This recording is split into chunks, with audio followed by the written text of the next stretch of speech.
Hello. Hey there. What is going on with you guys? I believe we step back into the madness. But first, look at these guys. I haven't used them in a while, but I still love them. This Ralsei's actually had some issues, so I'm gonna get him out of there.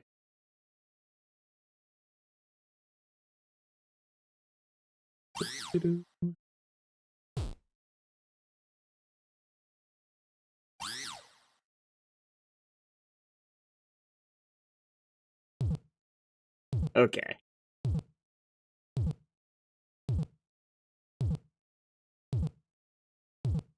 Having narrowly, let me make sure my audio works. Having narrowly... Ooh, I wouldn't know. My audio's not on. Having narrowly... Ooh, I wouldn't know. My audio's not on. Okay. I'll dismiss Noel too. That's a bit much.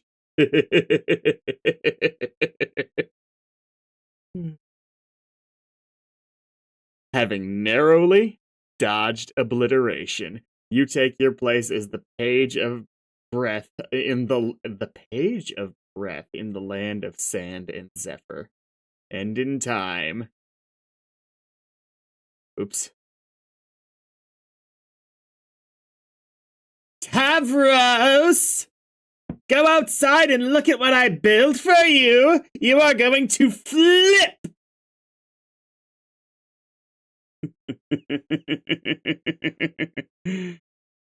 Okay!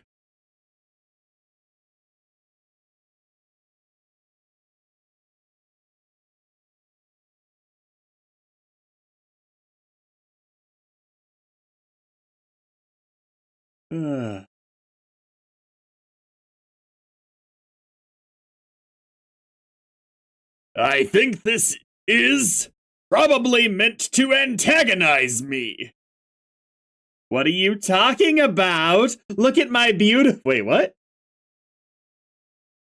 Because it's not wheelchair accessible. Or no, it's too wheelchair accessible. Oh my god, look at those angles. Or no, those are stairs. It's not wheelchair accessible.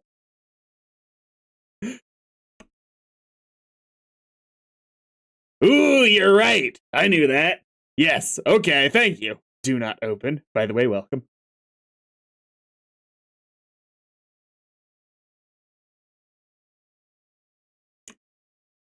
This is diabolical. I think this is probably meant to antagonize me. It's not wheelchair accessible. What are you talking about? Oh my god, what are you talking about? Look at my beautiful building. Don't you think this is about time someone got a little creative with this game? Maybe. Everyone always wants to do things the boring way. Didn't we make a truces, Tavros, that we would try to be less boring from now on? You don't want to break your truce with me, do you, Tavros? No. Great! Now get climbing! Please don't read... Hey, brother! Please don't read this as a boring thing, I hope. But it's physically impossible to do that. Mostly. Man, I knew it! Taurus Snooze is back in action! Why don't you, in like a not boring way, build more inclined surfaces like you did over there? Maybe you could color them with fun colors so you won't think they're boring and get angry at me some more.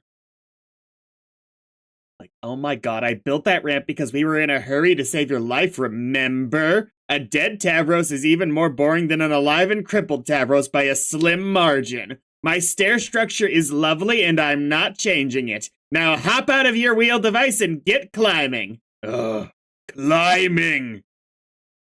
Or crawling, whatever. Stop being so helpless. It's pathetic. This is fucked. It will take a long time. What's the rush? You're in the game, safe and sound. Look in the sky. Do you see any meteors? I sure don't. But there are imps around, and I'll be sort of defenseless, lying down on stairs. Sigh. You did not just use that excuse. We both know you can commune with these things. Hey, why don't you physically command them to carry you up, which would, putting aside what a huge bee she's being, that would be so fucking awesome. Tavros, ignore everything else she said, but maybe consider that part.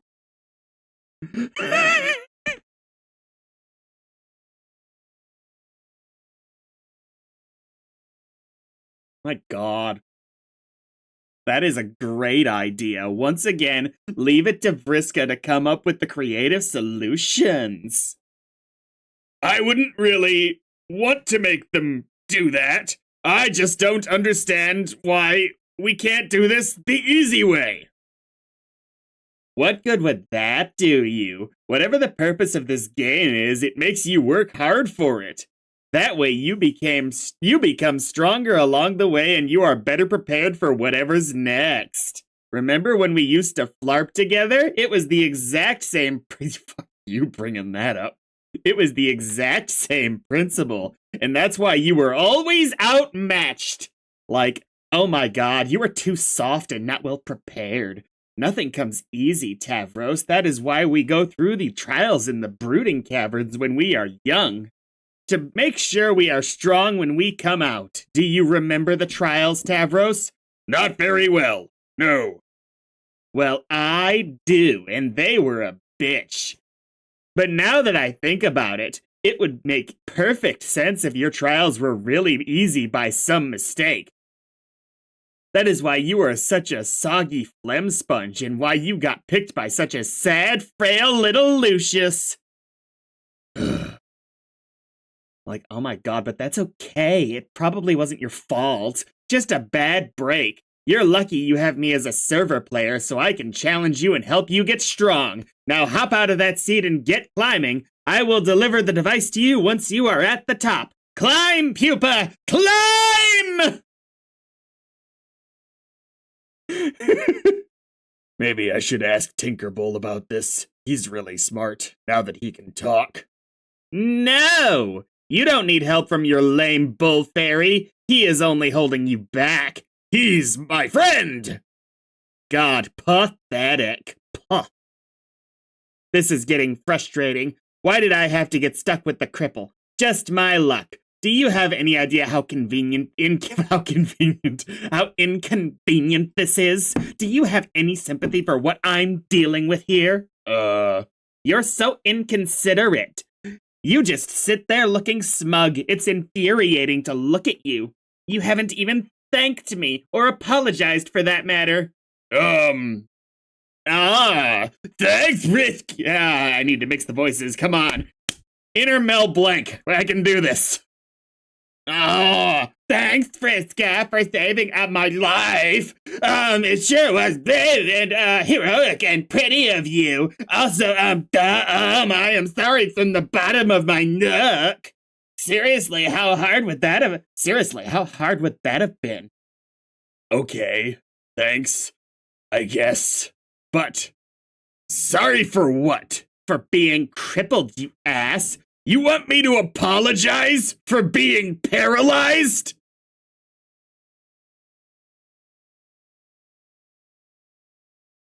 I'm gonna take a quick break.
continuing for now. Something came up, but I don't think it's gonna stop me from continuing.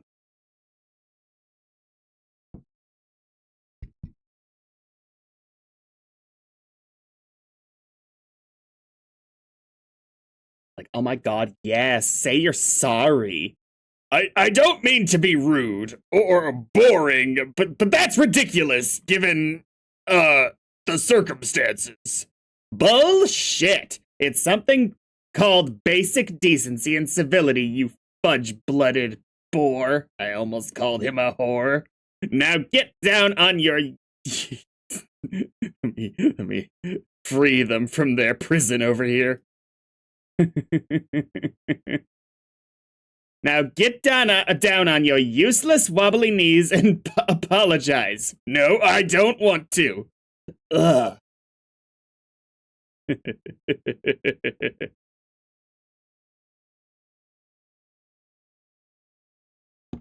Apologize, pupa! Apologize! Like, oh my god, say you're sorry for being a cripple! Wee! Wait! Either their technology is better, or Rose is a bullshitter. Ender King, I'm saying this specifically to you, hello? 'Cause, like, Vriska is moving Tavros's wheelchair with him connected to it, which I don't think Rose was capable of doing.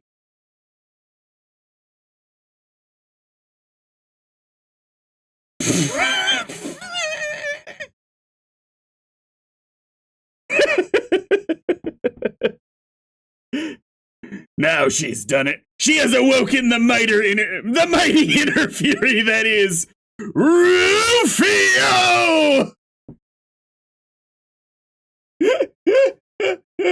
Yes, Vriska's great. Rufio!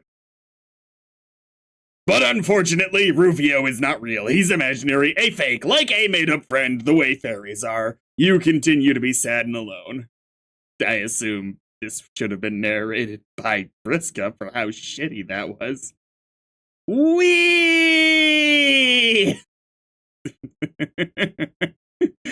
Vriska is...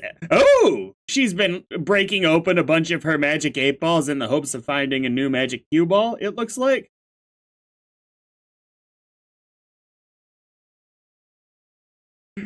Vriska, I suppose, is a more complex character than him. But she might be the worst person I've seen in a piece of media than Joffrey. Worst since Joffrey. Jesus Christ.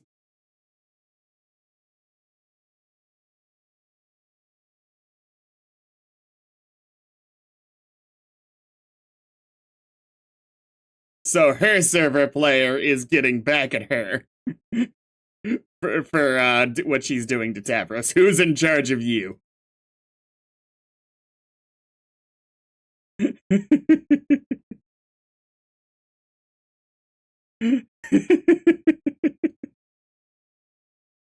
Oop.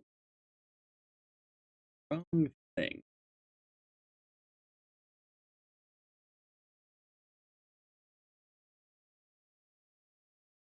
Okay, we got Grim Auxiliatrix here. Pulling up my voice index. Just because just to make sure, really. Yeah, I do declare.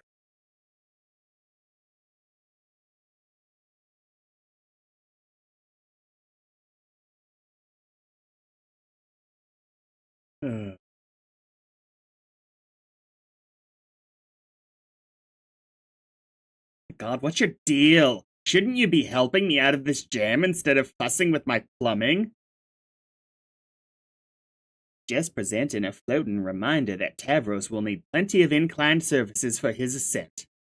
That's silly. I made so many ramps you wouldn't even believe it. I specifically decided I wanted to build something ugly and boring. It is now the land of ramps and yawns.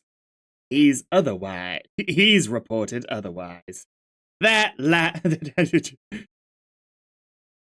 Oh my god, that lousy snitch. Maybe I should take his computer away so he can't go crying to Fussy Fangs anymore. Maybe I should upend this load gaper over your head. No, don't. Load gaper.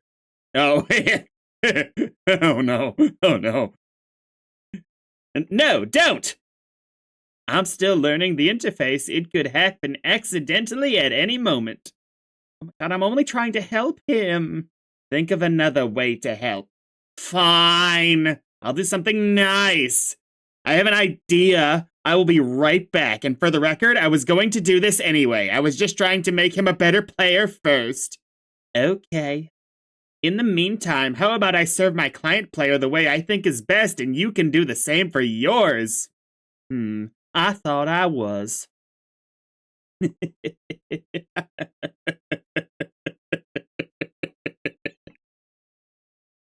Scurry downstairs. Scurry, scurry, scurry, scurry, scurry.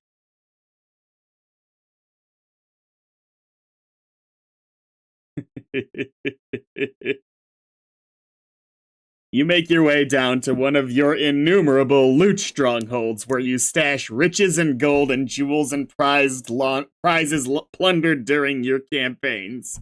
There they are, your rocket boots! You must... Wait! You're not gonna give those to Tavros, are you? Oh, that would be so mean!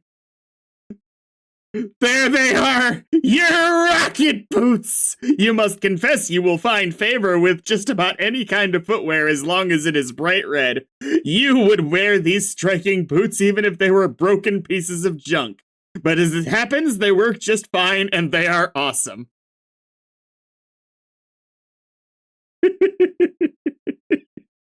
Take them. Okay, so you're wearing the rocket boots. Because I was picturing something very not okay in my head with Tavros wearing the rocket boots. Which I wasn't wholly convinced this story wasn't willing to do that.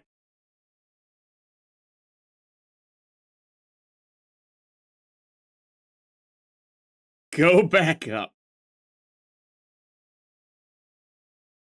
Quit cleaning up after me. You are so ridiculous. Ugh. Get code.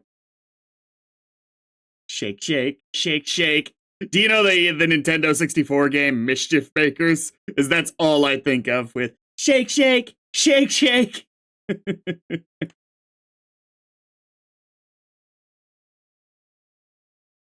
Pshoo! Slightly different, I think, than what we saw John use. I guess that was a rocket pack and not rocket boots. Send code. No! Maybe, oh no! Wait! Alchemize? Oh! Oh! Oh! Oh!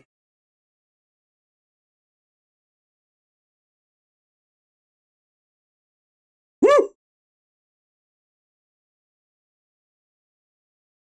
I thought some of these jokes in Homestuck are already super fucked up, so I was really worried we were going in a different direction here. Fly, pupa, fly! Tavros, go! And again in time. Tavros. Oh, wait. Lead fearsome entourage into ruins.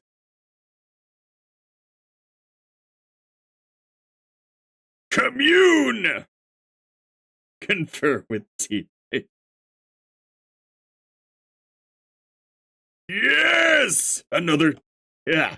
Hello, brother! Another piece fits! We are making some strict progress on this puzzle! Oh, that's cool, I guess. Oh, no.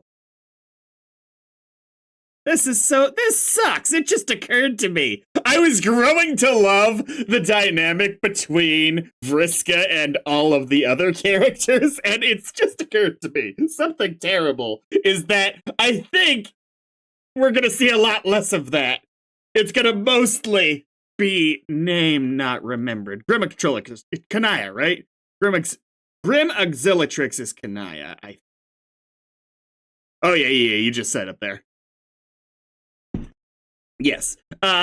It occurs to me that we're gonna mostly be seeing her with Kanaya and her with Tavros, and no Nepeta. Probably very little of all these other characters who I'm really starting to enjoy how they talk to each other. Especially Aradia. Just because of how monstrous she is to Aradia, and Aradia returns of kind.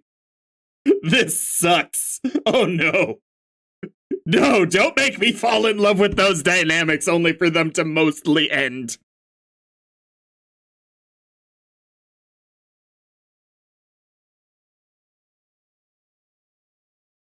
I love Vriska's dynamic with pretty much everybody.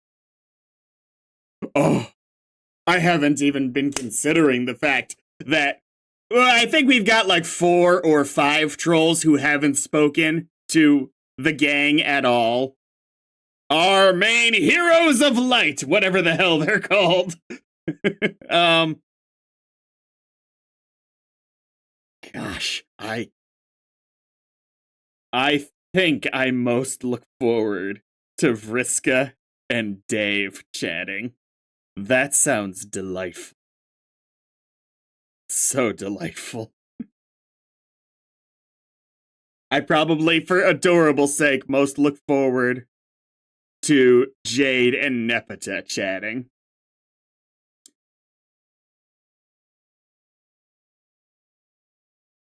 Ooh, Gamzee. Who do I want Gamzee most to hook up with? And not in a shipping way. Oh. Are they actually called Heroes of Light? I was just calling them the Heroes of Light as a generic phrase for the good guys. I did not. If there's, that was just me saying the Heroes of Light in a these are our 4 main characters way, not in a they're actually called this kind of way. Shit. I didn't do that on purpose. I didn't.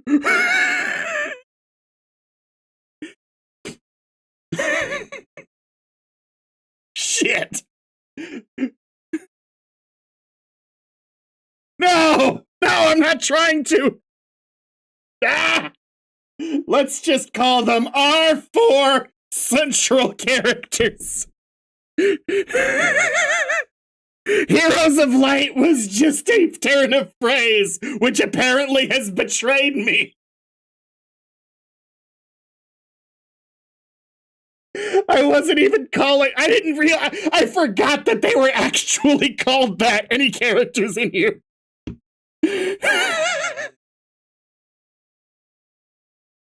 Anyway, I think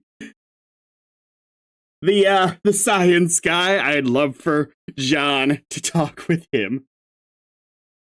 The beta kids. I will take that. It sounds like the Losers Club. Pennywise fighters. And I'll take it. That's kind of a good comparison.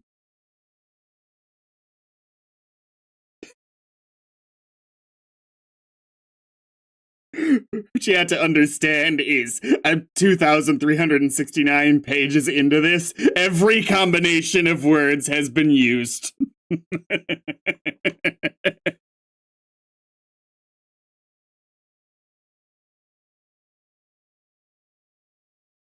I guess the human players was easier. I like the beta kids, though. That's fun. I completely lost my train of thought. Okay. Jade, Nepeta for adorableness sake. Dave, Vriska. Because it's gonna be an amazing conversation. Oh. Aradia and Jade as well for Vision Talk. That could be interesting. John and main hacker guy who's not Carcat, the Lisp guy.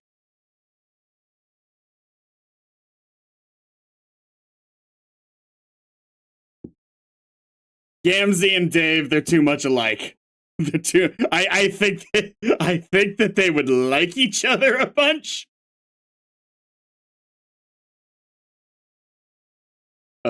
Anyway, let's return to the story before I lose my mind. Yes, another piece fits. We are making some strict progress on this puzzle. Oh, that's cool, I guess. So where do you think is the next one? God, I don't know. Probably buried in the stupid sand somewhere like all the others. Okay, that's mostly what I was thinking too, but it suddenly doesn't sound like you think the puzzle is cool. The puzzle sucks. All these puzzles suck. If I have to help you put one more dumb slab of boring rock into another stupid wall indentation, I am going to put an indentation in my desk with my face! But it looks like a frog. And that's kind of fun. Snore. These puzzles are for wrigglers. I solved way better puzzles than this in my heyday as Mindfang. Mindfang! Oh, look, some ruins. Oh, look, another mysterious recess in the wall. I wonder if something fits in there. It probably just opens a secret passage to more wall indentations. I am so over this puzzle. But they are necessary to solve, aren't they? To find new magic artifacts and things and learn more of the lore of this land. By the way, welcome, Chiroptera. You might have come into a bad time of me losing my mind.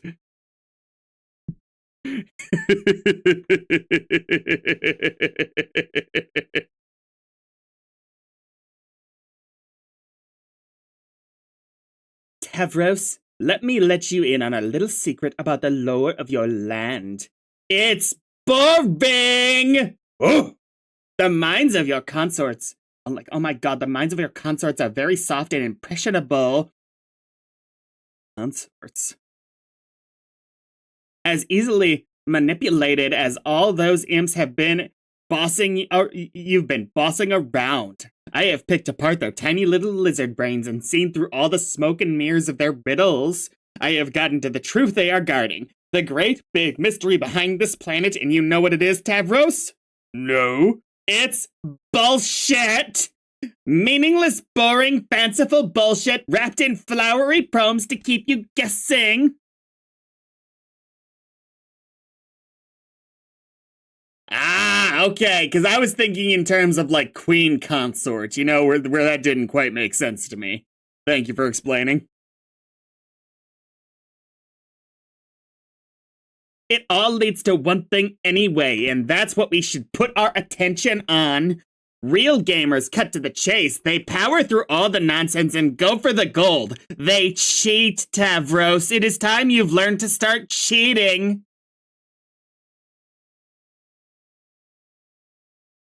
It was...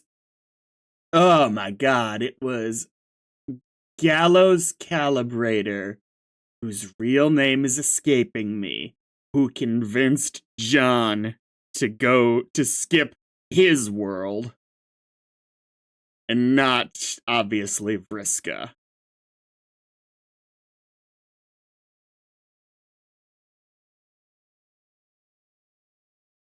Apparently they're more alike than I thought. They do both like roleplay. So, what is that? At least 4 of the trolls who really did... Tracy, thank you. Who really dig roleplay? At least.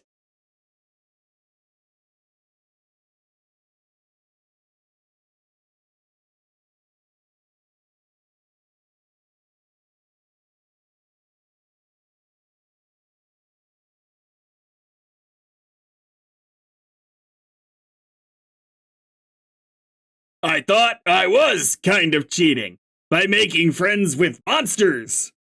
Well, it's a start, but you are bending the rules and getting stuff done. Okay, I will admit I am fairly impressed with your progress so far, even though you still probably haven't even killed a single enemy. No, don't bother. I know you haven't. But maybe that's okay. Maybe it's just your style, and your real strength is surrounding yourself with allies who are much stronger than you. Subaru Natsuki, like me. I'm sure there is more than one way up the ladder. In your case, probably the only way is to roll gently up the Fuck off. The path of the invalid. Yeah, I agree!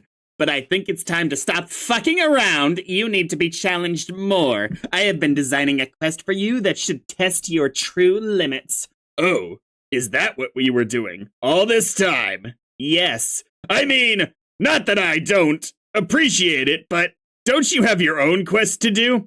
Yeah, well, after she got me in the game, Kanaya just left me in the lurch, probably because she's dealing with her own crisis now. Which is just as well because I was starting to get nannied hard. You wouldn't even believe it. Nannied? So I had some time to kill. I drew you a map. Whoa.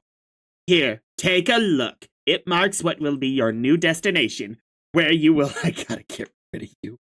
It's bugging.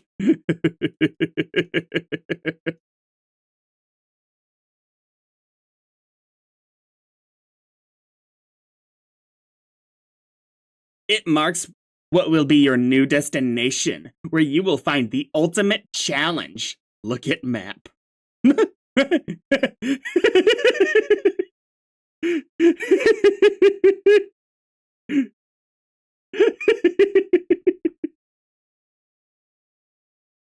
No! No! It just occurred to me all the dynamics I was starting to love. We're probably not going to get to see her talk with Equi as much. No!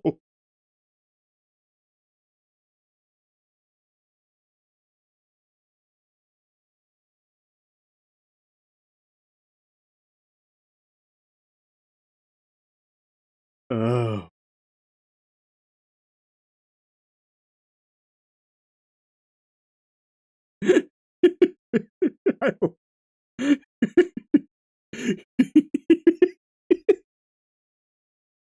Where does it go? I have determined from your consorts that there is a terrible monster deep underground. It guards a hoard of treasure bigger than either of us can imagine.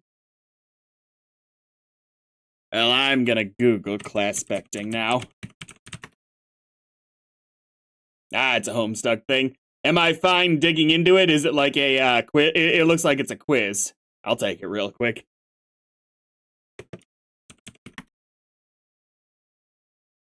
Oh, it's on the Homestuck website. Okay. Absolutely. Spoilers? No, don't worry. I wasn't gonna jump ahead. Fear not. You know what? You tell me to stop one more time, I'm gonna do it.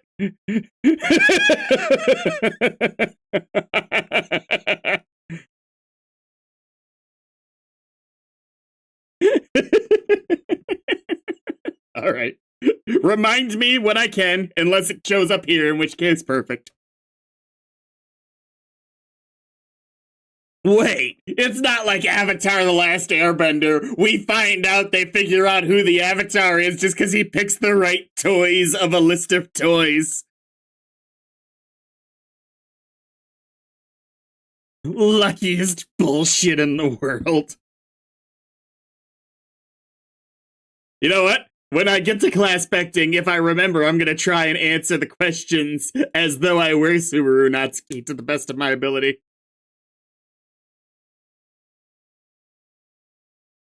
Where does it go? I have determined from your consorts that there is a terrible monster deep underground. It guards a hoard of treasure bigger than either of us can imagine. It is called a denizen, which I don't think from Homestuck is ringing bells for me. I know what a denizen is, like, definitionally, but I feel like some other fantasy thing calls things denizens. and is the boss of your whole planet. Tavros, you will go and face your denizen.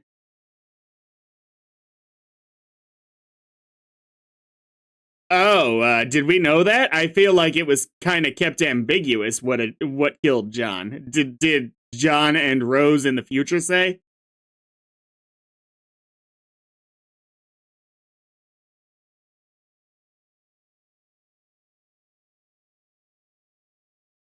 Okay, okay, that's what I thought.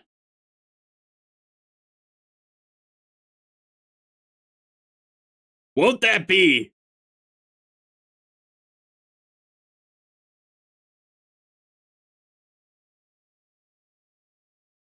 So, it's their astrological sign.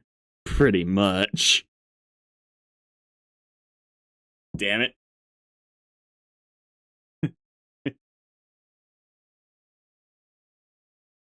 Won't that be too difficult?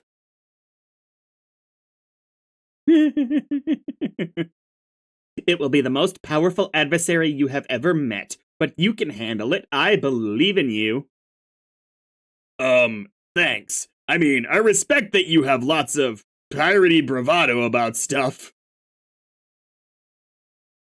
They did bring that up before, didn't they? And you type fast about it, but I think this is foolish and not sensible. I will probably just get killed, realistically.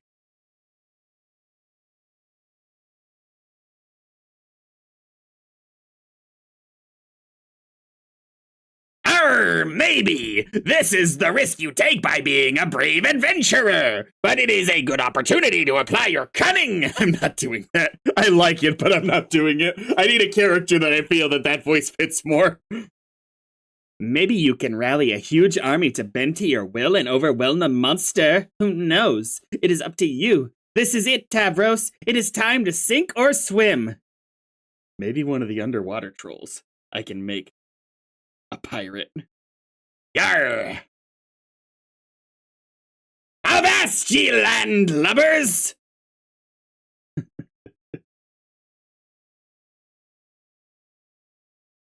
This is it, Tavros. It is time to sink or to swim.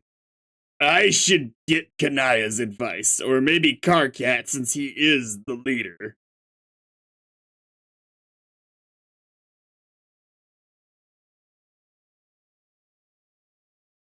Okay, Caligulus was the second one we met last stream, right?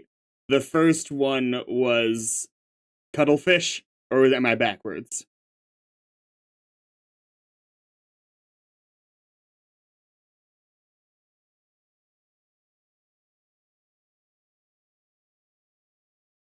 Alright, we'll get there.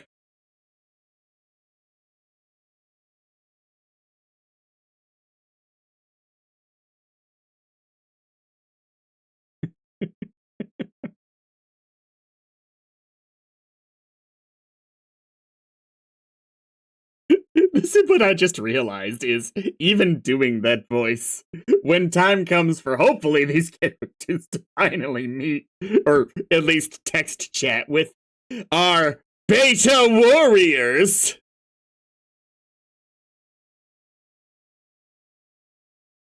They're not gonna know the ridiculous voice I'm doing. It's not fair to them.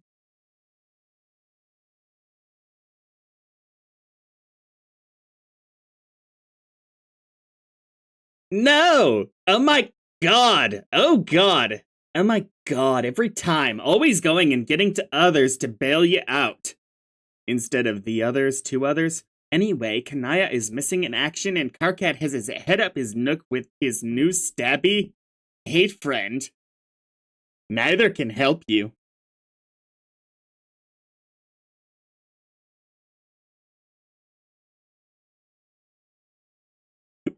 Oh, let me see what my voice index was.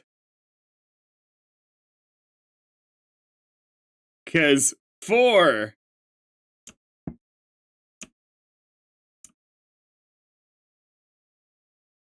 Cuttlefish, I was going to try the excessive fishy voice again. They all blah, blah, blah, blah, blah, blah, blah. Yes, no, blah, blah, blah, blah. I'm not sure. We'll figure it out.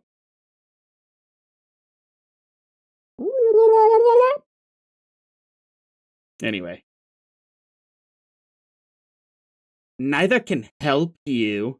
It's just hard to figure out if you really think this is a good idea strategically, or if you're just more of the thing where you harass me but sound excited about it.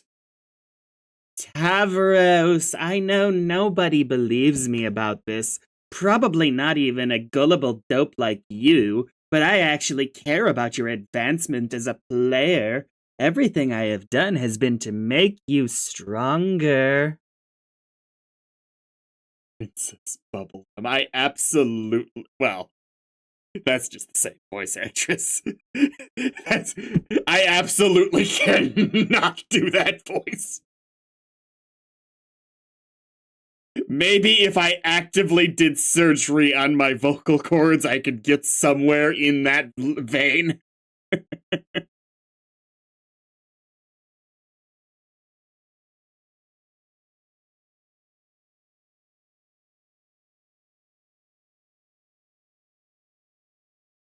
Okay, I still don't know what to believe about that. You are useless. I'm done talking about this. Now shut up and point that cherry vehicle of yours toward the X on that map. Next up, Gate 7! Let's go, Mario! This isn't optional. You know very well that I can make you go to that gate whether you want to or not, but I would rather you not have to come to that. What will it be? Advance or advance? Okay, I will go. Oh, one last thing. Equip your Boy Skylark outfit. This will be Pupa's last stand. I mean sit. Point cherry vehicle towards Exxon map. Pew, pew. Hey, Rebecca Blue. You proceed through what seems to be your second gate into the land of maps and treasure. The thief of light lies in wait. Alright. New favorite world. Fuck all the other lands. Let's just live here. We found Destiny Island. Where's Sora? Destiny Island with, like, Castle Oblivion built on top of it. Oh no. This is straight up. Or maybe we're in Neverland with Castle Oblivion built on top of it. I don't know.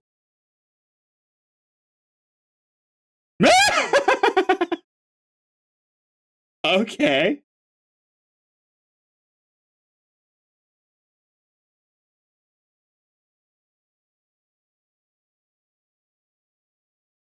Thought.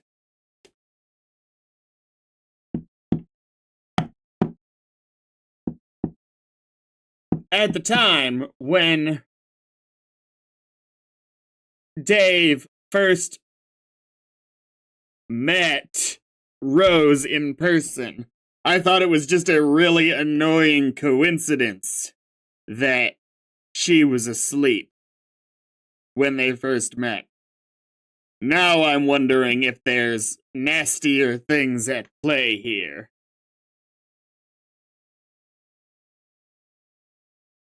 Also, why is she wearing that? Wait.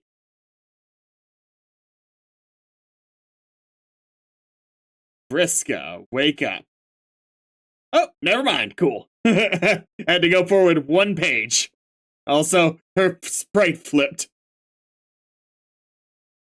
And as we know, canonically, the sprite flips actually change what side of your body the wounds are on.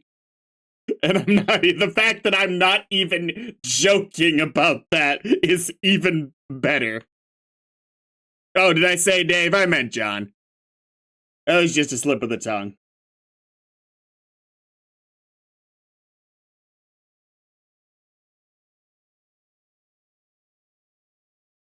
Oh my, it appears Pupa Pan him. Or wait, did he just fall asleep because he fell?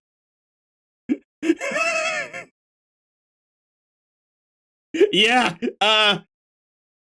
in the Midnight Crew side story, which appears to be canonical. Canonical. One of the main characters gets his arm chopped off, thus losing the QR code thing that would have allowed him to escape his current situation, but he flipped his sprite to the other side and still had it on his arm now that it was flipped.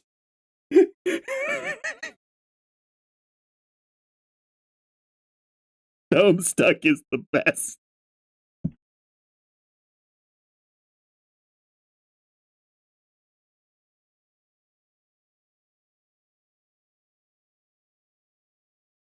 Okay. Oh my. It appears Pupa Pan himself has flown through your window while you were asleep. Wait, are you dressed as Wendy Darling, like, on purpose? Or, like, Wendy thinking of a bug that sort of sounds like Darling? Or something? Shit. I'm not great at improv. Wendy Starling. It's a bird. Birds eat bugs. Bird was... Yes, absolutely. Wendy Starling.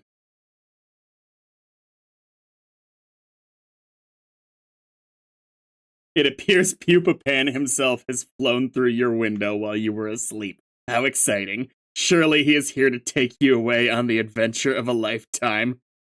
He hit Wendy Darkling. I love it.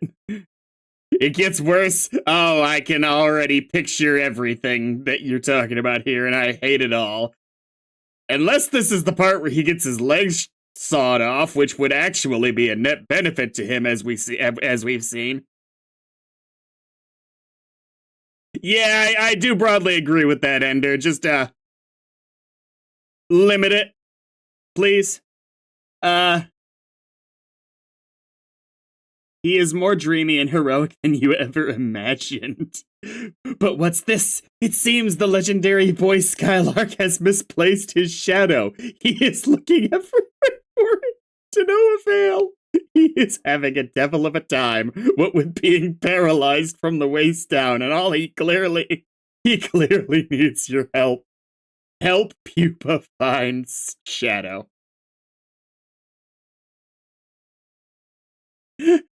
She's a villain. Pupa, you truly are a silly goose. Your shadow has been trapped underneath. Oh, I'm gonna say it in her voice if we're gonna frame it like this. Like, oh my god, Pupa, you truly are a silly goose. Your shadow has been trapped underneath your useless torso the whole time. Honestly, where else would it be, you stupid sack of shit? Wait, he did pass out? Oh no. We'll never see these characters awake at the same time. Of course, the secret is to reuniting with your shadow is to get up and walk around and play and dance and frolic. Your shadow will surely join you in your gaiety. But it appears Pupa has lost the use of his legs. There will be no frolicking in this young man's future. Unless... apply special Stardust? Do we have to?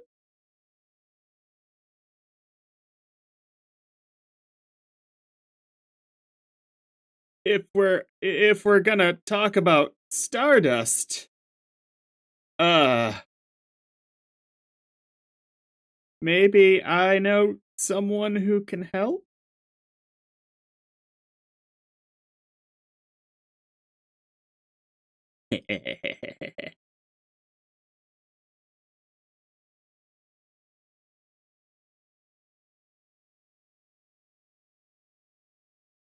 Oh, God.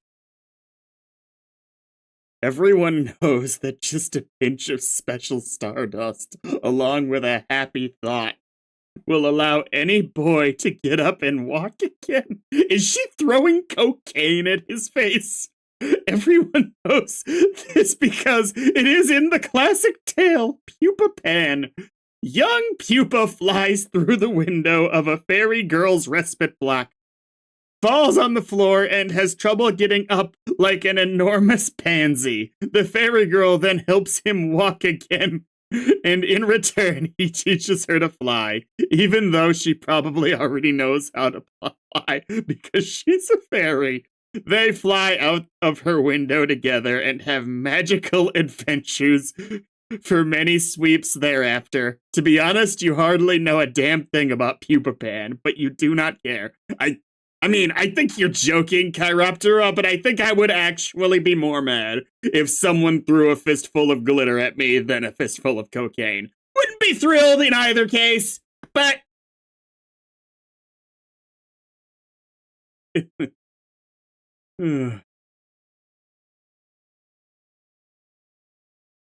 Or I wouldn't be glad. Wouldn't be glad. Yeah. Pupa remains as pathetic and useless as ever. Well, I've never had cocaine thrown at my face, but I'll take your word for it, Rebecca.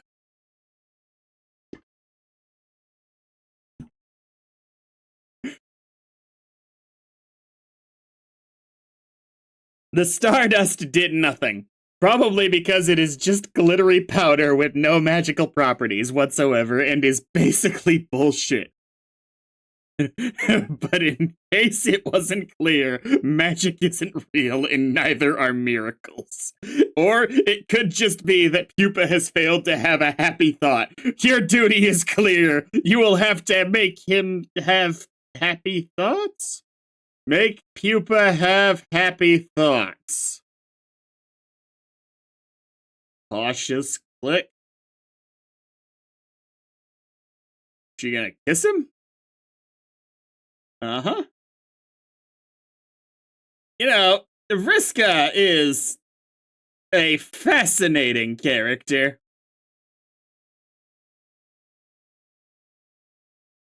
Wow. Wow. I have updated my shipping index. Equius and Vriska is a go. Same character. Writ gender swap. Why is it swapping back and forth between a heart and a spade?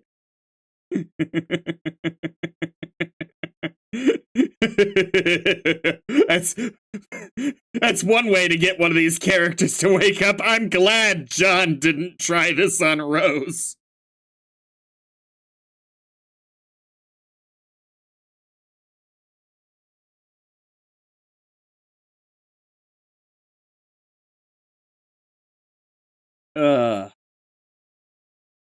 Dump.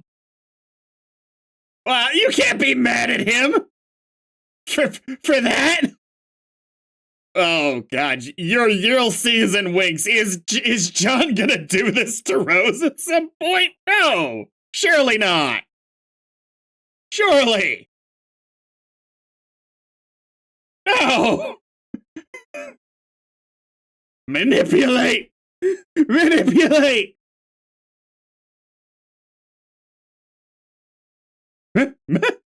Was that what you were going for?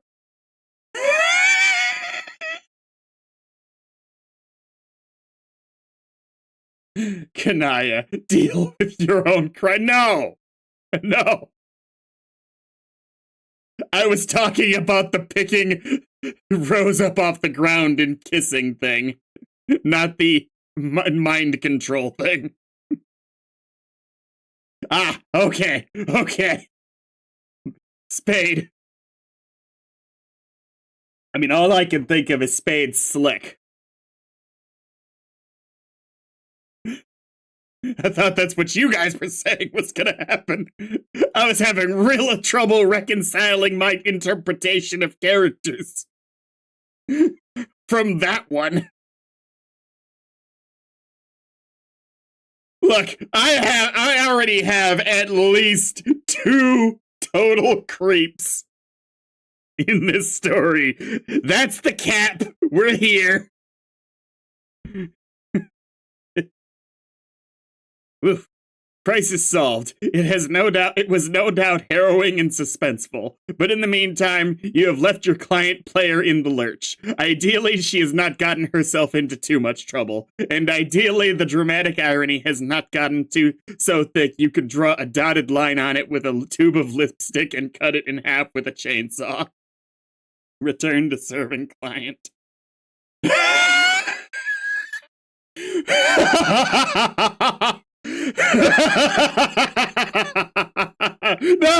No, why couldn't Nepeta have been the one to see this?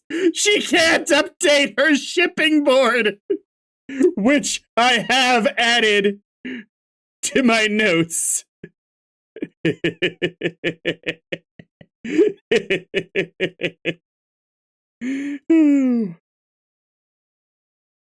Most important thing in that note document, nothing else matters.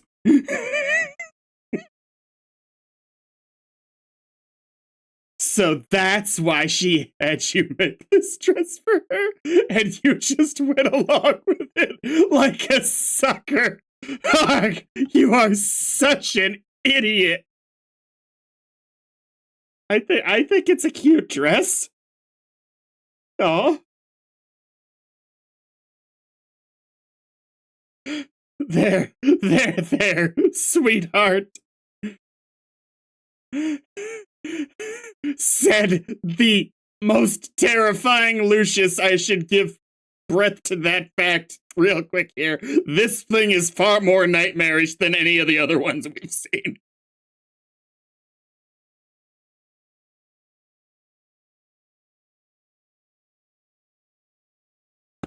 Kanaya, it's hard. What? Oh, she threw the dress. I thought she jumped from the tower. Being a kid and growing up, it's hard and nobody understands. Try to understand. The problem is that when the subject of troll romance is broached, our sparing human intellects instantly assume the most ingratiating posture of surrender imaginable.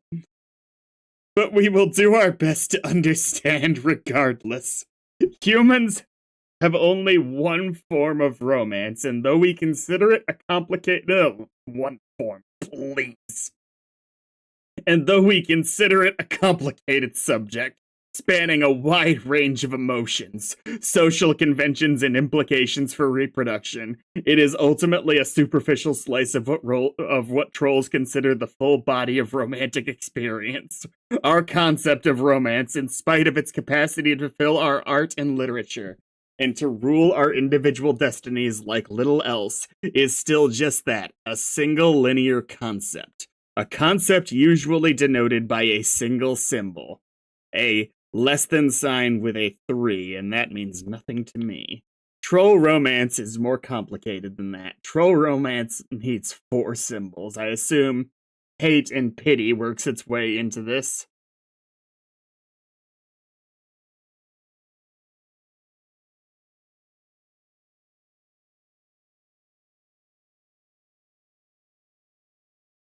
Black romance and red romance. Communication and concussions. Oh no, concupiscent.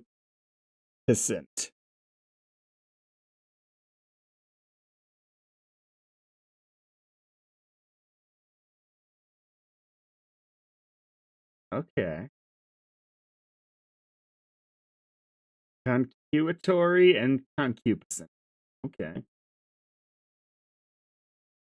Their understanding of romance is divided into halves and halved again, producing 4 quadrants.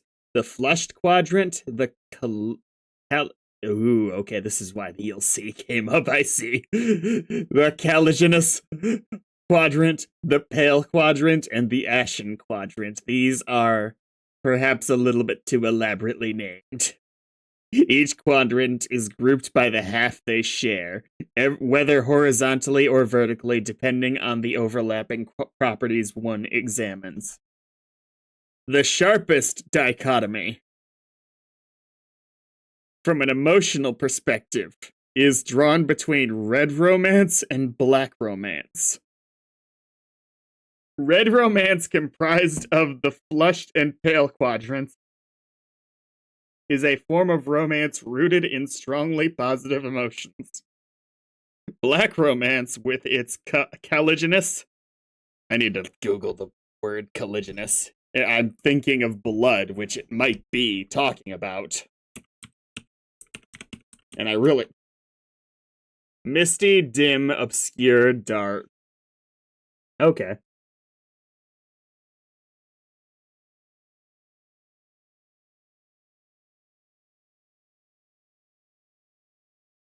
Those quadrants which are concupiscent. No. With its caliginousness and ashen quadrants is rooted in the strongly negative. On the other hand, the vertical bifurcation has to do with the purpose of the relationship. Regardless of the emotions behind it, those quadrants which are concupiscent, the flushed and caliginousness, have to do with facilitating the elaborate reproduction. Andrew Hussey was never a person who wrote scientific papers, was he? Because I'm having trauma flashbacks to college right now of trying to make sense of abstracts of papers and them being just simply overwordy.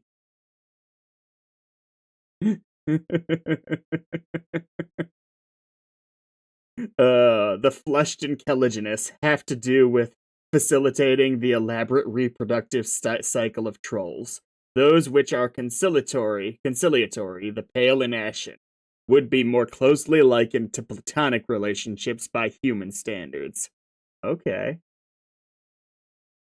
I actually love the basic idea of this system. There are... Ooh! This is why the shipping board, I think, was probably so elaborate and why she had the, different symbols to go along with things. I think.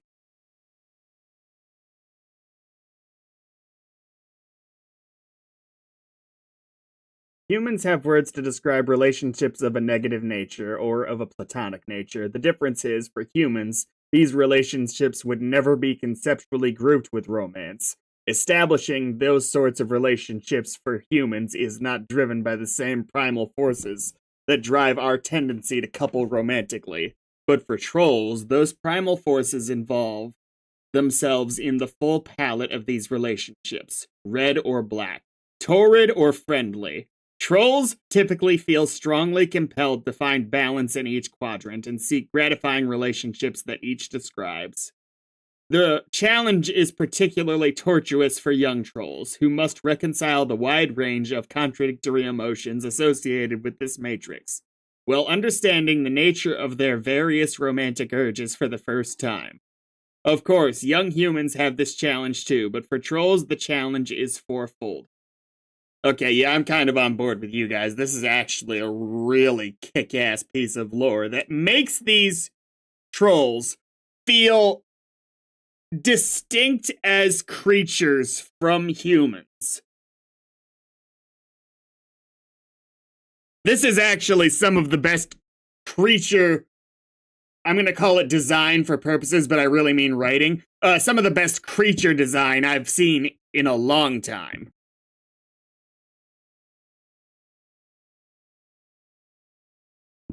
This is awesome.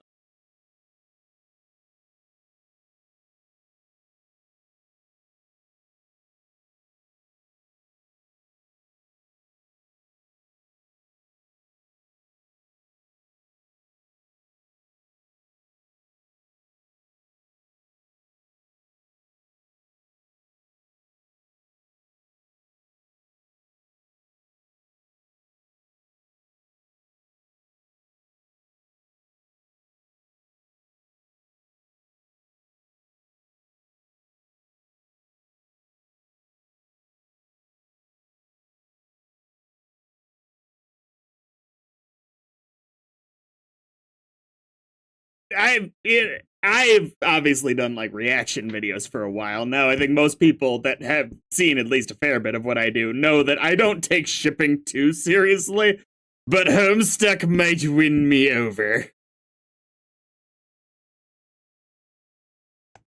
Yeah, that's kind of the angle where I was fully won over on this. Is the strictly pulling these feelings into romantic categories is an incredibly unique factor.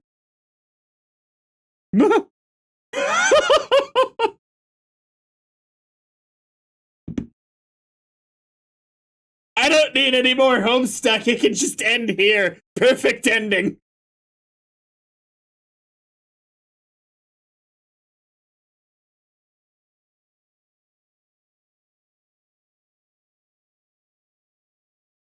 When two individuals find themselves in the flush quadrant together, they are said to be matesprits.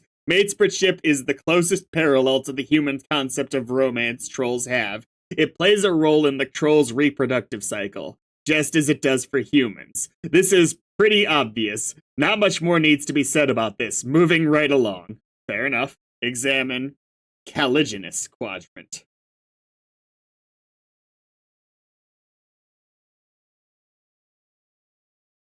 When a pair of adversaries delve into this quadrant, they become each other's kimsisis. And this word's been brought up before, I think, in one of the chat logs.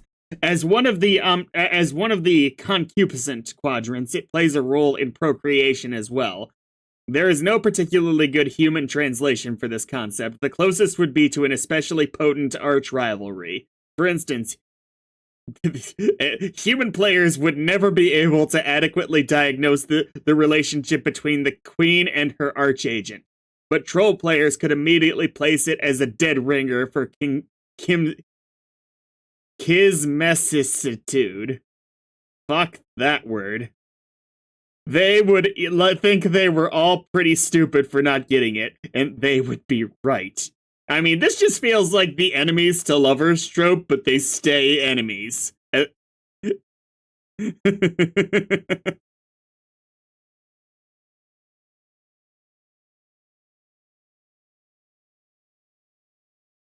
Trolls have a complicated reproductive cycle. It's probably best not to examine it much. Fuck that!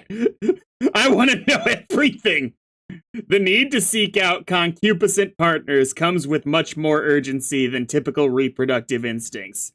When the Imperial drone comes knocking, you had better be able to supply genetic material to each of his filial pales. If you have nothing to offer, he will kill you without hesitation. Wow. The genetic material, without going into much detail, is a combinative genetic mix from the matesprit and kimsisis pairs, respectively. So you're expected to find two pairs, it sounds like? Okay.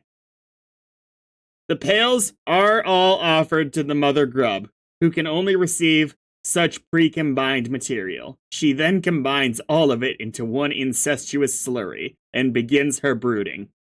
This doesn't mean the initial combination was for naught, however. In the slurry, more dominant genes rise to the fore, while the more recessive find less representation in the brood. Especially strong matesprit and kimsisis pairings yield more dominant genetic material. The more powerful the complement or potent the rivalry, the more dominant the genes.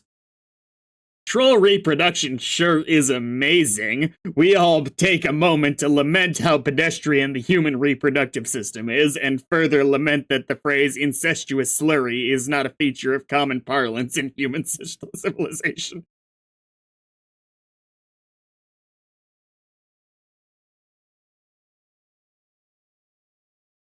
Kiss nemesis.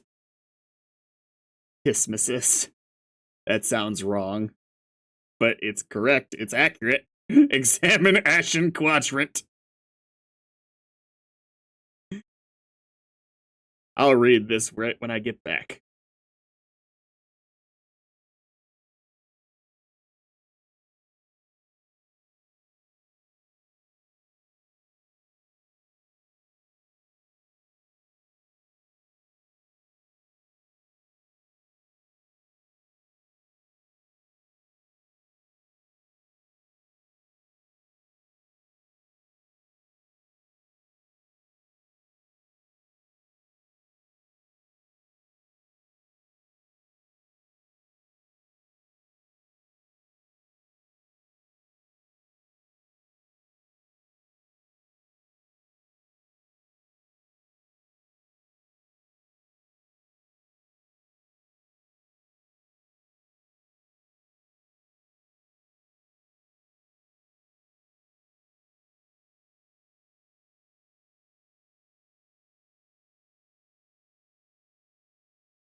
This do not open. This sounds like a little bit too much of a justification for a different thought process, but I know that's not what you mean. You know, is do third cousins really count? Ashen Quadrant. Hey, Amoeba Data. You might want to run now. This quadrant involves a particular type of three-way relationship of a black romantic nature. Falling on the conciliatory side, it has no bearing on the reproductive cycle except for indirect ramifications. When two trolls are locked in a feud or some otherwise contentious relationship, one can intervene and become their auspicious. The auspicious mediates between the two, playing the role of a peacekeeper, preventing the feud from boiling over into a fully halogenous rivalry. Since such lesser feud, I'm gonna have to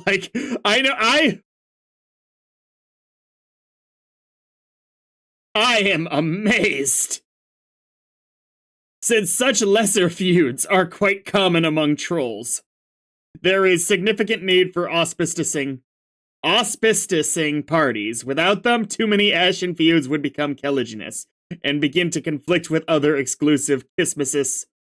I'm gonna keep calling them kimsesis. I can't keep saying that. Relationships leading to a great deal of social complexity and sore feelings, even more so than black romance usually involves. Without auspicism, the result would be a widespread black infidelity.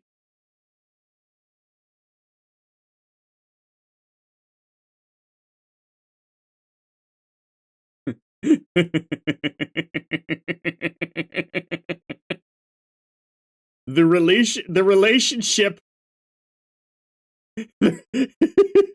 not that much. Don't get along that much. The relationships each quadrant describes tend to be malleable, if not volatile, especially on the concupiscent half where more torrid emotions reside. It doesn't take much to flip a switch and transmute black rom feelings to red rom and vice versa. In many cases, one party will have red feelings while the other has black, but it will often be the case that one party's feelings will swap to match the other's, since there is no quadrant which naturally accommodates such a disparity. But thereafter, it's not uncommon for the two to toggle between red and black in unison now and then. These scenarios naturally result in both red and black infidelities. This sort of relationship volatility is why conciliatory relationships are an important part of troll romance.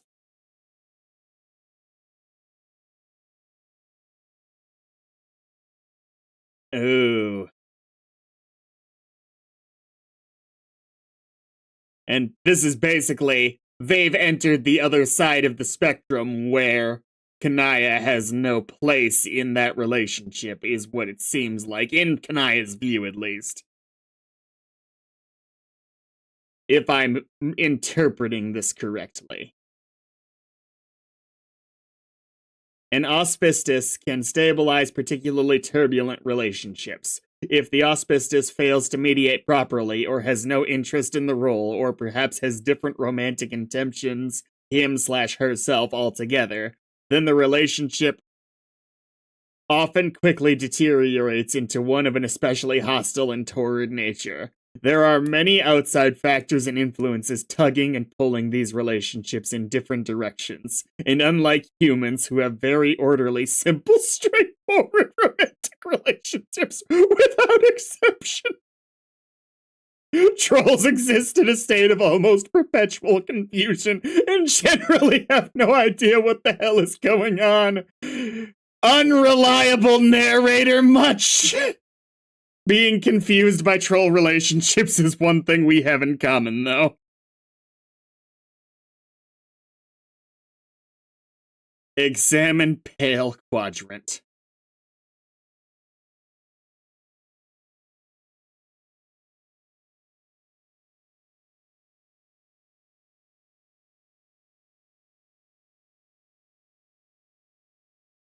Oh, sound page. I was trying to think what the hell an S page was for a second there. I assume the pale quadrant is for besties. No.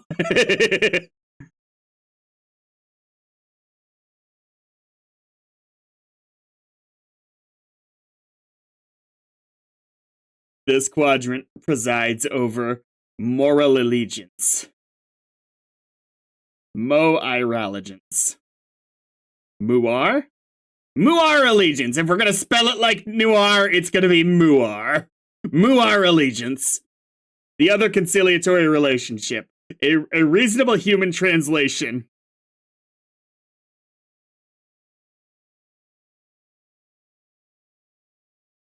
Would be the concept of a soulmate, but in a more besties, but in a more platonic sense, and with a more specific social purpose. But they're not besties, I think, unless I was way misreading their conversation.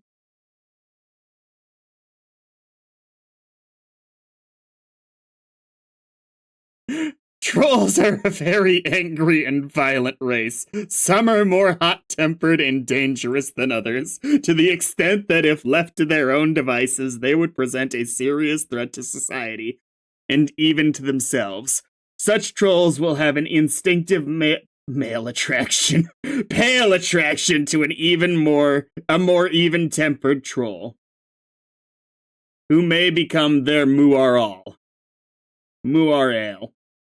The muaral is obliged to pacify the other, to the function as the better half. The two partners in a strong pale relationship will serve to balance and complement each other's emotional profiles, and thus allow their other relationships to be more successful. It's often ambiguous. Ooh, imagine how the classism plays into all this. That could be very interesting. It's often ambiguous, especially among young trolls, whether a bond formed between an acquaintance is true muar allegiance or the usual variety of platonic involvement. Furthermore, romantic intentions of a more flushed nature can often be mistaken for paler leanings, much to the frustration of the suitor. But some pale pairings, as the one above, will be strikingly obvious to all who know them.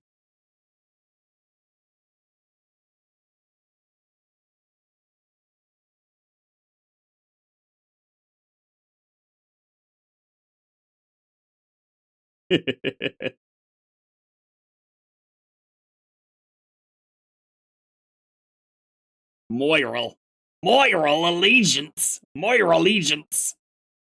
Muar allegiance. I like muar. But some pale pairings, strikingly obvious.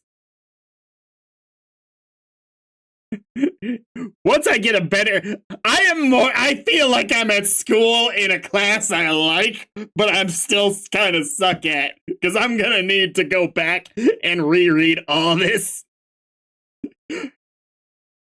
Hello.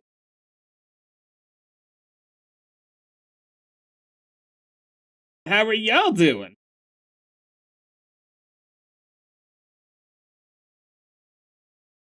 Gotta admit, you both look kind of stupid. But kind of in a fun way. Ah, you've got the Faygo soda there.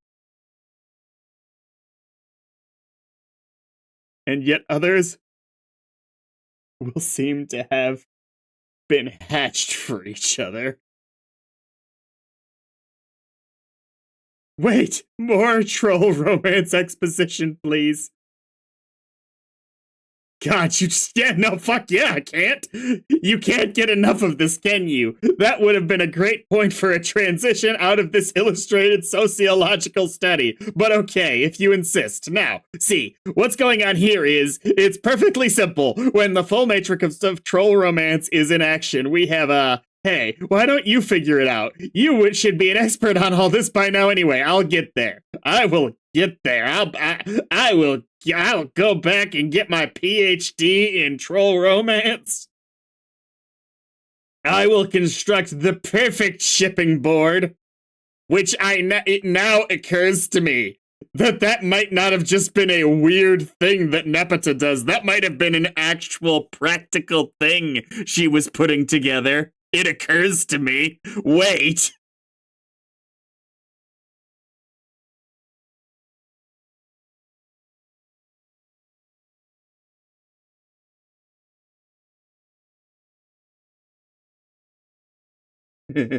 Oh no. I know Nepeta is silly, but I actually think that having this kind of board, they have already made it clear that for young trolls especially, this is confusing for even them, just as romance is regularly for humans. I think it would actually make sense to have a flowchart. Because you'd want to understand other people's relationships too in this world. And I don't think they haven't implied, even though the trolls kind of act like it to the humans, that they are at least emotionally super intelligent. They're certainly more technologically advanced. So remembering all this shit would be a challenge.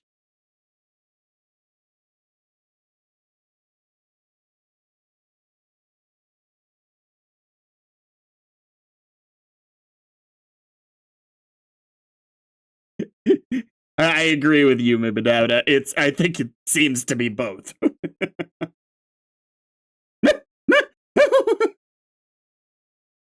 Yes! Yes!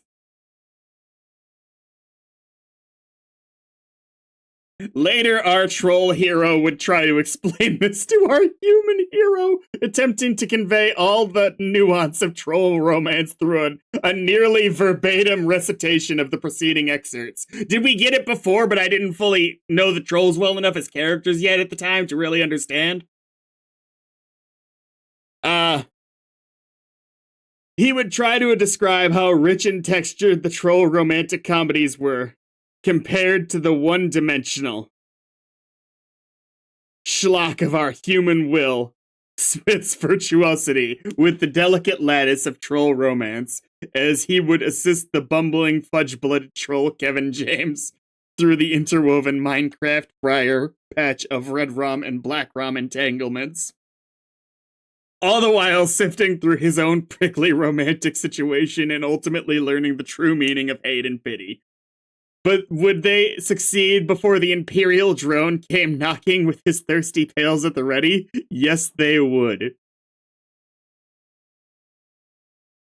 But John didn't understand any of this because he's a moron.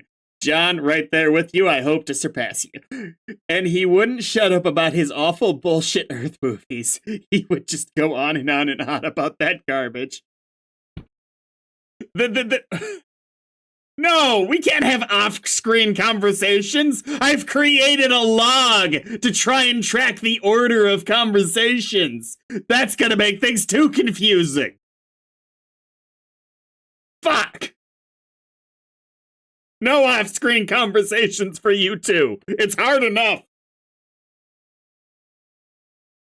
Anyway.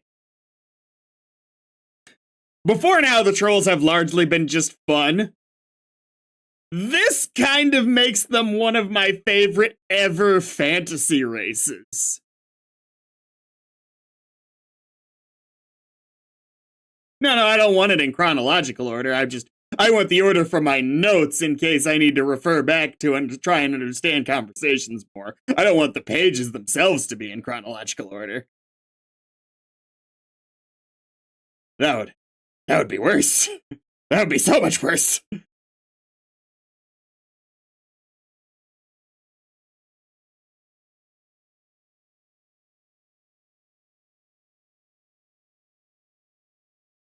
But if you know that there's some people who took the Alternian cheat sheet to try and translate all of that. You know that people have done it. Even if it's kind of small, it's clearly using the symbols, so it could be done. But if there was one theme hammered A theme to be hammered through his thick skull. It would be the troll's cultural preoccupation with romantic destiny. Yes, the romantic landscape in life with false starts and miscues and infidelities, red and black. But every troll believes strongly that each quadrant holds one and only one true pairing for them. But no. Trolls are stupid then, because one of those quadrants involves having three with one being a mediator. That's not a pairing. I don't know what a word for three people is, but it's not a pairing. And it is just a matter of time before the grid is filled with auspicious matchups through the mysterious channels of troll serendipity. In short, their belief is that for each quadrant there exists a pair of or triad of trolls. Okay, there we go. Cool. Somewhere in the cosmos that were blah blah blah made for each other. Wow, another great transition. You wonder if it will stick this time. You have no choice but to take a stab at the rare and extremely dangerous 2x transition combo. Attempt true X transition combo to learn about these ugly motherfuckers. Looks like it worked. So who is this guy anyway?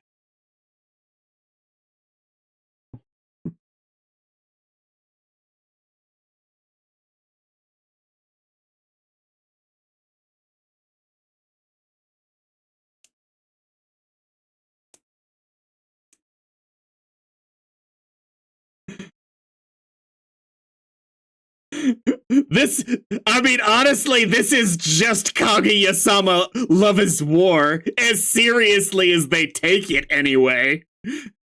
The main characters of Kaguya-sama clearly believe they're in a troll romance.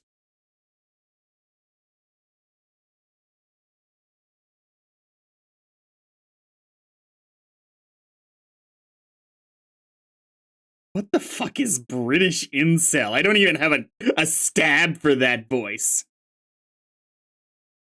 Like, oh my god. Just worse version of Valley Girl, no. Like, obviously, this is... Like, obviously, this is clearly what we need to be doing right now. Yes, I think I am the smartest person in the room. Like, yes, I think. So who is this guy anyway? Enter your name. Your name is Eridan Ampora. Do something awesome.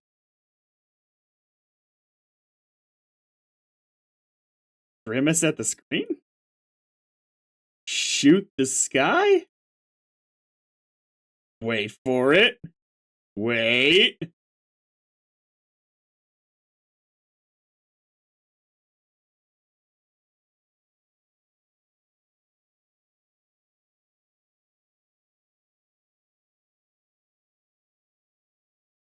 There she blows! Is this your Lucius, I take it?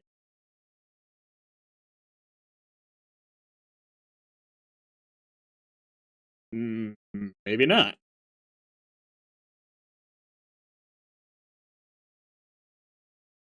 Okay, that guy's pretty much squared away. What about her?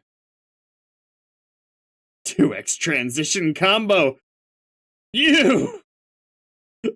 Really, Eridan's not that bad. She looks so dumb. I love it.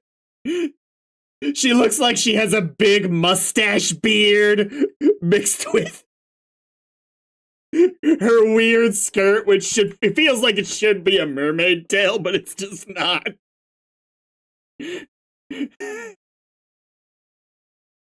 Her name is Pfeffery Pixies.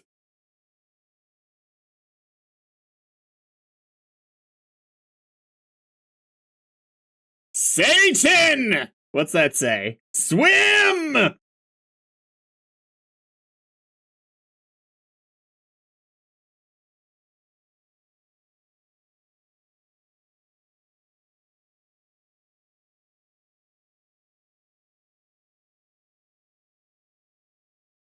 Okay.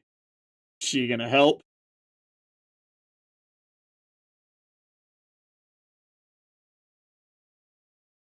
Oh yeah, I brought Sifrin in earlier when a fistful of stardust got thrown in Tavros's face. Oh, I did not realize we were playing Subnautica. That's terrifying.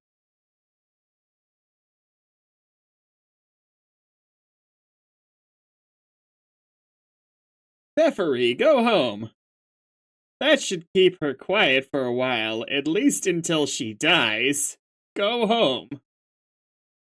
That should keep her happy for a while, and make a freshly orphaned troll somewhere pretty sad.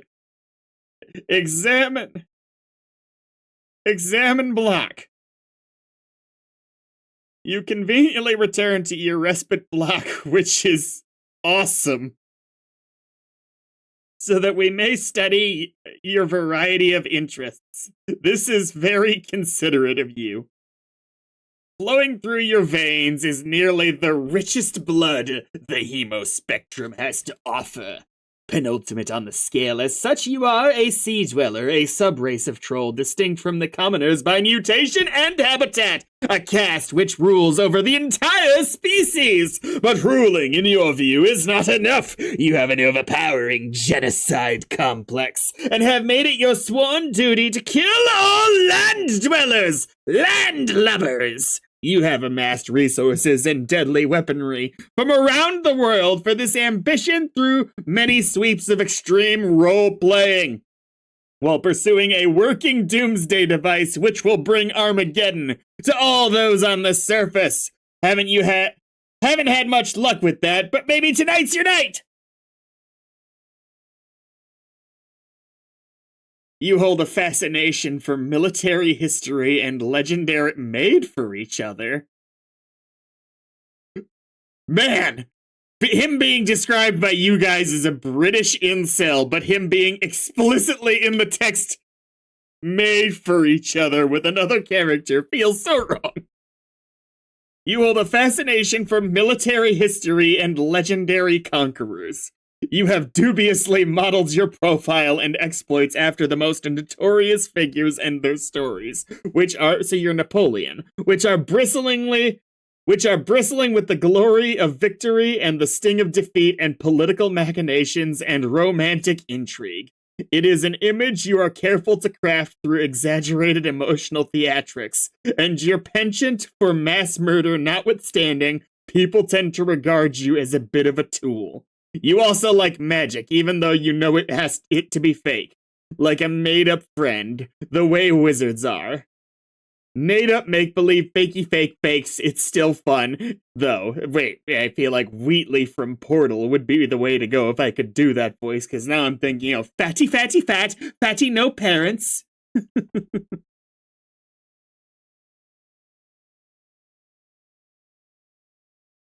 Got it.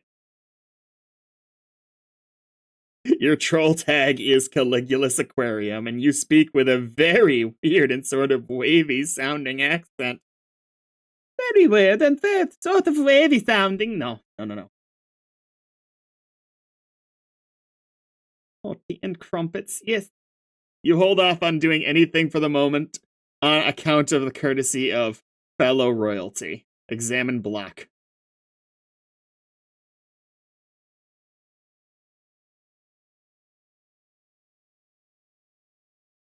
On the subject of courtesy, you have also returned to your block so we can get a better look at you. Again, quite considerate.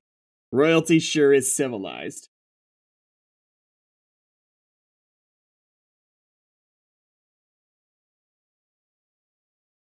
You are also a sea dweller. You have the most noble blood possible, the only of your kind known to possess it, and the only to share it with a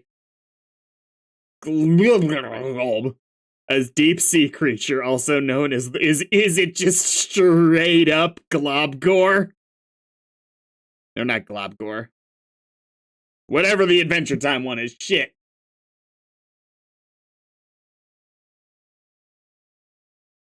A deep sea monster also known as the Rift's Carbuncle. Emissary to the horror terrors, or in more hushed tones, speaker of the vast glub.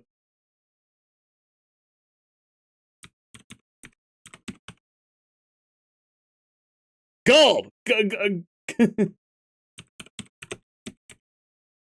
I was thinking of Gulb.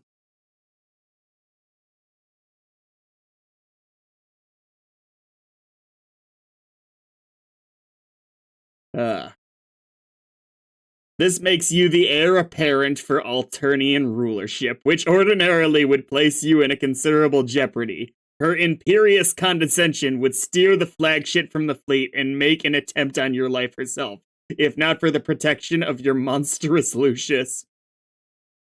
And if not forewarned of your race's extinction by the whispers of that Lucius, you would have big plans for the throne. All the plans. All of them.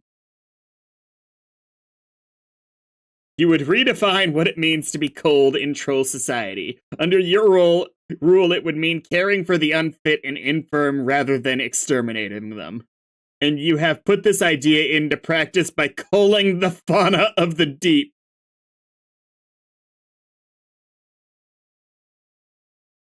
You tend to wild and beautiful aquatic hoof beasts, grooming and feeding them daily. You capture and cage cuttlefish by the thousands for their own good. And also because they are funny and colorful and you love them. They often swim through the bars of their cages, but that is fine. You run your whole palace as a sort of wildlife adoption facility, even if the wildlife's need for care is dubious at best. And the practice really just amounts to an elaborate role-playing scenario. It's still fun, though. You would also look forward to using your reign to untie the two races. You were told you would do this one day by your Lucius, even if it does contradict her message of extinction. Oh well, you suppose not all prophecies can come true. Your troll tag is Cuttlefish Kohler, and you have a hard time not really getting excited about practically everything. Yeah, sorry, unite! Unite! That means the exact opposite thing.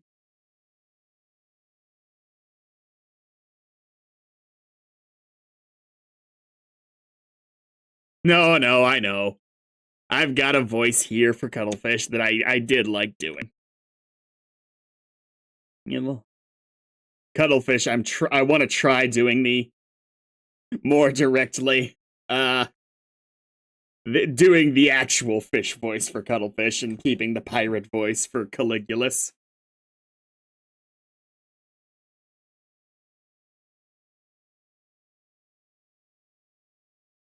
I'm having a hard time not getting really excited about practically everything. What will you both do? Eridan and Pfeffery, do something ridiculous.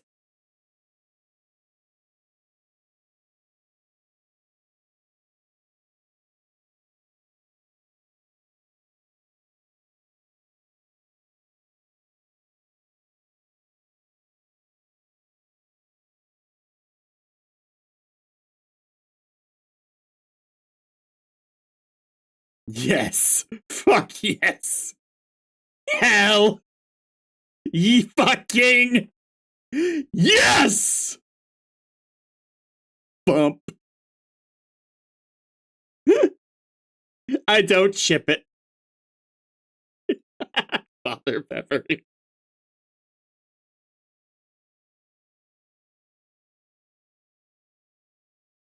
Well, you. Biff. Hey. Glub. Glub glub. Yeah. Okay, it's really. I need more words if I'm gonna get into a voice. I need to determine voices for you. What is it? No. Maybe. Could work.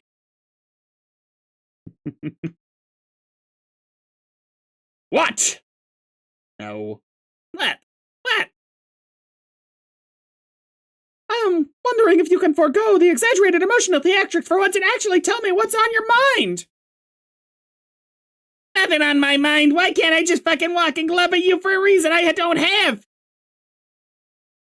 I'm trying to achieve British incel.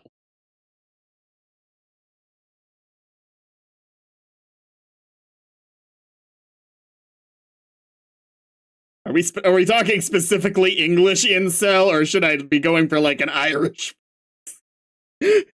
Or perhaps Scottish? I don't know what a Welsh accent is off the top of my head.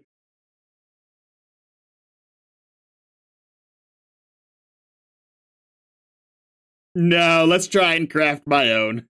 See if I can.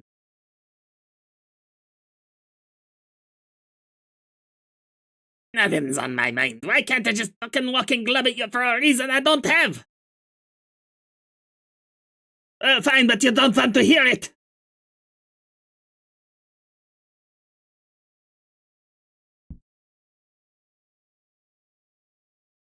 Yes, I do. We are supposed to talk to each other. That is what morals are for. No, whatever. Slightly French. Whatever. Glub, glub, glub, glub, glub. Sigh.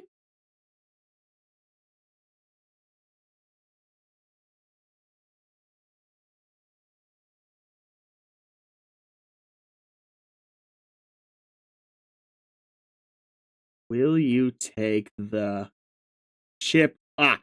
Will you take the chip off your nub and tell me what's at the matter? I did figure this out last time, but it was a lot of them in quick succession, so getting the H's right is tough.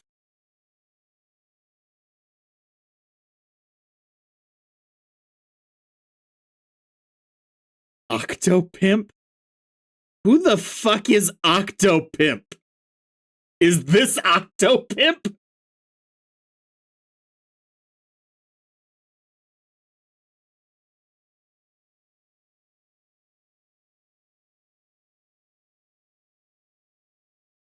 Nothing's on my mind. Why can't I just fucking talk and glub at you for a reason I don't have? That could work. And his internet tag is Octopimp.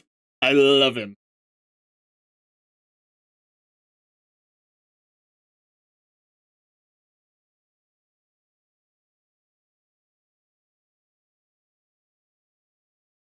Changes every V to a single W. So it'd be like, I don't know. Huh? Huh? Howa? I don't howa.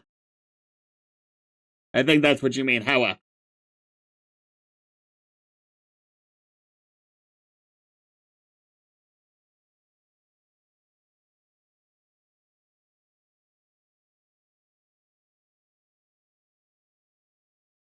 Yeah, well, okay, since we are the palest of pale, the guy could even ask for Aaron Asker.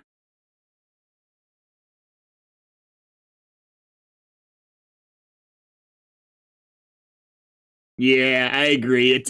Attempting to imitate this is probably going to be more trouble than it's worse. Not what I meant to say, but it was actually correct.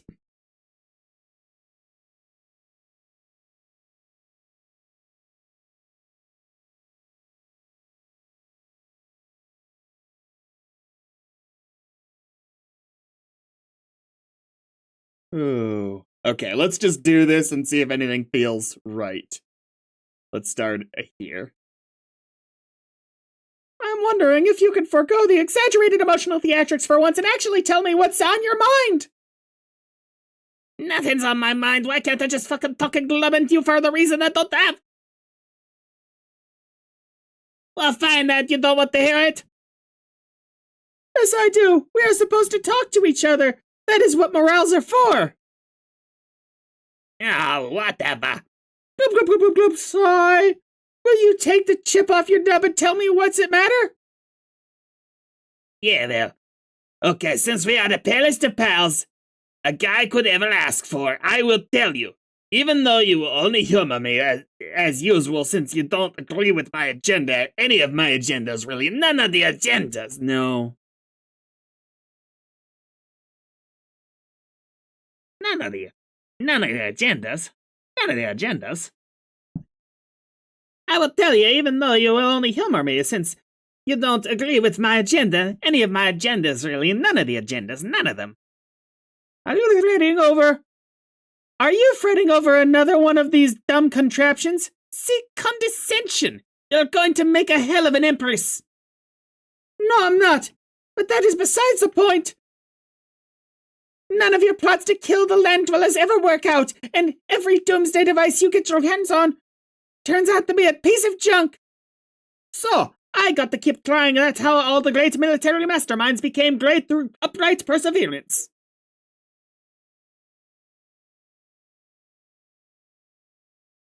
I think deep down, you stack these plots against you so you fail because you know it's wrong. It isn't wrong. I'm not going to complain it to you. Complain it to you. I'm not going to explain it to you again. At this point, all you need to know is how important it is, and I'm doing it for us. I mean, our kind. Nobody understands, not even you. This is the last time I will say this. We are not better than anybody. Angry face, glub. Pshaw. Hemospectrum begs to differ. If you're as sickened by them as you say, why do you spend so much time on land? You can't have it. The sort of affinity for our kind that you profess, I apologize. That you profess if you've only spent, a few days underwater, maybe, in your whole life? Whatever. I haven't to keep an eye on up here. It's all about tactics. Yeah, I do kind of like going for the semi-Irish, the top of the morning to you. I have it to keep an eye on up here. It's all about tactics. What about your friends? Do you ever think about them? If they are beneath you, then they can't have to die to— Fuck off with all these H's! You're the worst! And I know you like talking to them. You say you hate them. But I think you are pretending. History is full of cases where conquerors consort with members of the enemy in a mannerly way before wiping them out, even going as far as growing fond of them. It's only civilized. I have a fishy feeling that is a doomsday machine thing is not another excuse to consort with someone in particular. All your feelings are fishy. Glub, glub, glub, glub, glub. Don't you glub that tone with glub with me, Miss Fuck. I can't handle both of you. Mister, I'll glub in whatever dumbass bubbly sounding fish noise I want to glub. Fish noise.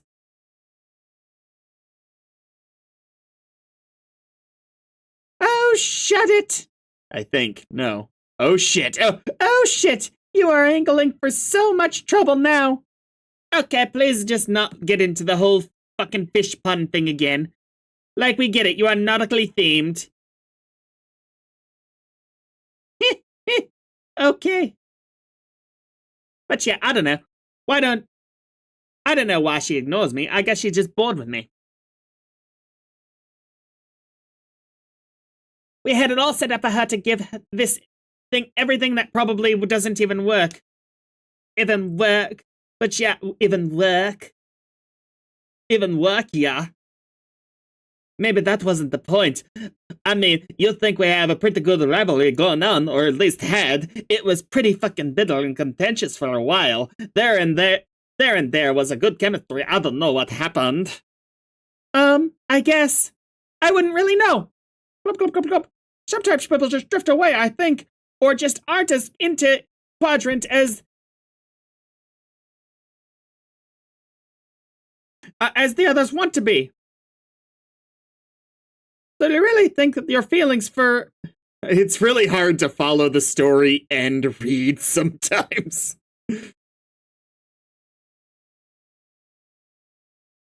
What was that about there being a good sound panel coming up at some point? We're gonna be on this page for the rest of the stream. It's starting to look like. Sometimes I think people just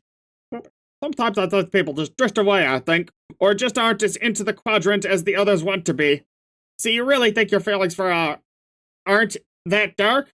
It doesn't matter, like I said. It doesn't matter, like I said, she's bored shitless. I guess I'm not. Let's go for the pirate. It doesn't matter, like I said, she's bored shitless. I guess I'm not as good as an avatar as I thought. That's so ridiculous. That's so ridiculous. Any girl would be lucky to have a Kismesis as diabolical as you, especially that one. Good lord.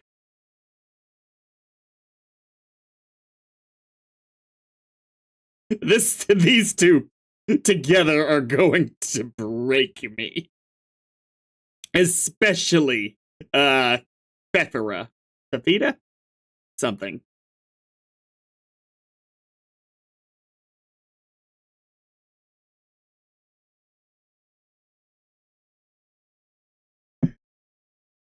Who knows? Who knows what her problem is? Fuck. Now, I like the typing quirks. It's mixing it with fixing a new voice. Plus, I recognize it as a part of their characters at this point, even if I struggle.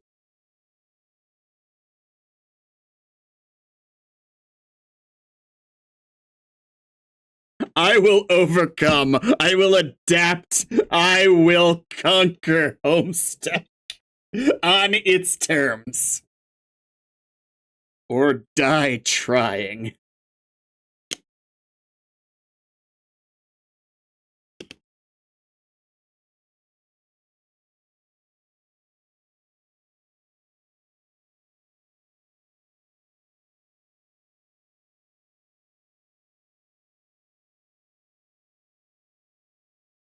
Who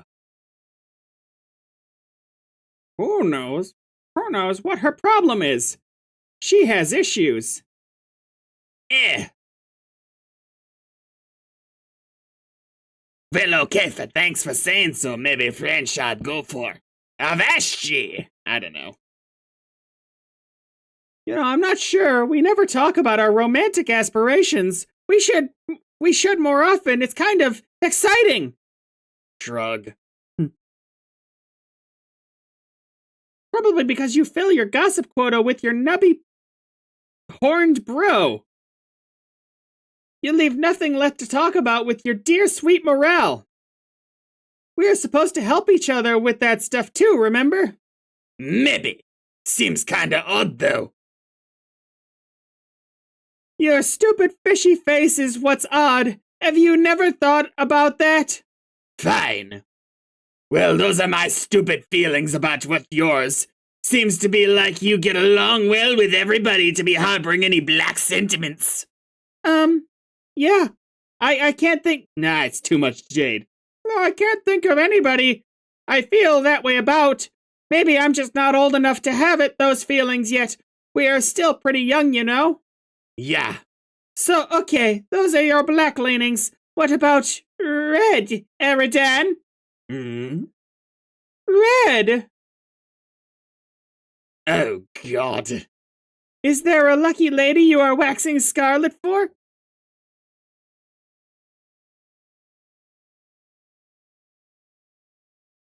Or lucky fellow? Woo! Tell me! Don't pretend you're all embarrassed suddenly. Avashji, okay, Fef, this is none of your damn business. I gotta go. Be back later when it's time to play. Go get a beverage. Another emotionally exhausting conversation. Emotionally exhausting. That page could have been as long as the entire stream. Too many feelings and problems. It could be any clearer to you. You are this sea princess. You and the sea princess have splashed down hard into the morale zone. And now you don't know which way's upward. Perhaps tonight you will reveal your true feelings towards her and end these exaggerated emotional theatrics once and for all. One way or another, you need a stiff drink, but not this swill. You're not that desperate. Check fridge. You pay a visit to what the common land dwellers refer to as a thermal hole, instead of the more aristocratic and especially esoteric alien-sounding term, a refrigerator.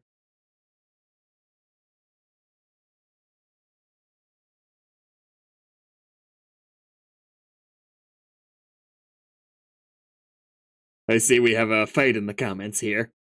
A bunch of unbelievably shitty wands tumble out. Of course you knew these were here. You're not even sure why you looked. Ah, history doesn't repeat, but it rhymes. Go get a beverage. Another emotionally exhausting conversation. Too many feelings and problems. That guy. Talk about a high maintenance morale. Perhaps tonight you will reveal your true feelings towards him and end these exaggerated emotional theatrics one way or another. You need a sugary drink. Psst. Ah, this is stupid. Glub, glub, glub, glub, glub. Glub, glub. Why would I do this to myself? You decide to unwind and take your mind off the drama for a while. Before starting the game, you nearly forgot this is going to be an exciting night. Everything you are about to do is exciting. It is always exciting. You are excited. You unequipped Triton's Entente, a golden double culling fork, a legendary weapon reserved for royalty, and generally only used for ceremonial purposes. Disarm. You unequip Ahab's crosshairs, which is yet another legendary weapon about as powerful as your kind of Stratus will allow. You plundered it from the ghost ship during a particularly challenging campaign. It was the same old Gambliance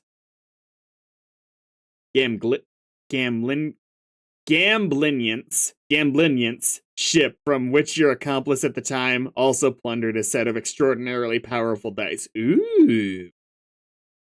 Bother Vriska, yes! Poseidon's, I gotcha.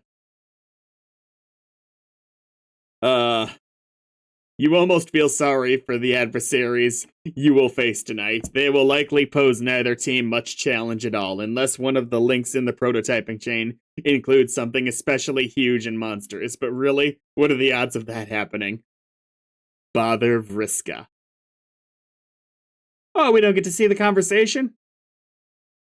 On the subject of your old accomplice rival, you guess you'll try talking to her one more time, even though you know she won't answer. You know she is bored shitless with you and your drama, which you are almost starting not to care about this stupid doomsday device, which probably won't even work. She probably knows you know it won't work. She has probably put all the pieces together and knows it was an elaborate ruse to be in cahoots with her again. And she just went along with it, playing for you for a chump. You are such an idiot. Oh, and this occurs at the same time? Okay. Yeah, see, no answer. Bored shitless. Just like you thought. She has much hotter irons in the fire than you these days.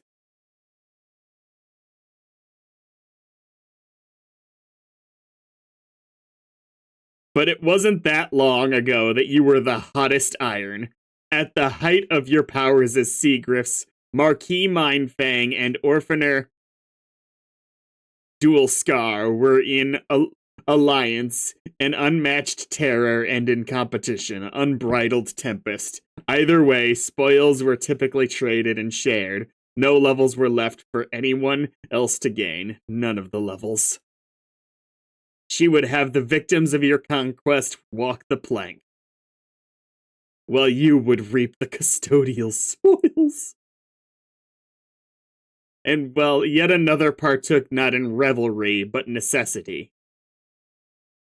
She had to keep her fed and keep her calm to keep her terrible voice down. If she were to raise it above a whisper, trolls would begin dying. First, the lesser bloods, those those more psychically susceptible. If she raised it to a is she basically what's the Black Bolt?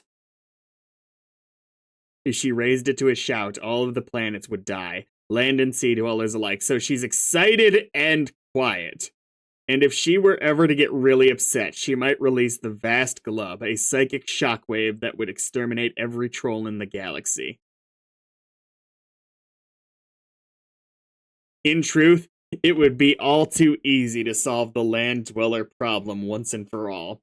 You'd just need to lighten up on the feeding schedule for a while. Maybe you'd be a little too busy to bother with that hassle for once. Or maybe you could happen to be off your game for a spell. It happens, even to the best sometimes. But nah, it would make her upset. More emotions, more problems, that's all you need.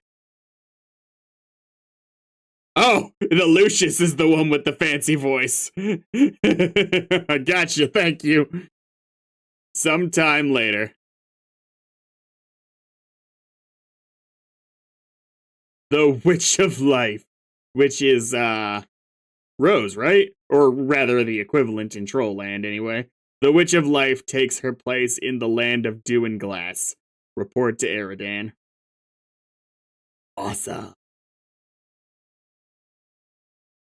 I like that the back of her dress kind of looks like a, which one was the witch? Was that Jade? Probably Jade. Jade makes sense.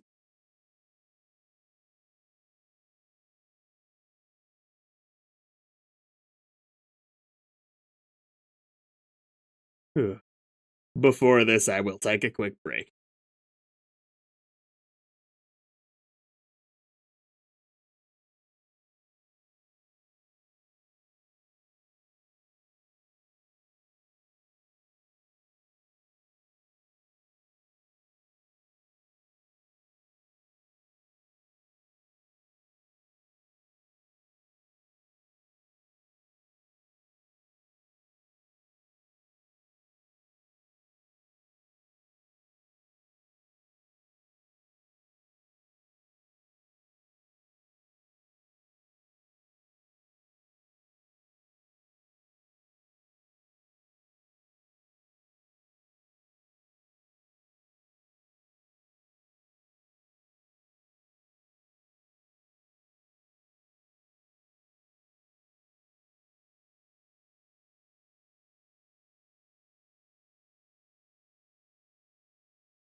Okay, I'm going to try this.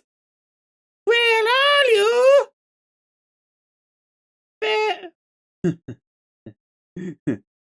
Tiff, where are you?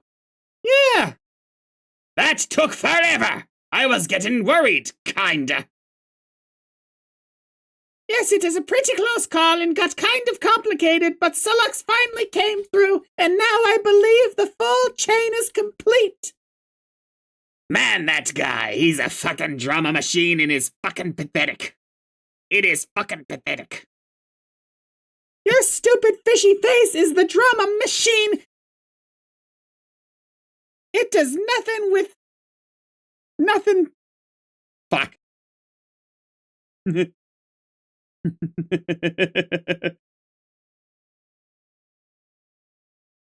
Your stupid face. Where are you, your stupid face? Your stupid fishy face is the drama machine that does nothing but whine and glub.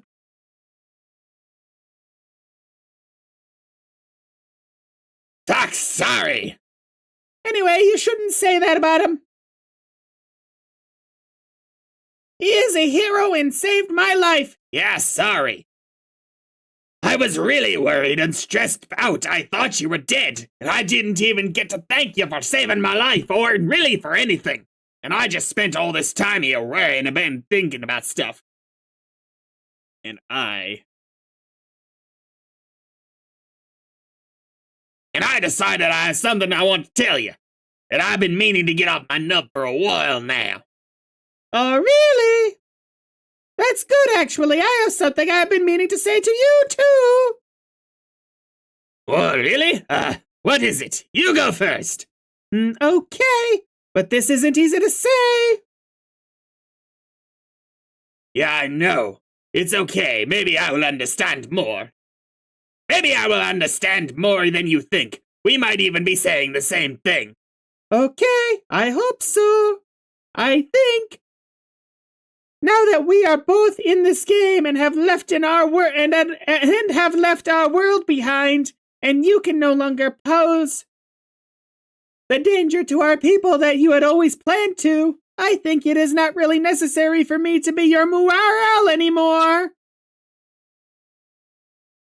Whoa, wait, what? I am really sorry, Eridan. It has to be so hard looking after you and keeping you out of trouble. It has taken its toll, and honestly, I am really exhausted. Fuck! This isn't what? I don't know, I wasn't expecting this at all. I'm not sure I can handle this. I'm sorry. It will be the best for both of us. We can just sort of be regular friends instead. No, please don't! Look, I'm being serious here. Don't do this. I won't even use my weird accent while I type, okay? So you know I'm being really dead serious and honest about this.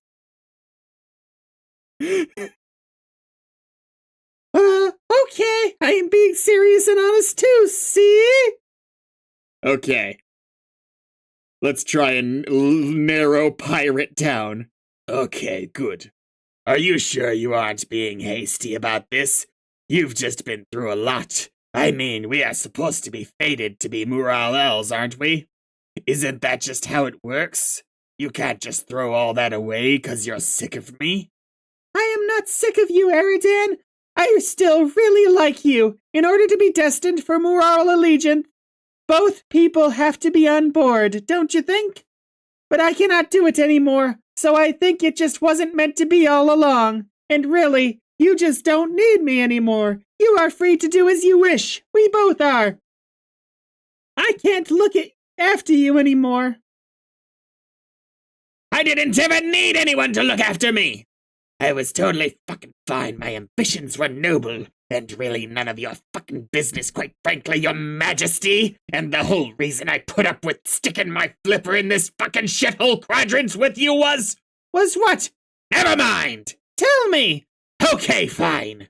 I apologize for losing my shit over this, and I was just caught off guard is all. But maybe it's a good thing, really. Actually, I might have been proposing the same thing, to be honest. Oh?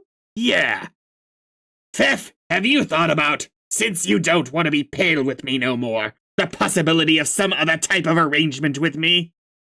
What do you mean? I mean, something a bit more. Kinda reddish, like brighter red. No, I hadn't thought about it. Okay, well, what do you think about it? Now that you're thinking about it. I don't really know about that. I really don't know about that. Why not? I thought you said you liked me. I do, but I don't know if it's really in that way. Couldn't it be, though? Don't you think there's room in your collapsing and expanding bladder-based aquatic vascular system for those feelings? I've never had a chance to consider anything like that. I have just spent all that time worrying about you and trying to keep you from killing everybody or hurting yourself. It took all my energy. I don't think I have anything left for those feelings either. Oh, God. What? I'm the biggest fucking idiot who ever lived. I can't believe I just opened up to you like a chump when I knew that was coming. I am one sad fucking brine sucker.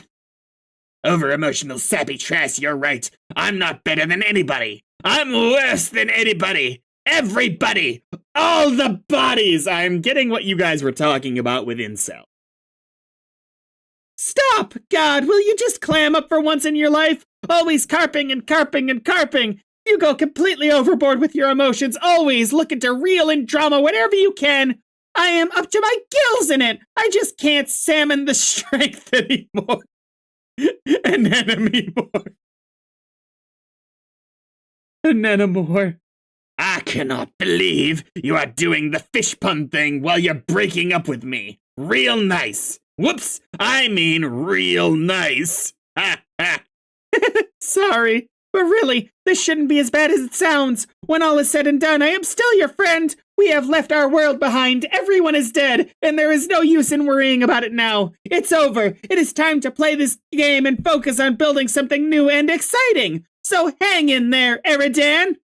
I have to go now. Sullux is in serious trouble, and I have to go help him.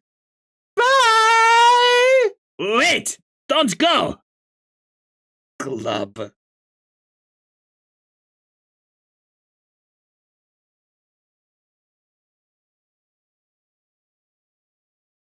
I feel bad for you, dude, but I think you could have handled that better. I agree. This sucks. Proceed to gate. You're free! Check on Salux.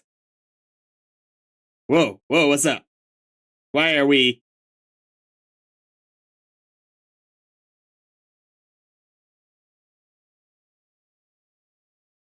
Okay, we're returning to a totally different voice. Carcinogeneticist began trolling twin Armageddons. Bro, are you okay? Hey, oh God, what have I done? Salux, please tell me that's just honey. Please just be honey. Please just be honey. Please just be honey. Ah, make believe time is over. Oh God, oh God, oh God, oh God, oh God, oh God, oh God, oh God, oh God, oh God.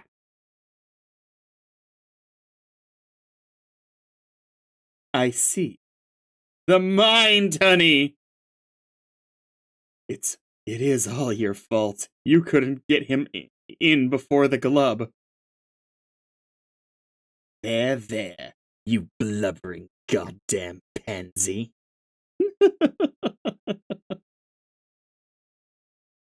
Land of tents and mirth. But tents has...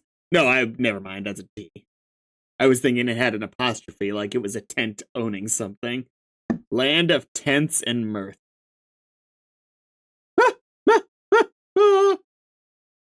Indulge emotional theatrics. Oh no. Oh no.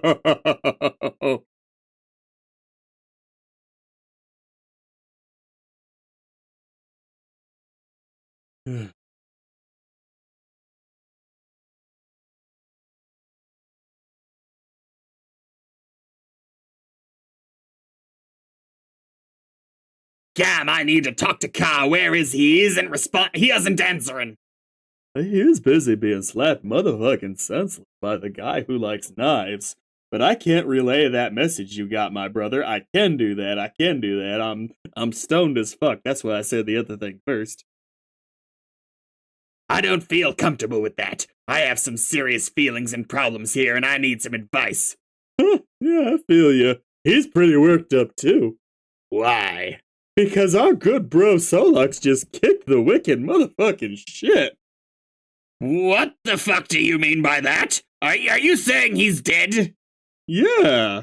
Ah, fuck! Oh, God, fuck! Now I feel like an asshole! Yeah, I'd say that an asshole is the thing that just about what everybody feels like. Carcat blames himself on it. Poor motherfucker. But I told him to be chill, because there is a miracle coming. I could feel it. That is the worst fucking advice. What an awful thing to say. Thing of you to say. Magic isn't stupid. Magic isn't stupid. It's real. Magic isn't real, stupid. Stop believing in it. I've got to believe at what my heart tells in me, even if it's a fake thing. This is a lot of pointless fucking rubbish and isn't no emotional help done me. Or to him or me either, for that matter. Put Car on. Ugh. I can't really think about intervening. The black frowning motherfucker kinda scares me. Are you sure I can't help a brother up in his motherfucking chill? I don't know. It probably doesn't matter. My feelings seem petty and meaningless now. She had better things to worry about than my overwrought bullshit. Like the dead guy who saved her. So, forget it. Thanks anyway. Bruh. My advice is you just kick back and motherfucker snap into some rude elixir and maybe get your wicked zone on. There, I said my piece. What the fuck are you babbling about? Snatch an ice cold, dog.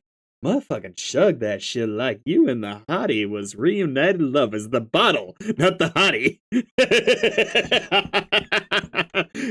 You and the bottle was reunited lovers. Are you recommending a Avashji, are you recommending a beverage to me or something? Is that what this is? Yeah, man, slam a Fago.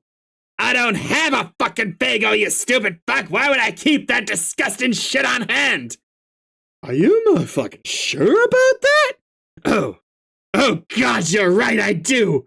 I totally forgot about it! You see, man?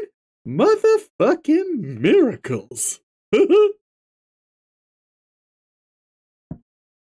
I love voicing him so much. Slam a Fago. You prepare to kick back and motherfucking snap into some rude elixir and maybe get your wicked zone on. It sure would be startling if what followed was a crudely drawn spit take accompanied by an odd, short exclamation. Blah. I love how quick that was. What? It's just soda. Not great, but not that bad either. What's the big deal? We all need to settle down here.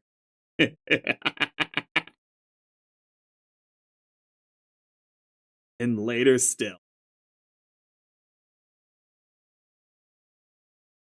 A princess prepares to administer a universal remedy for the unawakened.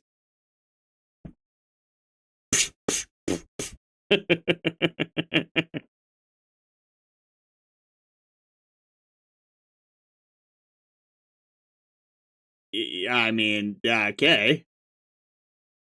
This is. I mean, I know it's honey on his mouth, but mind honey rather. But putting that aside, this is, okay. Carcat. Blah. Oh wait, was there more? That's mind honey, not blood. Mind honey.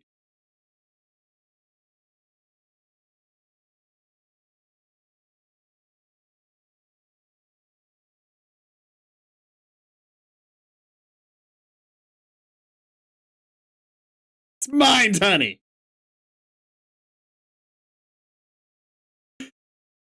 It's mine, honey.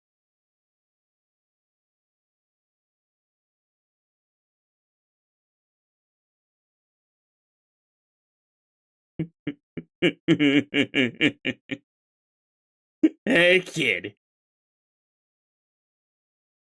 Hey, kid. Never got a chance to say how much I hate you. Every last one of you. Ooh. Ooh. Hello.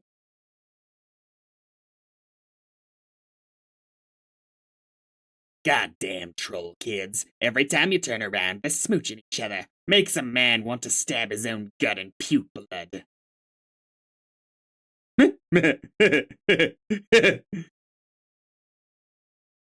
It is like I'm the kid from the never-ending story. I was chased by some bullies into this fucking attic, and now I'm watching over more people kissing and stuff basically forever. How many meta layers removed from this story can we get? This attic is spooky. I wish those bullies would just leave me alone. Later I am going to ride a long magic dog through the sky and fuck their shit up. He's got mind honey on his hands! This troll paint is making a mess. This was such a bad idea. Quick, become more meta while AH is brooding.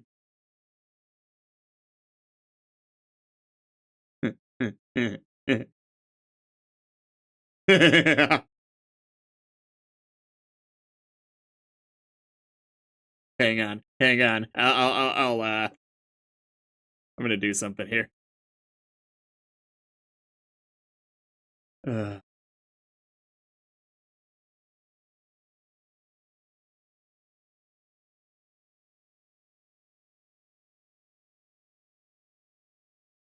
Do.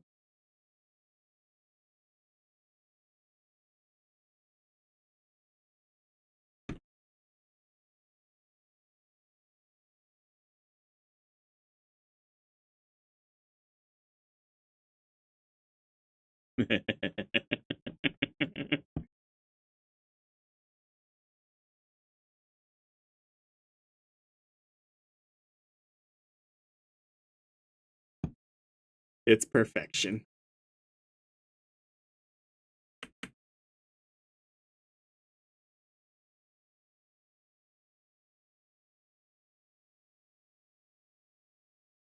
Oops, should I have waited? Land of stumps and dismay. What do you mean that we're canonically reading this from the 100-Acre Wood? Employs a daring execution of author tech. Ladder to self-indulgence behind his own back. It keeps happening. All MSPA readers make a solemn vow to do an acrobatic fucking pirouette off the stump and blow their brains out. If it doesn't stop, keep happening. Okay, haha, get back to the story, jackasses. Excuse me? Oh, I'm sorry. Am I not going fast enough for you? It was you who said it, AH! Fuck you! I think. Or is that's our command, okay. Well, quite frankly, your majesty, I don't think you realize what kind of hell I've been through. Do you have any idea how long I've been trapped in this attic? Do you have any idea how fucking scary it is in here? Do you have even the slightest clue how many times that wolf head over there was scared the shit out of me? Wolf? Ah! This is ridiculous. No, this is my life we're talking about here. Bullies, wolves, musty attics, huge spiders. Did I mention the spiders? Let me tell you, I got hella spiders up in this place. Fuck, this horn fell off. Damn it, piece of shit. Wonder if there's any glue in here. Oh, screw it. Do you have any idea how much power I wield over you? to what extent I can ruin the shit you step in with that squeaky clean Sunday loafer you used to stomp, that bookmark and stamp that F that you used to stomp it. That bookmark and stamp that F5 key day goddamn in and day fucking out. Do you possess even the most infinitesimal kernel of cognizance for the degree to which I can make the shorn, shivering weasel that is the totem spirit representing your wretched fascination with this website squeal in heart-rending remorse? It would be so easy. I could snap my gray, smudgy fingers right now and make you read all the romance exposition segments all over again. Back to back to back to back to back to back. Oh, you don't think I'll do it? I hope you will. This is a very poorly conceived threat, my dude.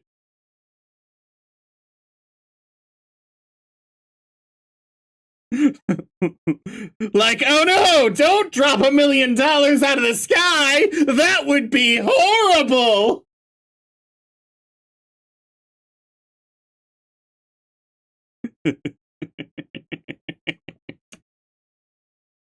Oh my god.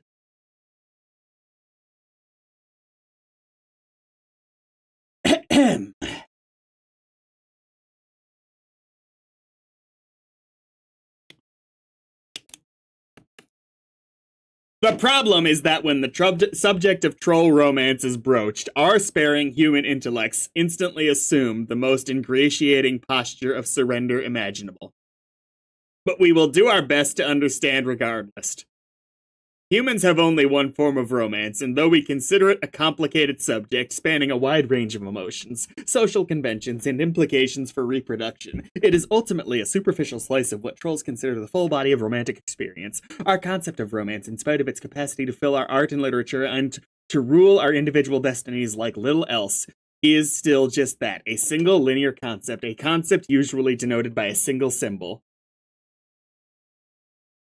Troll romance is more complicated than that. Troll romance needs 4 symbols. Their understanding of romance is divided into halves. A halved, again, producing 4 quadrants. The flushed quadrant, the collagenous quadrant, the pale quadrant, and the ashen quadrant. Each quadrant is grouped by the half they share, whether horizontally or vertically, depending on the overlapping properties one examines. The sharpest dichotomy, from an emotional perspective, is drawn between red romance and black romance. Red romance, comprised of the flushed and pale quadrants, is a form of romance rooted in strongly positive emotions. Black romance, with its collagenous and ashen quadrants, is rooted in the strongly negative. On the other hand, the vertical bifurcation has to do with the purpose of the relationship, regardless of the emotions behind it, those quadrants which are concupiscent. The flushed and collagenous have to do with facilitating the elaborate reproductive cycle of trolls. Through those which are conciliatory, the pale and ashen, would be more closely likened to platonic relationships by human standards. There are many parallels between human relationships and the various facets of troll romance. Humans have words to describe relationships of a negative nature, or of a platonic nature. The difference is, for humans, those relationships would never be conceptually grouped with romance. Establishing those sorts of relationships for humans is not driven by the same primal forces that drive our tendency to couple romantically. But for trolls, those primal forces involve themselves in the full palette of these relationships. Red or black, torrid or friendly.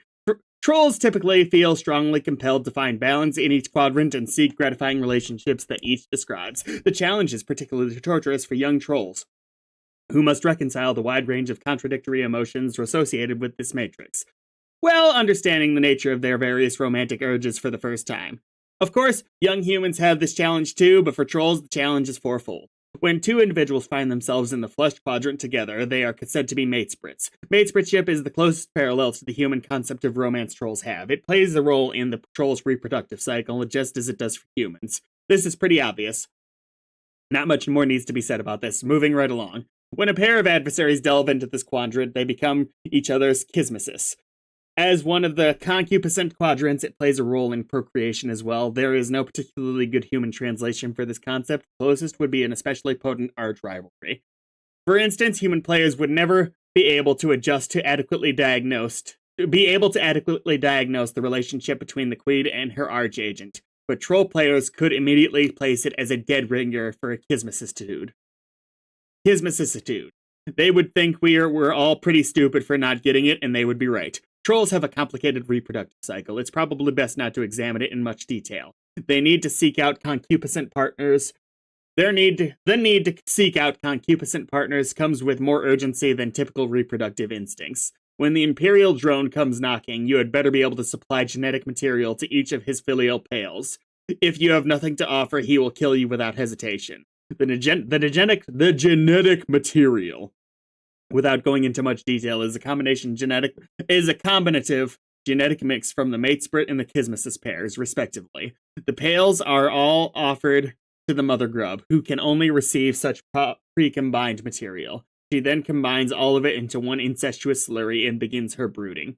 This doesn't mean the initial combination was for naught, however. In the slurry, more dominant genes rise to the fore, while the more recessive find less representation in the brood. Especially strong matesprit and Kismesis pairings yield more dominant genetic material. The more powerful the complement or potent the rivalry, the more dominant the genes. Troll reproduction sure is weird. We all take a moment to lament how pedestrian the human reproductive system is, and further lament that the phrase incestuous slurry is not a feature of common parlance in human civilization. This quadrant involves a particular type of three-way relationship of a black romantic nature. Falling on the conciliatory side, it has no bearing on the reproductive cycle, except for indirect ramifications. When two trolls are locked in a feud or some otherwise contentious relationship, one can intervene and become their auspicious. The auspicious means mediates between two playing the role of a peacekeeper, preventing the feud from boiling over into a fully colliginous rivalry.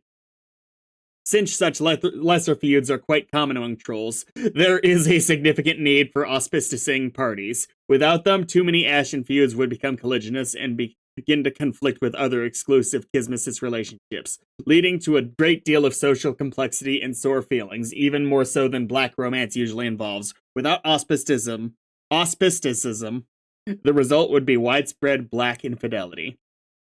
The relationships each quadrant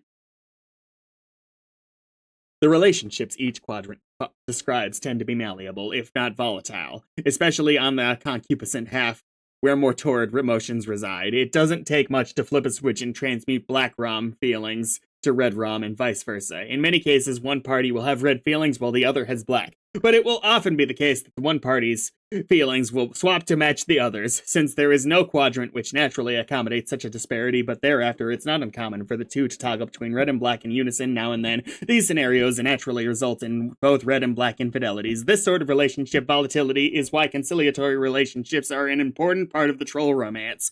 An auspicious can stabilize particularly turbulent relationships. If the auspicious fails to mediate properly, or has no interest in the role, or perhaps has different romantic intentions herself altogether, then the relationship often quickly deteriorates into one of an especially hostile and torrid nature. There are many outside factors and influences tugging and pulling these relationships in different directions, and unlike humans, who have very orderly, simple, straightforward romantic relationships without exception, trolls exist in a state of almost perpetual confusion and generally have no idea what the hell is going on. Yes, we're doing this all. Being confused by troll relationships is one thing we have in common, though. This quadrant prescribes over mutual allegiance. The other conciliatory relationship, a reasonable human translation, would be the concept of a soulmate, but in a more platonic sense and with a more specific social purpose. Trolls are a very angry and violent race. Some are more hot-tempered and dangerous than others, to the extent that if left to their own devices, they would present a serious threat to society or even to themselves. Such trolls will have an instinctive pale attraction to a more even-tempered troll, who may become their muarel.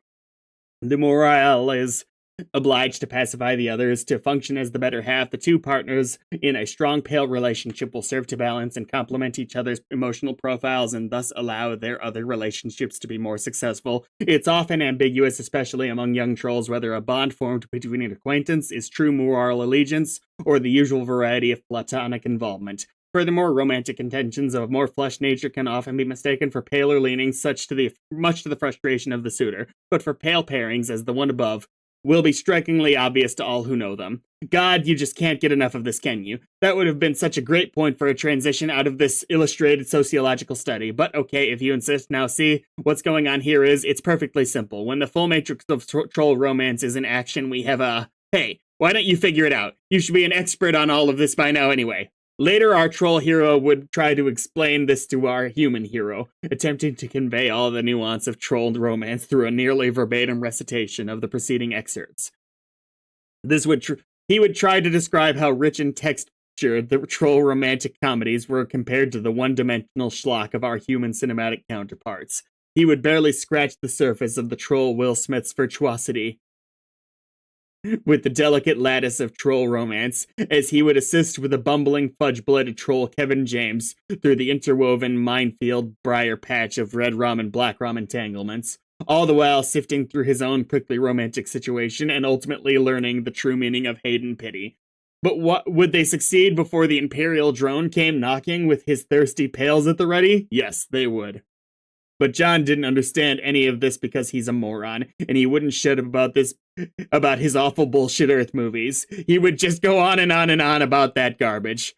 But if there was one theme to be hammered through his thick skull, it would be the troll's cultural preoccupation with romantic destiny. Yes, the romantic landscape is rife with false starts and miscues and infidelities, red and black, but every troll believes strongly that each quadrant holds one and only one true pairing for them, and it is just a matter of time before the grid is filled with auspicious matchups through the mysterious channels of troll serendipity. In short, their belief is that for each quadrant, there exists a pair of triad of trolls somewhere in the cosmos that were made for each other. Wow.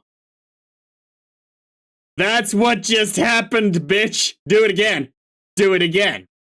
Alright, now you're definitely trolling us. Come on.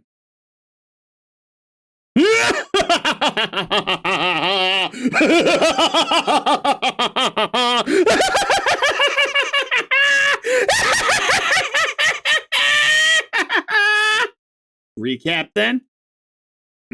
Nah, I think we're good. Reel it in.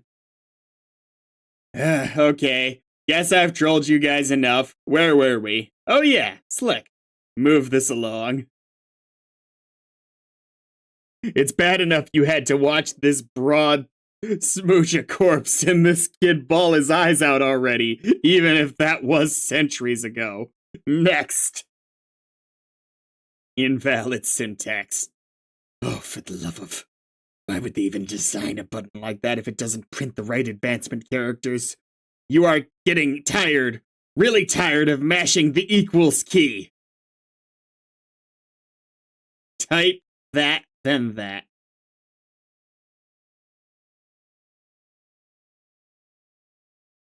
This moon is different. It's very purple and quiet. Doesn't look like anyone here is awake yet. Not like the yellow moon you were just dreaming about. Plenty of friends here, all up and around, making a racket. It was fun for a while until you woke up with honey in your mouth, killed your Lucius, saved a princess, and died. Luckily, you had a couple lives to spare.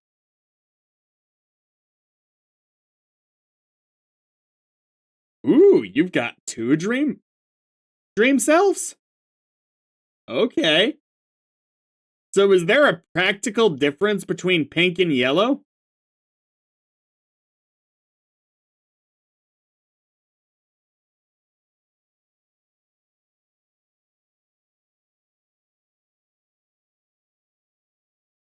Did Andrew choose to ditch Nepeta's hat because he thought it looked dumb or something? Because the hat was great.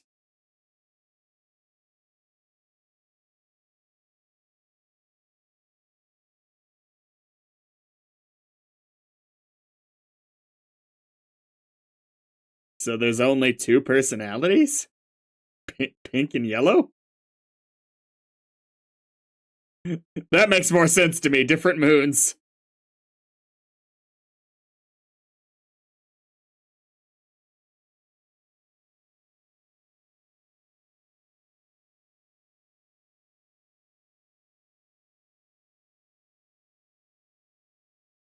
Aradia wouldn't be caught dead wearing those bright colors.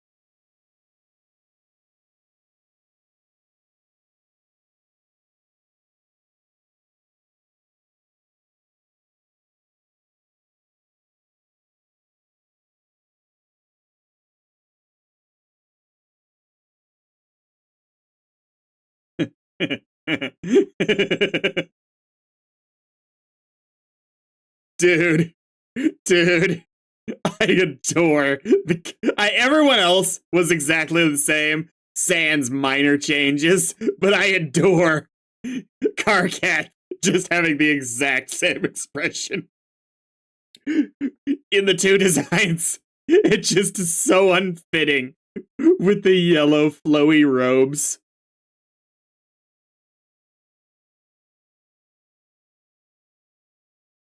Most other players only get one extra, but you're kind of a special case.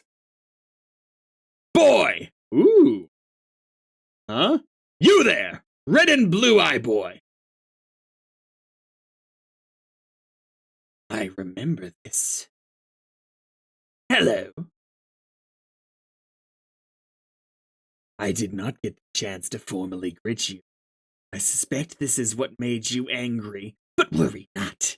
I have been brushing up on your troll etiquette. Pardon me while I consult the appropriate pages. Will only be a moment. Just what you need. This book is very thick. Just what you need. Another voice of the imminently deceased invading your head. Haven't they caught you and caused you enough trouble already? Get it out! Troll etiquette sure is confusing. Get it out, get it out, get it out, get it out, get it out! Oh, jeez. Ooh, ooh, ooh, yay! Blast off, Team Rocket.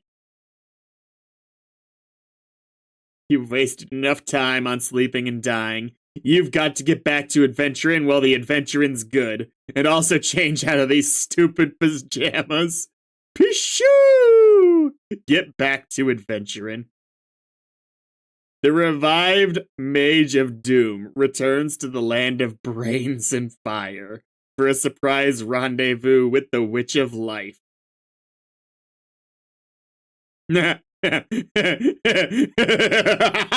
She's like, this doesn't usually happen when I kiss corpses. This is awkward.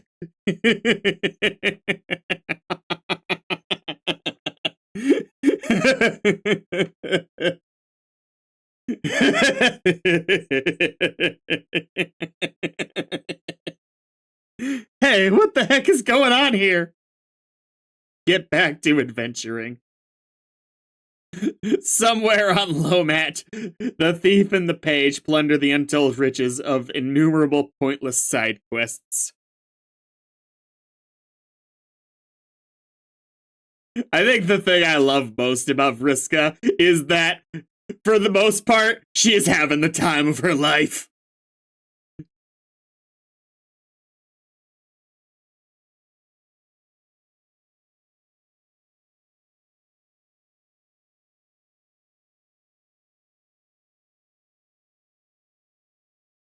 What are these? They look like capture logged cards, like a sort of version of it. The thief is proving useless, completely unresponsive to commands. You'll need to rely on someone else, someone less stubborn, someone craftier. 8th Exile, type, switch 2. Yay! Well, the Knight of Blood charges ahead. Oh, those were boonbucks? Okay. The Seer of Mind remains behind to unravel the mysteries of the land of thought and flow. It is time. See ya. It's the voice again. You were wondering when she'd come back. This time you are ready for her. Retrieve chalk. Scratch, sniff, scratch, sniff. You search for the appropriate card through your scratch and sniff modus. The card will be unmistakable. It is the one that smells like a fruity rainbow that makes you sneeze.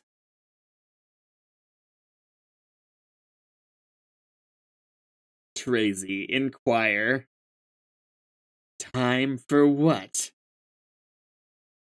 Fun! To begin your mission. You must eliminate what mission? If I'm gonna voice index Tracy, what do I do for you?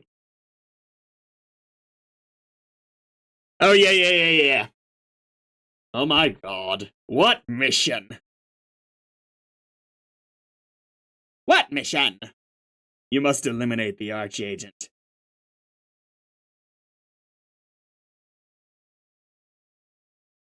Exile Jack Noir. And of course, this is the same person that was communicating with Rose, right?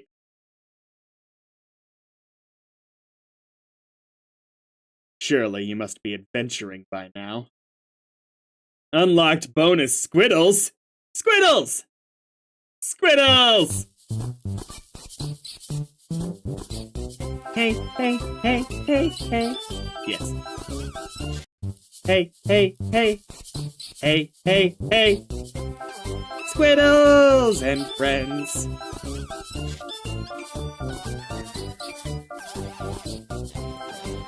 Oh no, it's getting scary. No!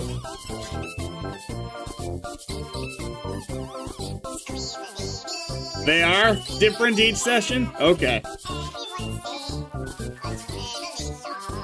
Who was the one with the super fancy text? Was that the Peregrine Mendicant or was that the Queen? You know, the cursive. The first time around we saw it. It was the Queen? Okay.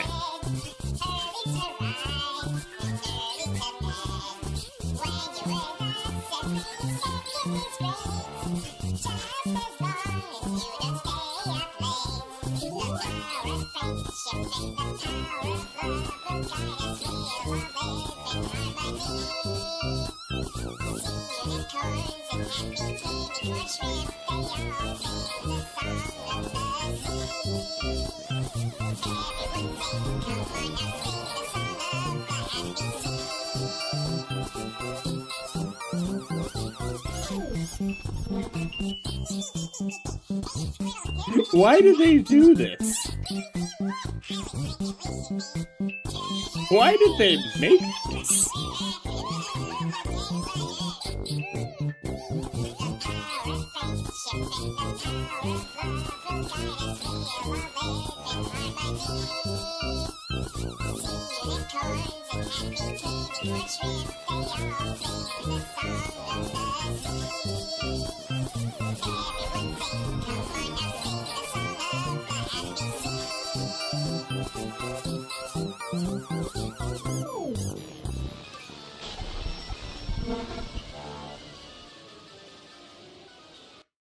Just Monica.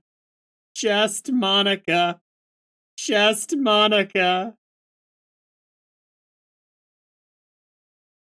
Squiddle's album animation combo pack was a big team effort. All these awesome dudes and ladies had a hand in its creation. Alex Rossetti, David Coe, Ian Taylor, Clark Plasmatus Powell, Eric Scheel, Michael Guy Bowman, Seth Beat Fox Paley, Steve Emerson, Robert J. Lake, Nick Smalley, Jeremy Solitras, Ian Murray, Malcolm Brown, Toby Radiation Fox, Mark Hadley. Album art by Cindy Dominguez. Animation credits were Paige Turner, Rebecca Harding, Brett Muller, Kara Rose, Michael Furman, Cindy Dominguez, Penny Brush, Richard Gung, Nick Carey, Killian NG, and Eyes 5. Jesus Christ, what was that? Surely you must be adventuring by now. Yay, got the hat back! Why, yes, as a matter of fact, it does appear that the Rogue of Heart has been keeping herself quite busy. Aggress. Stab. That would do it.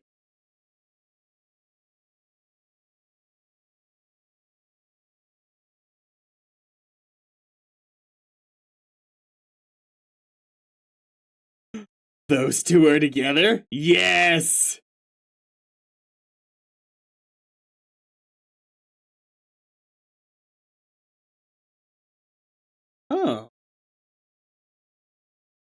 saccharine disposition. Maybe I'm misremembering the definition of saccharine. Give me a second, but that would be like a fake smile, wouldn't it? Ah, excessively sweet. Okay, okay.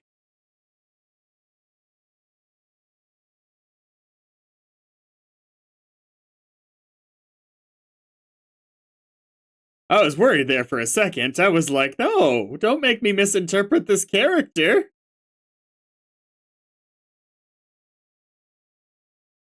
Pounce greet.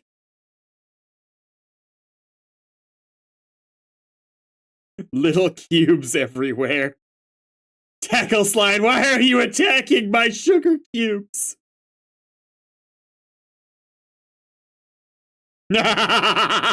She's like, give me all the details! Give me all the details!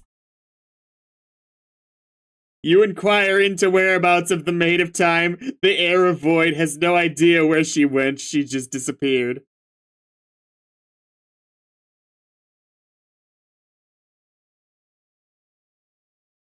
Wow. Get up and commence the adventuring. The underlings have been getting enormous lately.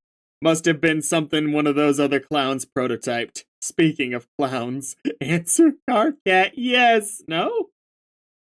Your glasses are broken? It does not appear to be a message from Carcat directed at you specifically.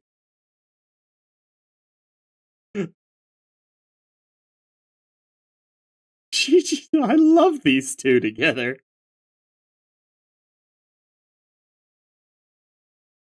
He has just updated one of the many memos on the Trans Timeline bulletin board he set up a while ago. You've since no longer bothered keeping up with the endless and mostly incomprehensible communique. But while checking the update, you can't help but skim through the first memo in the long sequence, which was written hours ago from your present perspective. Read first memo.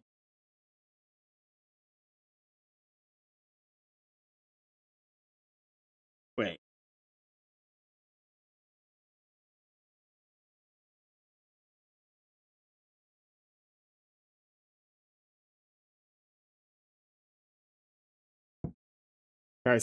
Past carcinogeneticist. Ooh. Ooh. Fuck this. I love it.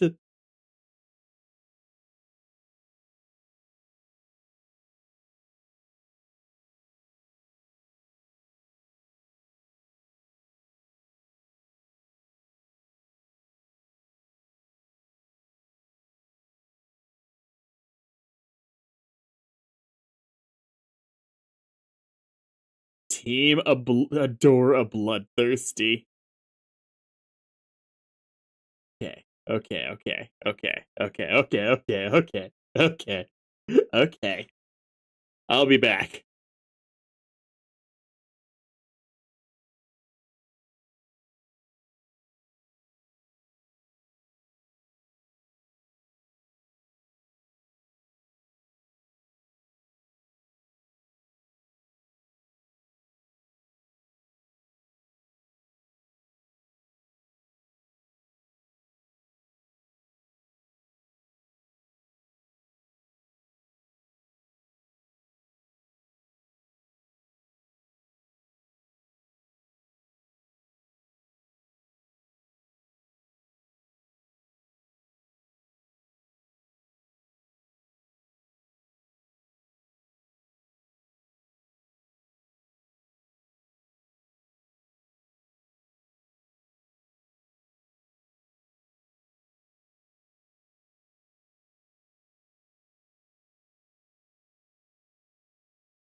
My viewers actually went up while I was gone. There will be no corner hits for you today, though.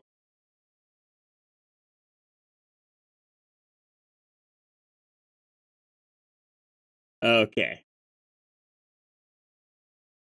Is that 6 hours and 12 minutes ago, or does it mean something else? I have returned. Okay. Okay. I think I set this up right.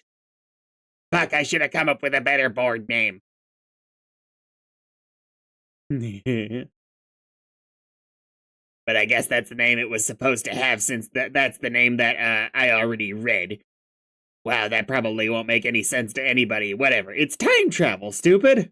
Whatever, it's just a stupid name. Let's just do this. This is a public bulletin using Trillian's weird timelines features, which I don't even really understand yet, but I'm guessing might be useful.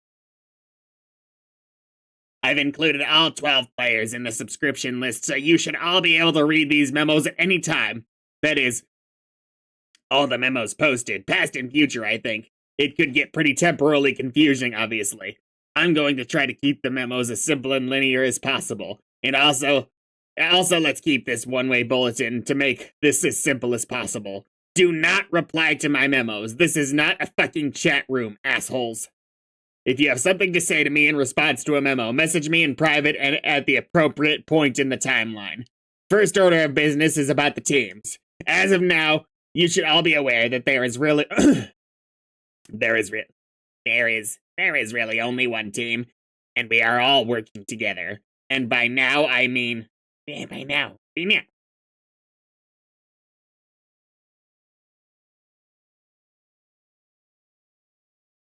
Huh. There is really only one team, and we are all working together, and by now I mean time local to me as of writing this. So if you're reading this in the past, okay, first of all, how do you even know about this feature already? Second, why didn't you fucking tell me? Whatever, I digress. If you're reading this in the future, then who cares? It's probably old news to you. Actually, now that I think about it, what's so special about reading this in the future? It's like any bulletin board. You post stuff and it sits there for a while and people in the future read it. Ha! Big fucking deal, I guess. Gallows Calibrator, 5 hours and 51 minutes ago, responded to the memo.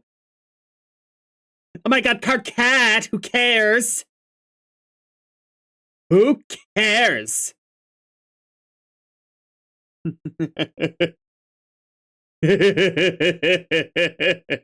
Banned PGC from responding to memo.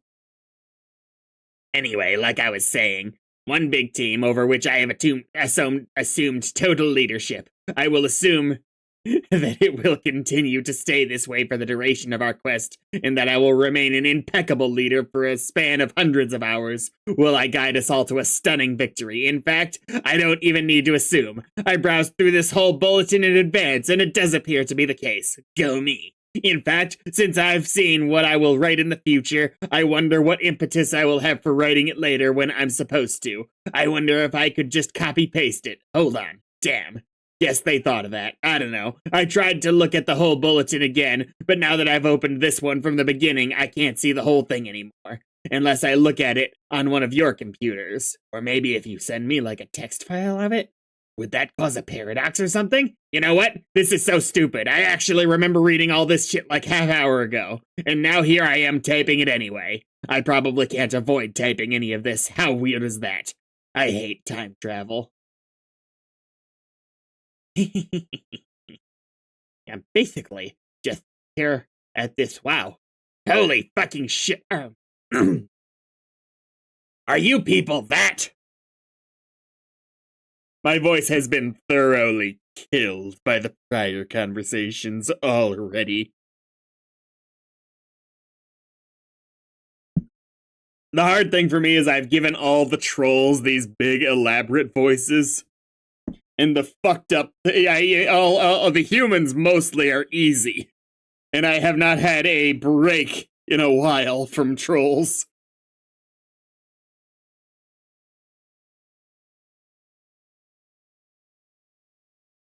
Ugh. Dude, I can't believe it won't fuck up for long. I just believe this was the big reason you wanted to tutor me to help you open those ports. You basically just babble about paradoxes and argue with yourself for hundreds of pages. Okay, so you're saying this was from like 5 hours? Okay.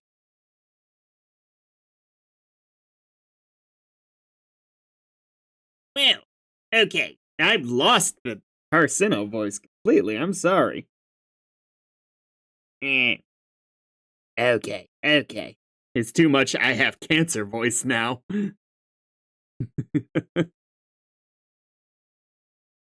She's saying this is... Okay, so you're... Fuck. Where is it?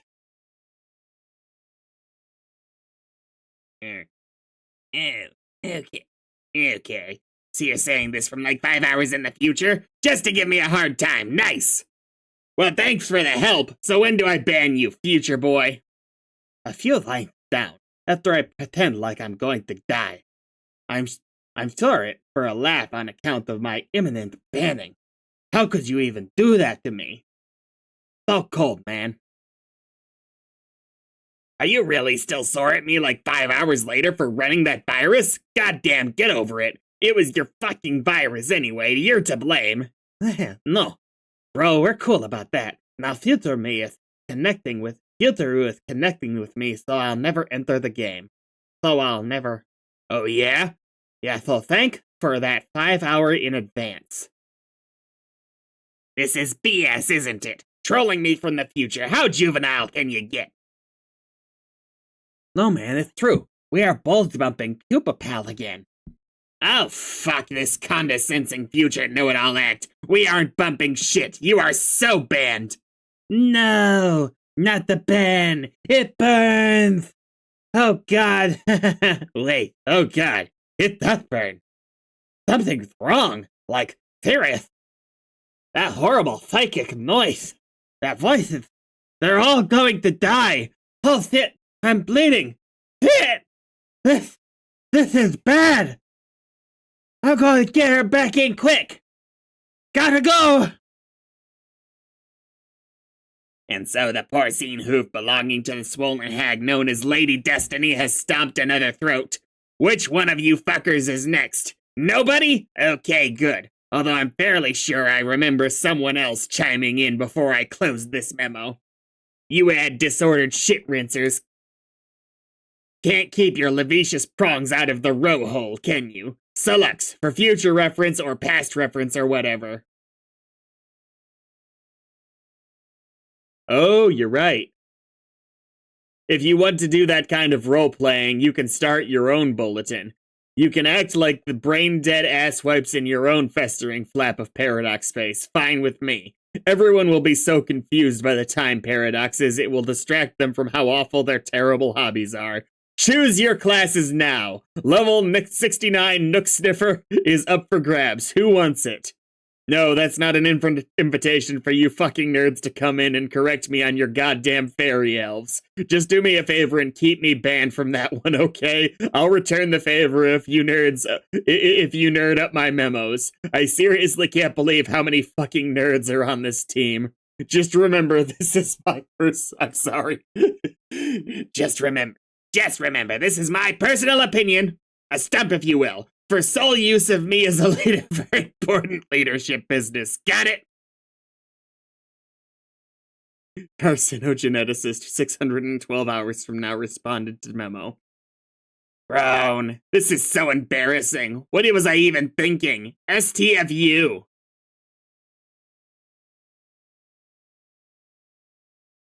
Past Carcino banned future Carcino from responding to memo? Fuck off. Okay, I'm fed up with this memo. Gonna close it out. You'll hear from me again later when I got something else to say. I.e., just scroll down, you douche. It's all right there already because of time travel. Time travel. I know, right? Anyway, just to reiterate, full steam ahead. Leader equals me forever, obviously. Peace the fuck out. D-bags. Centaur's testicle right now. I'd like to add this useless memorandum that I still don't recognize the validity of your leadership. Sweet mother grubs oozing vestigial third oral sphincter, how can you people be so stupid? It may be true that we are all playing in the same session, but I see no reason to disband the former power structure, especially if it means instituting a tactical midget with a short fuse, a foul mouth, and paralyzing insecurity over the color of this blood. That's all I have to say. Well, I have a sharp fuse that's very funny. You can almost hear me laugh over the sound of the robot you are probably beating to death, or doing worse too. Hey, do you kiss your robots, right? You do kiss your robots, right? Might as well clear the air as long as we're broadcasting this across the entire space-time continuum. Not usually. The funny thing is, the future everyone will recognize me as the undisputed leader, even you. You will be standing on the tippy toes of your idiotic metal shoes, taking delicate purchase of my nubby horns and hoisting yourself over my head to put your sweatiest tough guy smooch upon my twitching spine lump. It will be tender and deferential, like a pauper kissing a noble's ring. Just scroll down, read the logs. Nowhere have I seen evidence of this. Most of this is you from various points in time raving about nonsense and arguing with yourself. Do you realize that here in the future, this bulletin has come to be regarded as something of a joke? A lengthy piece of comedy, often quoted amongst ourselves in private moments of levity. It seems I'm the one to inform you of this up front, which is likely why you persist with the ingratiating charade against better judgment. You're getting off on this, aren't you? What do you mean? This excites you, being the tough guy and pretending like you're putting the awesome leader in his place. You're probably working up a good sweat. Hope you alchemized a bunch of spare towels. Why don't you... What was the double ad again? Oh, yeah, the code thing. Okay, I thought this was a speech quirk for a second. And. Them with your spongy brain for extra absorbency.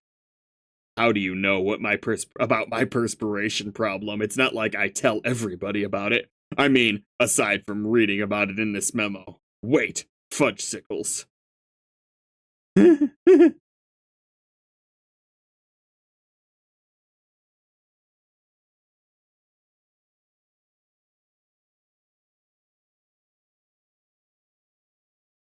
Okay. Oh my god, dark text lady. My gosh. No, I don't think so. Where are you then? Oh, okay, sorry I asked. No, what? Hey, it's so... Fuck.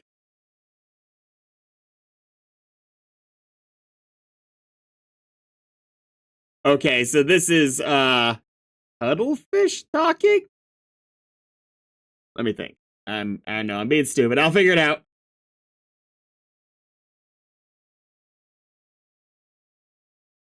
No, this is all Gallows. It's just the color of the text confused me. Or not. No, this is all Tracy. This is all Tracy.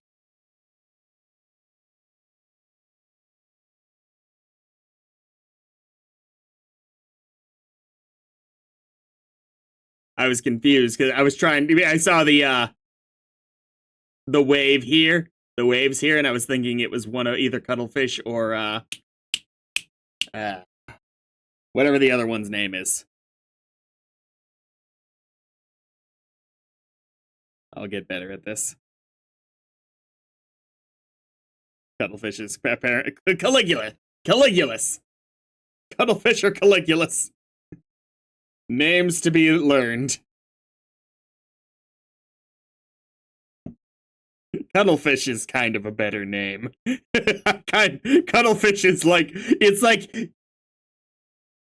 frankly, I feel like I the same way about Cuddlefish as I do about Spider-Man is in most settings I'm not going to call him Peter Parker. Outside of needing to distinguish between Miles Morales and Peter Parker. Is like, most of these folks have like just dumb screen names, and whereas I'm like, Cuddlefish is amazing. What? No. Haha, it's okay because I don't want to run out of red because, yeah, red is the best and tastes the best. Heart. You are a strange and funny girl. I agree. Begin another memo. Current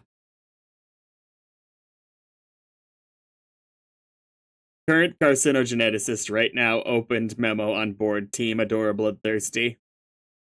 This is as good a time as any to start a new memo. In fact, it's a better time than any because according to the laws of chat client predestination, I don't really have a choice, do I? Fuck, it doesn't matter. It's still a good time to do it. People, we need to get organized here. Shit is getting serious. We are about to embark on Operation Regisurp, a cunning plan devised by double archagent Jack Noir to exile the Black Queen. We will need all hands on deck for this, even the idiots, and once again, a reminder. Do not troll me in these memos from any point in time or it's an insta-ban. Also a note to my future self. If you feel the need to say something smug, do me a favor and shove a throb stock in it. Just sit there patiently and wait for me to become you in due course of time, thus improving your intellect drastically. Or intellectual, or intellects plural. I forgot. There are a lot of you fuckers out there. All of you just zip your shoots. I mean, seriously, like there's nothing better to do in the future. It's...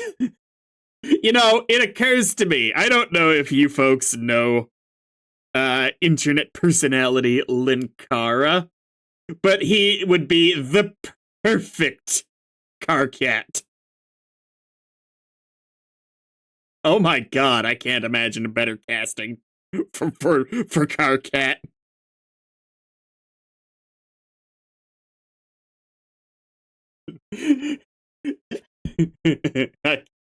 Just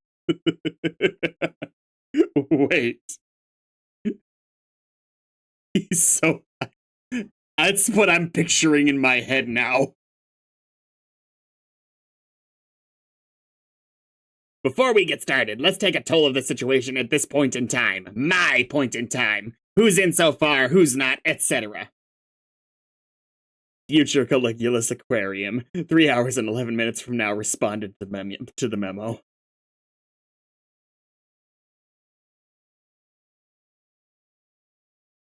Hey, sorry for busting up on the memo, but I can't get a hold of you. You're not answering. Oh, fuck. Oh, for fuck's sake. Gam's advice is fucking useless. All he told me was to enjoy a beverage. Beverage. Gam's advice was the fucking useless. All he told me was to enjoy a beverage. No, dude, don't drink that shit. If it were up to him, we would all drink Fago at once in some ritualistic rap clown suicide pact. But instead of committing suicide, the thing that we all accomplish is becoming instantaneous assholes with awful taste. I mean, it's not even that bad. It's just soda, but whatever, that isn't the point. This isn't the point. This isn't the venue for airing your future problems. Count C, dipshit. I know. It's just, I got a problem with pfeffery, and I'm really kind of sitting here in bad shape about it, emotionally speaking. Okay, well, I get that. I hear you, bro. But this is still not the right place for this, so I've got to ban you. Aww. But seriously, just get in touch with me in private about it, okay, man? We'll get this shit straightened out, okay? Is everybody good? Just gonna sit here for a minute, local time, and see if anyone else has any shit they want to scrape off their bulge to my clean nutrition plateau. Nobody? Great. Wonderful. I now officially declare the nonsense portion of this memo to be over. This decree shall be binding and lasting. Back to planning Regisurp. Bear down, everybody. This is fucking important. There is a queen of the loose on the loose, and we've got to show a bitch the door. Future arachnids 609 hours from now responded to the memo. Fuck the memos. I love them. Unbe-fucking-leavable. Oh my god, Car Cat! I'm sorry, but do you have any idea how funny this thing is? I mean, this whole thing? I can't stop laughing. Hey, can future you mind prevent me from hitting the ban button? I'm genuinely curious. Go ahead, try and stop me, I dare you. I'm not going to try. I'm just here to say this whole thing is ridiculous. We didn't really need you to pretend to be a little angry general to get any of this done. We kicked the queen out of there, no sweat. It was easy. In fact, I did most of the work myself, right before I found all the treasure and scaled all the rungs. Oh, all of them, you say? Fascinating. Hey, forget the ban button. Use your mind powers to help me locate the desperately attempt to give a shit button. Whoops, we both failed. It doesn't exist. Hey, I'm gone. I just think you should relax. You were wound up so tight through the whole adventure, and now you're here in the present, you're about to explode. It's insufferable. Everybody, did you hear that? Super Future Vriska has an important life lesson for us all. We don't have to worry about our present responsibilities and obligations. Because as it turns out, in the future, all that stuff already happened. We're off the fucking hook. Time to relax. Let's all crawl into our cocoons and get busy stimulating our autoerogenous shame globes. First one to start a wank fire gets a shiny $1. This is an order from your leader.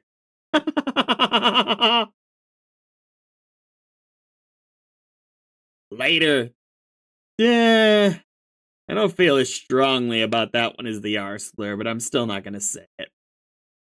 Too bad the acronym wasn't HAG and wait. Oh. Later, FAG. Too bad the acronym wasn't HAG instead. It would have suited you much better. Instead of that nonsense word. Maybe its association with you will colloquially cause it to take on a negative connotation. What do you think? Maybe FAG will be the new burn, even though it really means nothing in our language. Fuck. I don't know. This is stupid. Forget it. Okay, I'm rambling here. I'm aware of that. Future me, don't you fucking dare weigh in on this. I know what you're thinking. If I were future me, which I guess I am, I would read this and be all over it. Like, damn it, Carcat, what do you think you're doing? Get to the point. Future carcinogeneticist. 20 minutes from now, responded to the memo. Yeah, pretty much. How do the bans work when it's you? That's the confusing part for me. So I'm saying it to myself already here and now, so I won't have to later. Got it, you trenchant, backbiting pricks? Damn, I'm losing my train of thought. Maybe I'll pick it up again in a fresh memo later. I don't know if that's right, though, because I vaguely remember that this one being longer than this. Adios to... Hey! Ah, son of a bitch. I thought, since it looked like you're saying you're out of important memo stuff to say, maybe you could help me here, since I don't know where you are now, but maybe help me about a thing that has to do with a girl, like a romance thing you might know about. You people are imbeciles. All of you! I am not posting these memos to counsel you on your past and future dating problems. Wait, yeah, it's passed on you. Why are you all such basket cases? I don't even know what to say anymore. Sorry. Should I ban you? What's even the point anymore? One of you stooges will be right on the last one's heels with another sob story. Just hurry up and tell me what your problem is, bro. Okay. Like, I'm sort of lying on Vriska's floor right now. Like, in her block, lying down. Because I can't walk. I don't know, shit, really? You can't be serious. When did this happen? Yeah, anyway, she tried to kiss me. Well, she didn't try. She actually did. And then kind of dropped me, brother. I need to get back into, oh, brother. And then she kind of dropped me. And also, we are wearing costumes. Wow, I'm not explaining this well. So this is pre-awareness of Dreamland. Okay. This is so fucked up. What have you gotten yourself into? And now, to make it, a lot weirder, there is an angry voice in my head. I don't think it's Rufio this time. Rufio's not that angry. He's also imaginary, like a fake made-up friend. You know, like the way fairies are. God, actually, I remember reading this bullshit, or skimming it at least. How could I forget? More loony black theater, and here I am drawing the curtains for you guys like a dope. Anyway, I think Friska is upset about it, and she's not talking or anything. What do I do? Okay, well, I can advise you and stuff. But you do realize this is a public bulletin. We should be having this chat in private. Everyone can read this, even her. I mean, fuck. She was just here talking, you dummy. I know. I read that. But that's future her, which doesn't seem so bad. Maybe future her can read this and, I guess, no, I'm sorry about it. I didn't mean to hurt her feelings.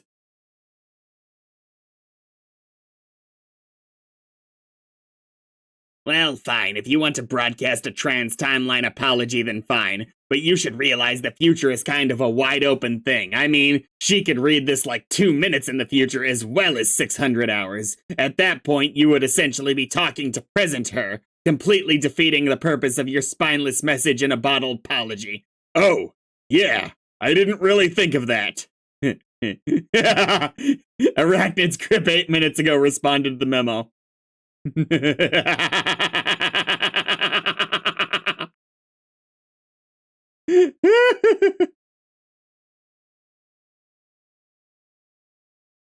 Hi.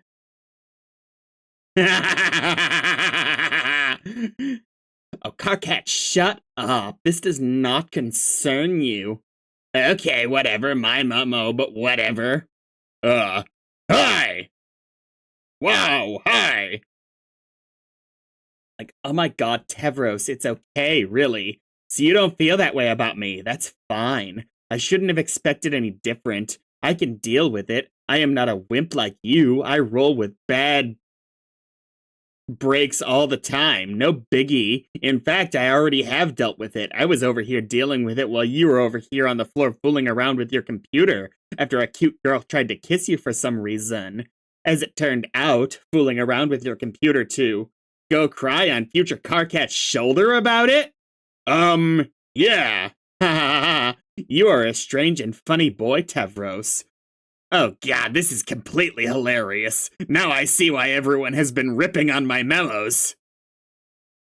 Well, that's actually a very positive outcome for you to see that. Carcat, I should shut the fuck up! Anyway, though totally unnecessary, your apology is accepted. Okay. Now pick yourself up off the floor so we can wring some fucking treasure out of this miserable magic rock. Yeah, I'll try. Actually, never mind. I'll be over there to help you with that too. Kind of like I do with everything. Just lie still and try not to start crying or anything, and wait a few minutes for your time frame to catch up with mine. What? Exactly, I am smarter than you see? You're learning. Fuck. Enough already. There. Great. Another happy couple. In whatever hideous quadrant this batshit pairing will sustain. Now off you go! Banned both of them? Holy hell, this is exhausting. I don't even know what I was talking about anymore. Okay, maybe I'll take a minute to collect my thoughts and get back on topic here. Future Carcino, no you won't. I don't know. Randomly kissing him on the ground and then demanding he apologize?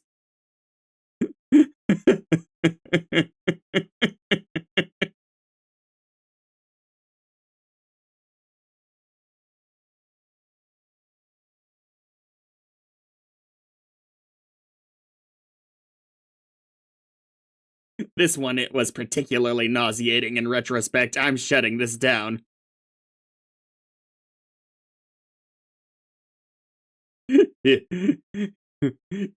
Yeah, no, that's what's wrong with it, is that she accepted the apology. She should have been like, I should be the one apologizing.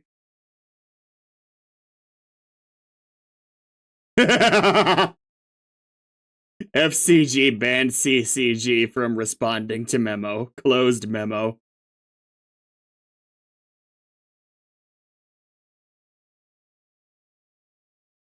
Hey, Runt.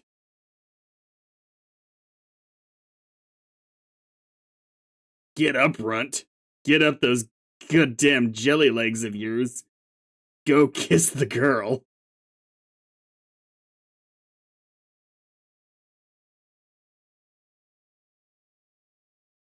I said go get your ass up and go kiss the girl, you pipsqueak. You're making me mad, Runt. Kiss that girl. I'll rip your horns off and put 'em through your eyes. I'll pop your little head like a grape. You're a wimp, you know that? Make me sick. Kiss her. Kiss it, you wimp. Get up and kiss the girl. I said like Sebastian with no accent difference whatsoever.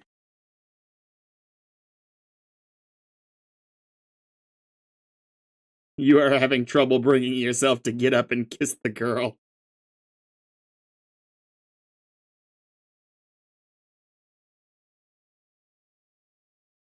You kiss that girl this instant. You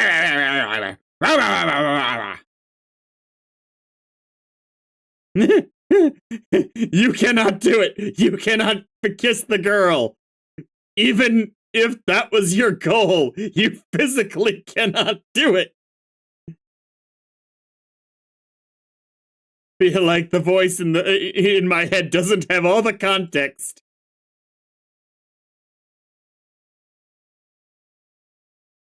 Thief, you will need strong. You. There is important work for you to do.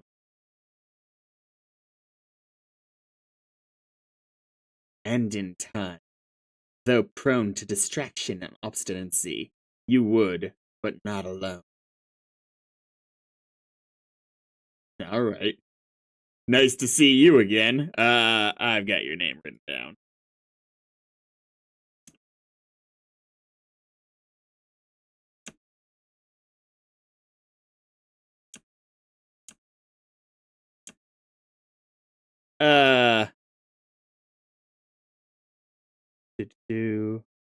Snowman.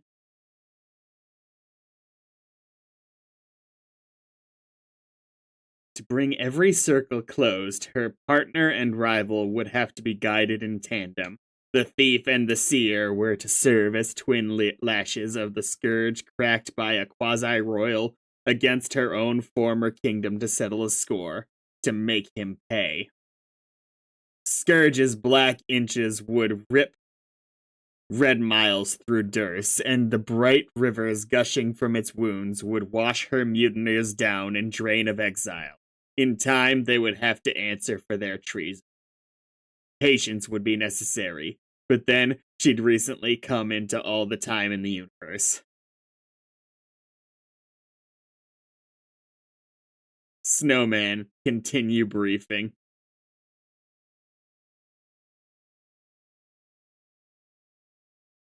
Find the ring before he does. Okay. Okay, then what? I love this communication style.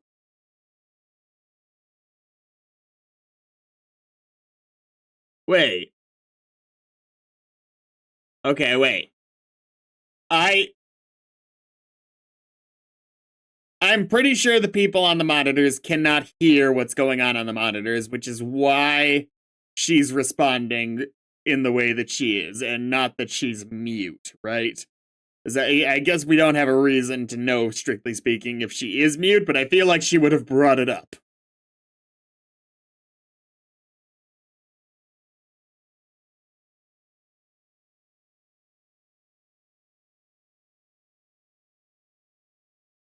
Okay, then what?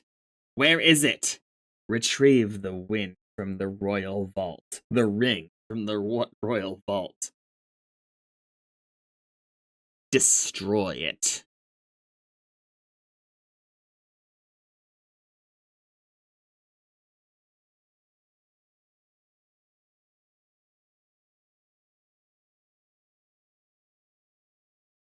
You got the QR code on that skull there. Sort of. Land of Rays. 1 second.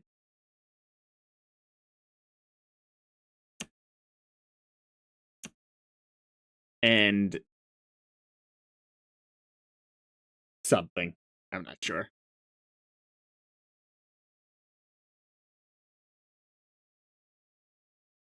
And yet, right now, the Sylph of Space was able to locate the impact site with several features of her buried landscape in tow. She sits atop her session's dormant forge.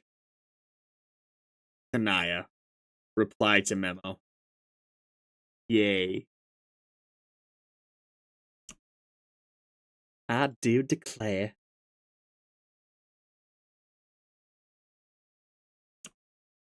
The only thing I'm starting to really get soured on with Homestuck is it's been way too long since we've seen our boys, which are not all boys, but the Beta Warriors. Ugh.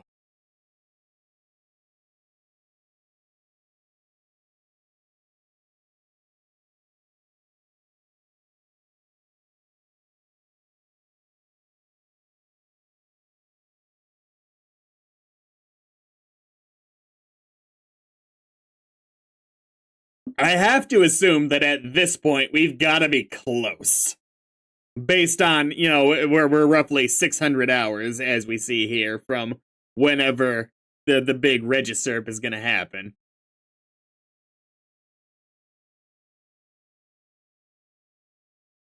Which I don't think is going to take anywhere near that long in timeline, in reading.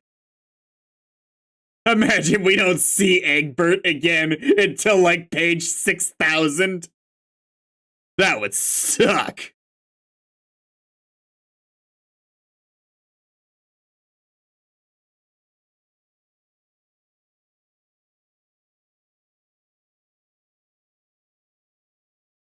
Fine then. Since past me just banned current me from the preceding memo, and doesn't appear to give a shit about my future wisdom as usual, looks like I'll just have to start another memo from scratch. Hey, past me. Go have a blast killing the king. I'm sure it will be awesome. In fact, it was awesome. Bang up job with that, dude. Too bad it was all a huge waste of time. Oh, what's that? Past hole? You didn't read this and figure that out ahead of time? Or maybe you just skimmed this and it didn't get through your thick bulge. What a shock. Memo within memo to present self. Put forth a more concerted effort to impress upon everyone in the past, myself included, what a bunch of fucking idiots they all are. I am learning a valuable lesson today. It turns out you can't alter the outcome of decisions made by morons, no matter how much you yell at them. All you can really do is give them a hard time and try to make their lives just a little more miserable. Which sounds like a more noble pursuit than changing destiny for the better anyway, frankly. Losers should be forced to face the music. Even for the mistakes they haven't made yet. Their punishment, this is a villain's speech, dude. Their punishment is being allowed to make the mistake in the first place. Talk about poetic justice. And then getting soundly berated before, during, and after the mistakes are being made is just the mucus on the grub loaf, the sweet, tangy mucus. This is dumb.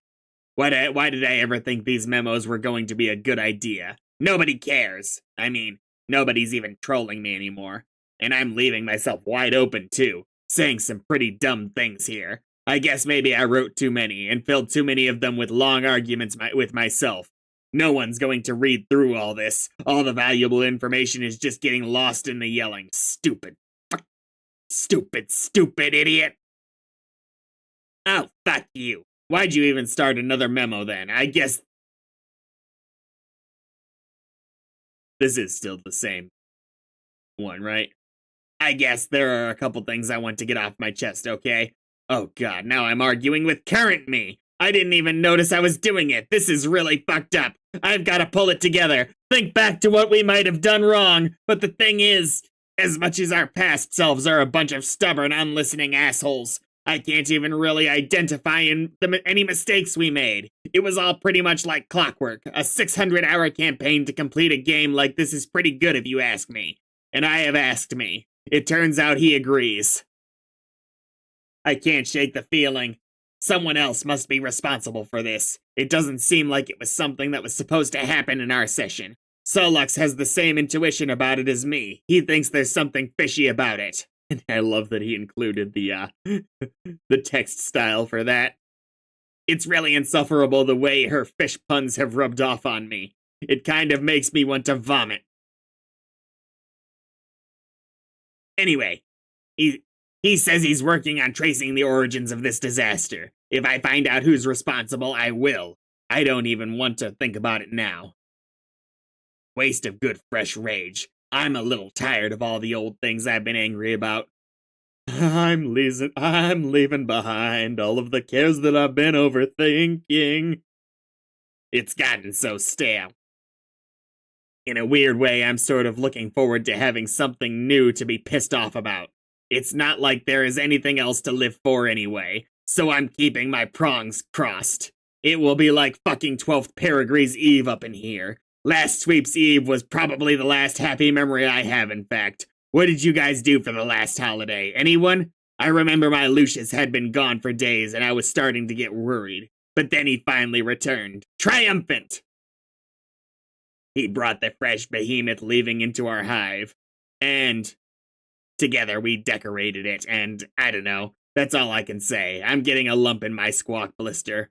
I guess I'm done. I'm going to lie down now, on the steel floor of this frigid meteor drifting through the black uncaring void of our null session. Null, kind of like this memo, I guess. Later.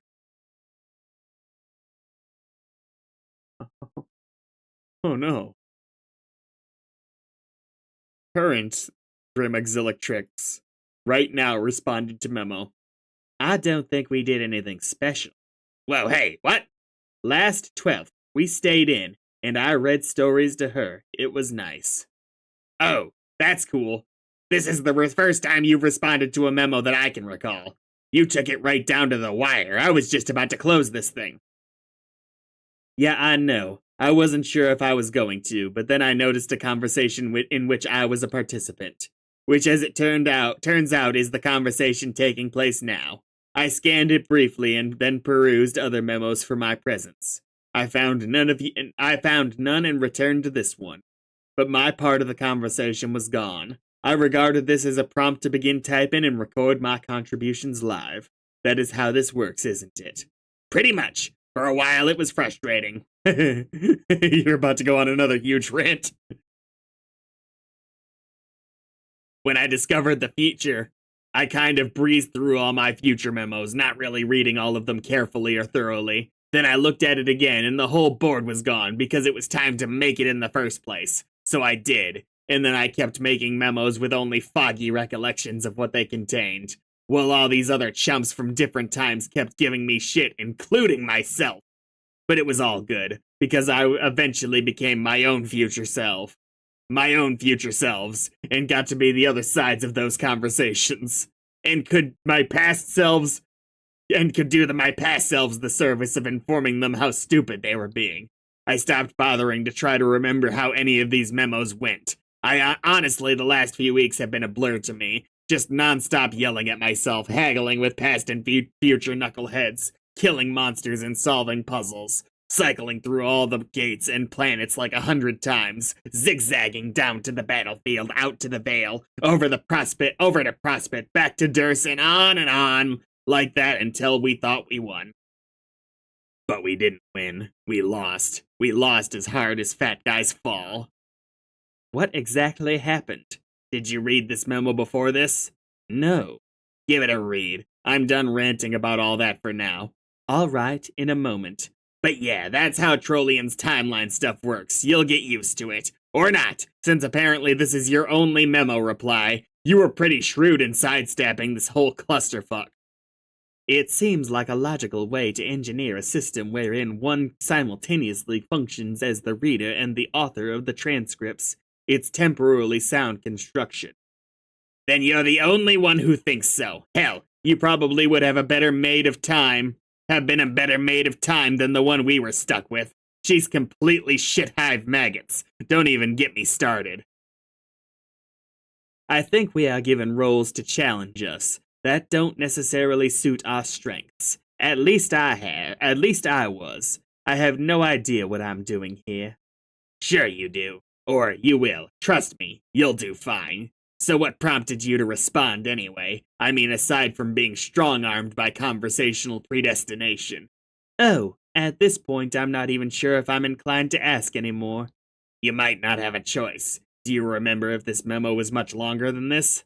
There is a good way to go, I think, yeah. There is a good way to go, I think, yeah. Then might as well spit it out. It's such a silly question. Red or black? What? Your problem. Does it pertain to Red Rom or Black Rom interests? That's not what this is about. Come on. People have been using these memos to sift through their romantic problems for weeks. I am a fucking veteran at this shit by now. Seriously, I don't mind. It'll be a welcome reprieve from shouting at myself. I'm not sure what to say about it. Didn't you at least get a sense of what this conversation was about when you skimmed it? Not really.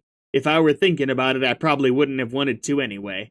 Don't you think it's better to have unrehearsed conversations, even if the subject matter is awkward? Yes, I completely agree. It's good you didn't read it. We can avoid the sort of verbal slapstick routines I'm sick to fucking death of by now. I am so tired of people being all coy and telling me what we're about to say before we say it, and then we wind up fucking saying it anyway. I am so tired of this, I'm going to proceed to do this many, many times to the next players of this game. And then we prove to the invisible Riddler that is Father Time beyond a shadow of a doubt that what a bunch of fucking idiots we all are. Do you have any idea how old that gets after a while? So really, tell me. I know it's on your mind. I got a sense for these things. R or B? Okay, red then. But I guess not really red enough. Haha, well, isn't that always the case? Story as old as time. Even in places where strictly speaking time didn't exist until recently. Who's the target of these flushed leanings, if you don't mind my asking? It's not the asking I mind, it's the telling, in a public forum. I don't think anyone's reading. Did you notice anyone else join in later? No, it appears to be just the two of us. See? Nobody cares enough to bother. I don't know, couldn't you just private message each other anyway? I don't know whether that's reassuring. Or just a bit disheartening. Well, I didn't mean it like that.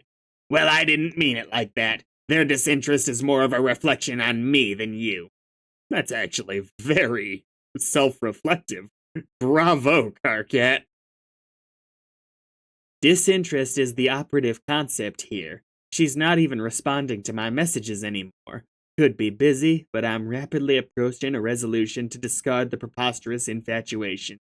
She? Well, I guess that narrows it down somewhat. Shit. If I think back on events knowing this, I could probably piece it together. How about, if I agree to consult with you about it in private, we can drop it here, before you crack me like a vault, with your weird romance sleuth and acumen. All right, deal. It still puzzles me that you are so versed in the topic. Do you have access to a manual archived on a remote server somewhere? The irony.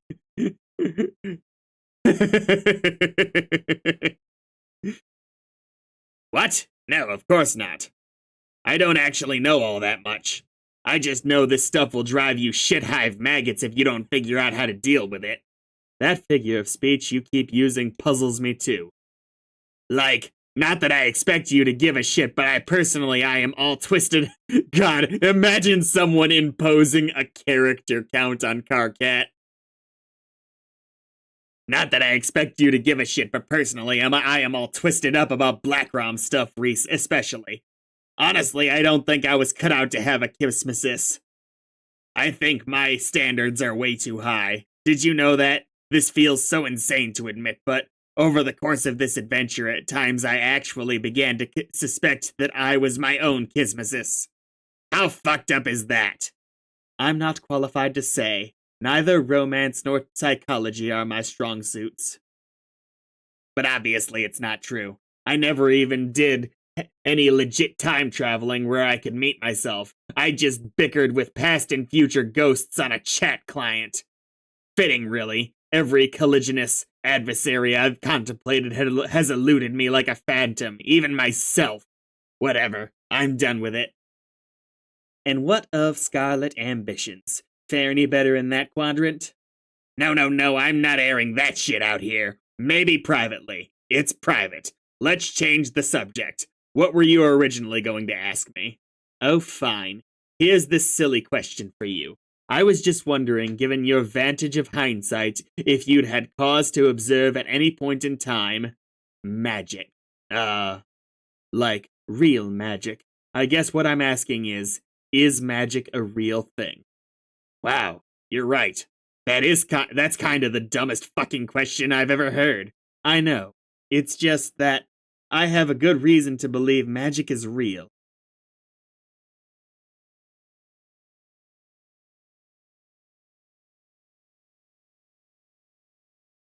Our ancient predecessors discovered how to use it, but they may have surpassed us in skill by a great deal. You put way too much stock in that ratty old guide, but anyway, no. We never used magic. I mean, let me try to put into perspective how ridiculous the whole notion is anyway. We can...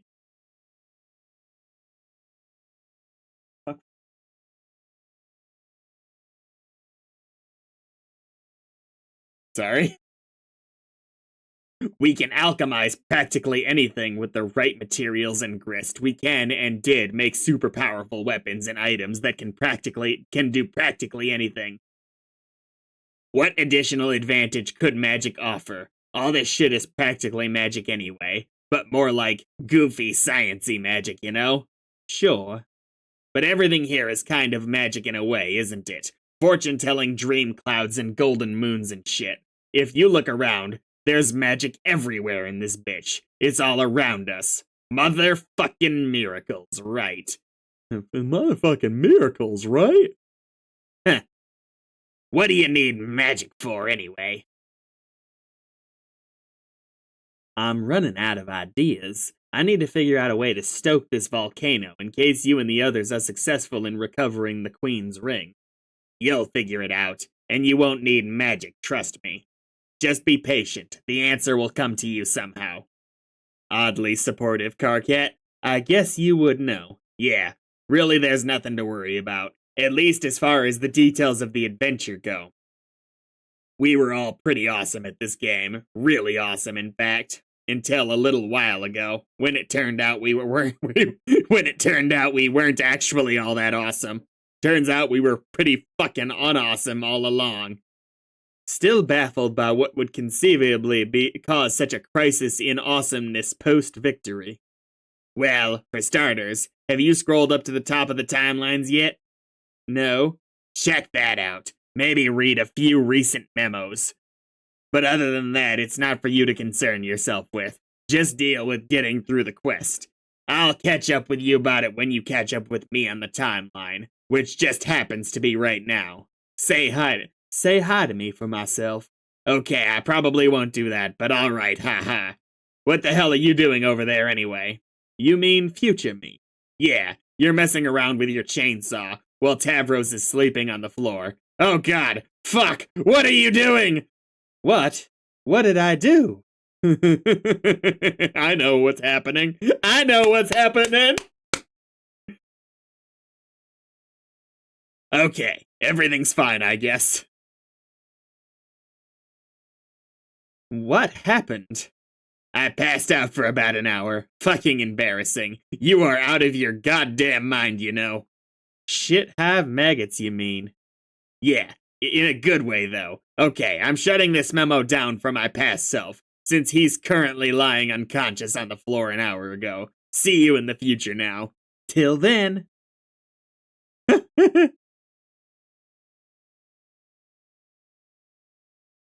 Everybody's banned. Kanaya, scroll up.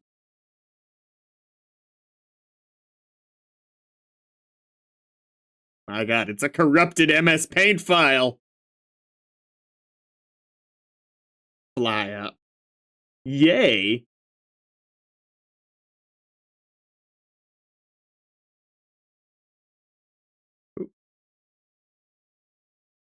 Pshoo!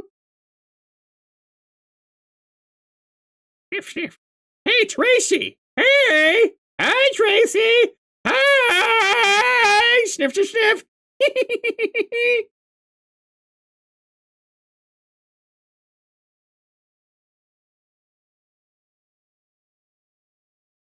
Respond.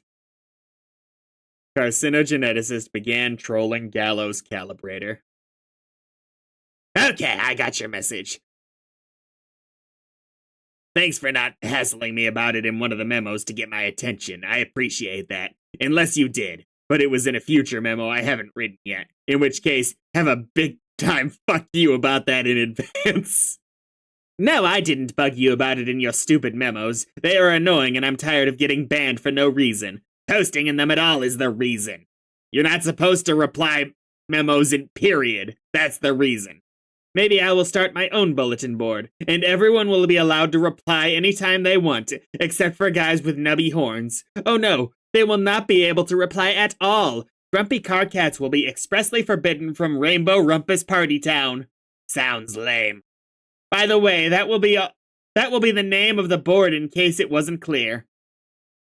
Yeah, I got that. This is an empty threat because if you made the board at any point in the timeline, I would be able to see it right here and read the whole thing already. Wait. Oh god. You actually did! Yes! Future Tracy is looking pretty cool right about now. Look, I don't care about the Fruity Rumpus asshole factory. What's all this about going after the Queen's ring? Well, the thing that is all about it is. We have to go after the Queen's ring. It is a new mission. But we're still in the middle of trying to pull off Regisurp with Jack. Why don't we take it one mission at a time? Yeah, about that. The whole point is to destroy the ring so Jack doesn't get it. Why would we want to do that? Jack's an ally. Also, the mission sort of involves killing Jack too. This is bullshit. We're not exiling Jack. He's cool. Cat, he is not that cool. Yes, he is. He's a total badass with a fuck ton of blades and shit, and he's helping us out. Okay, I think it's pretty cute that you sort of look up to him like that, but seriously, I do not get a good feeling from him. He kind of stinks. Let me act shocked like I didn't see this coming. Oh, fuck, I forgot my horns. I always forget them. No, well, sort of. He doesn't smell bad, actually. He smells really clean and shiny and dark. Like an oil slick, and there's a tiny hint of licorice there, too. It's more like the way he moves. I smell his smooth motions and the way he squints his eyes, and it gives me really nervous feelings. Really nervous feeling. What a surprise! You are dragging your schizophrenic nose into this. What an outstanding character witness. Objection, your tyranny. Ha ha ha! The bottom line is I am not going to exile Jack because you believe you can smell malice off an interpretive dance. Ha, Cat, he's a jerk. He has stabbed you on more than one occasion. Some of those stabbings were accidental. Okay, well, I know for a fact the third time was accidental. Anyway, you've beaten the shit out of me a few times yourself. But I didn't draw blood. I mean, I could have to satisfy my curiosity, but I didn't as a courtesy to you. Since you still want to keep it a secret from me like a petulant little wiggler. Hey, I promised I'd tell you. I just wasn't ready, okay? Well, it's okay. I know what color your blood is anyway. No, you don't. Yep, I actually do, because I read ahead in the timeline or something. Lies, I've been very careful. Not like all you classless shitbags who slop your blood all over the place every goddamn minute like it's some weird fetish. What? Blar. Hold on. What is it? I said hold on. Sometimes it's hard to pick out the letters from the hollow projection. I need to get a closer look. Are you licking? Oh, I see.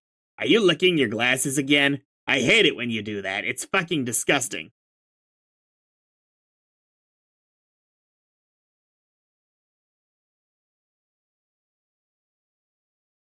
Nope.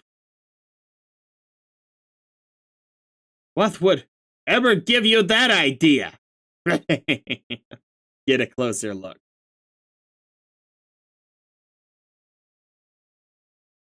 That is better. It's much easier to read your color this way. Your drab, dirty pavement gray, on top of bright candy red like a shiny lollipop. Does that sound familiar, Carcat? Oh boy. Yes, I'm extremely familiar with this sort of nonsense by now, I'm sure. No, I mean gray on red, like the way your skin conceals your blood. What? Candy red, like your planet. You have strong cherry cough syrup in your veins. It is completely delicious. Who told you? Did Jack tell you? No, he doesn't talk much. I figured it out myself. That's very specific to figure it out. That's not possible. How? I got a closer look, remember? No. Phew, you are playing so dumb. You know exactly what I am talking about. I cleaned up my wound and changed my shirt before I even met you. I've been extremely careful. So you're going to have to fill me in.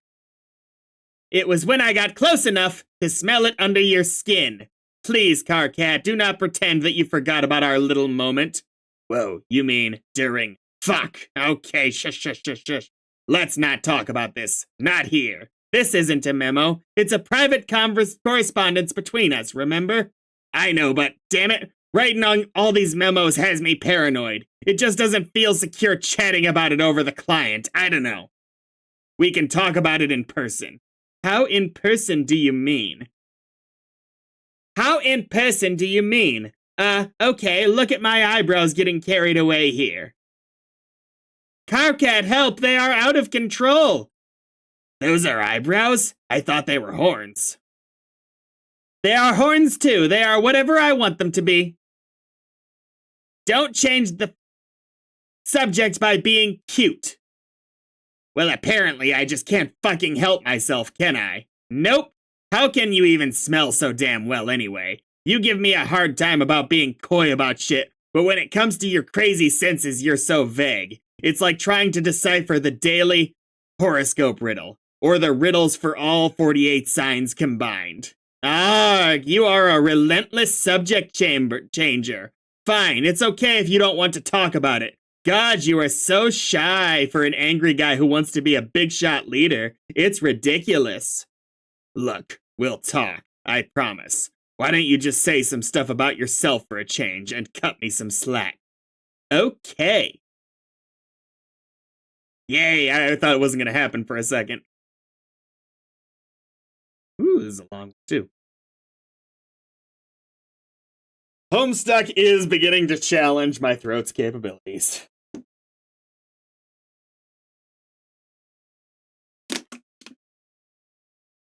I'm sure I mentioned this after you met my sprite. I learned from her through my dreams before she hatched. Yeah, but it's still so vague. That's the point, isn't any? That's the whole point. How about a straight answer? Okay, I'll try. When I went blind, that's when I first woke up, and my Lucius helped me wake up. Sort of. You mean on Prospect's moon? Yes, but except for a very brief moment. I was blind in my dreams, too. The dream self image I project can't see because I guess deep down I don't really want to. Why is that? Is it out of spite to Vriska? I know I'd probably be cool with it out of spite more than anything. No, not that there wasn't some satisfaction in being okay with it. Grateful about it even, and making sure she knew that. But that's not it. The day it happened was the first time I ever heard from Lucius, from my Lucius. She woke me up, and ever since has been teaching me different ways to see. A different way to perceive everything, I guess. Not just in a sensory way. Okay, so why did you never tell me any of this? You wouldn't have gotten it. Even now you still don't really. You've not even seen Skya yet. How am I supposed to wake up? I don't know. Something different does it for everybody. How many of us are awake now? How much of the future did you... I just can't right now. How much of the future did you see before we started in the clouds like Kanaya? Also, how did you go blind anyway? What did she do to you? I don't know why you're so cagey about that. I still don't see how she could blind you without being anywhere near you. Obviously, she can't control you, so what gives? Carcat, shut up! God. How about if I tell you about that stuff next time we are in person? In fact, I will tell you when you wake up. Until then, I'll keep tabs on you in your tower while you sleep like a little honey pajamaed pupa nestled in his cocoon. Wait, let me guess. Do I look adorable? Actually, you look kind of like a big pile of smelly barf. Wow, what the fuck? Of course you do, dumbass. Oh, then, good, I guess. Okay, I've got to fly. Don't worry about the ring mission. You can stay busy with Regisurp. I will organize the new mission myself. Sorry. Okay, I've got to fly. Don't worry about the ring mission. You can stay busy with Regisurp. I will organize the new mission myself. Later. Wait, Tracy. Please don't tell them about my blood. I want to tell them. I mean, I will tell them. Later, once they respect me as a leader. Okay, I will keep that secret if you keep this one. I tell you, which is that between you and me, Carcat, I think they already do. Bye. Bye. I'm not greatly sure how I feel about, well, whatever happened in person. Her learning that about Carcat that way feels a little invasive, but maybe not.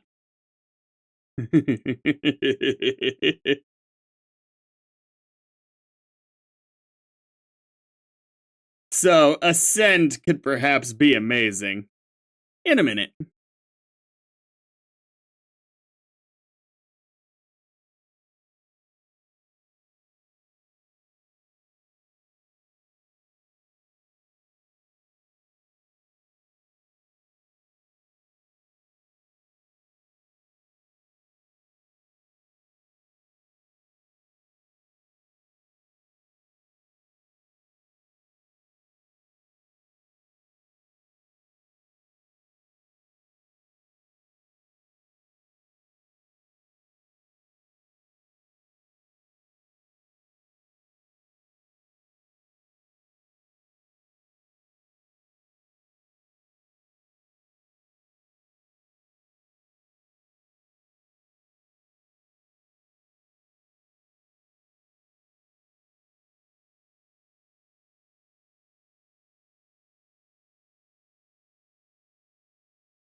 Let's see if this is as cool as it has the potential to be.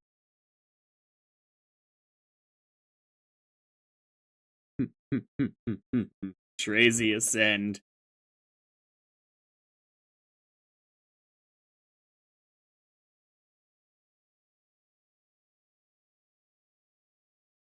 Kid, where'd you go? I was going to steps.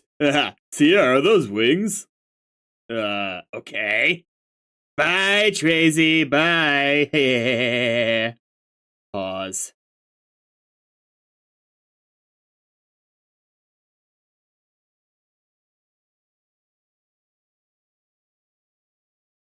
Make her pay.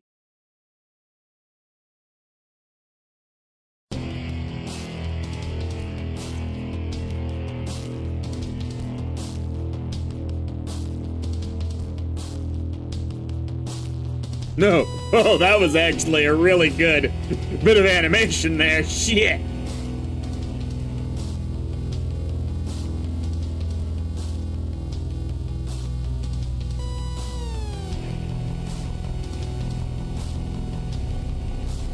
So this is right after the cue ball blew up in your face. What did you do to control him here?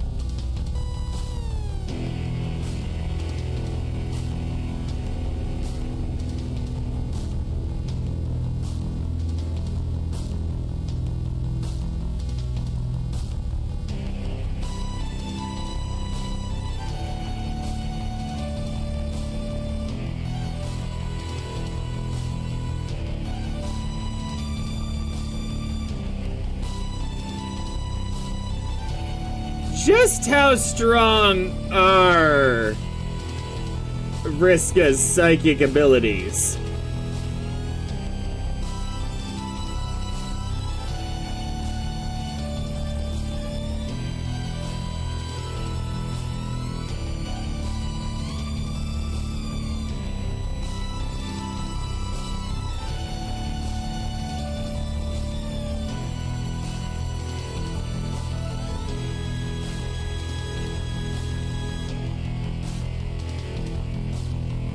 Okay, so,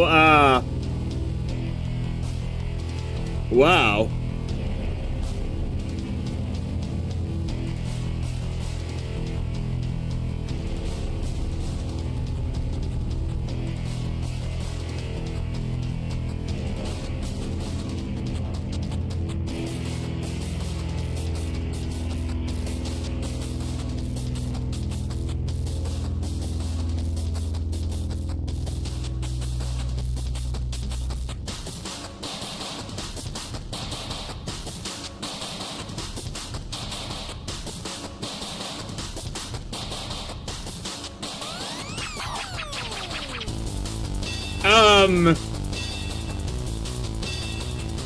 I think this can't possibly be reflected for the level of awesomeness in the TV show.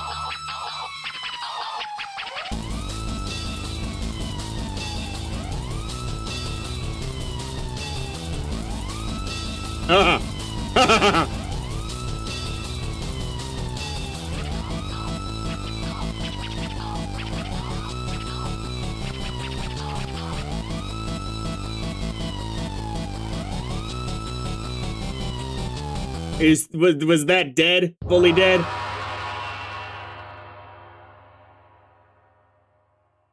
Oh, that was just a Resident Evil sound effect at the end of there. Okay, move. In Homestuck, probably top 5 musical tracks, leaps and bounds the best visual imagery we've had. Chrysanthemum Quins. Christamanthequins, Eric Scheel.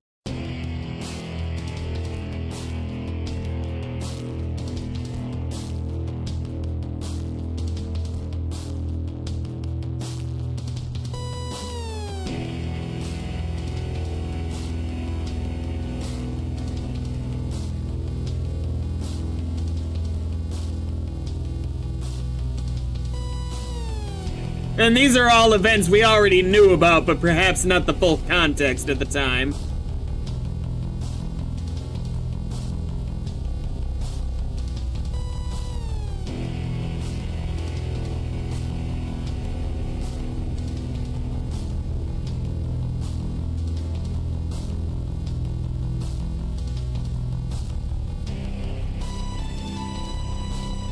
That's amazing.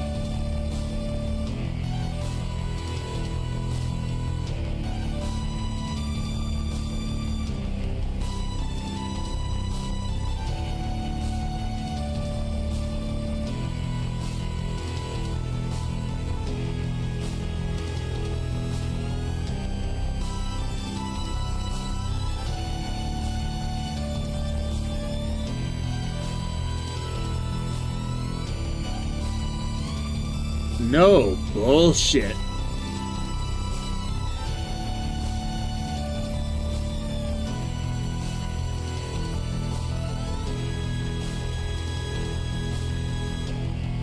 Even if it's not about sheer power, as you say, the ability to do it at all, at least, is fundamentally the best planning.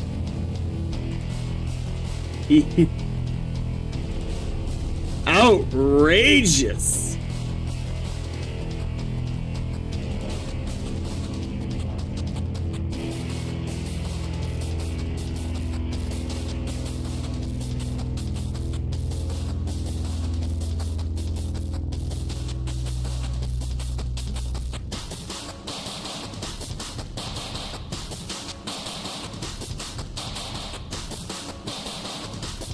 Look at that one shot. Oh, God.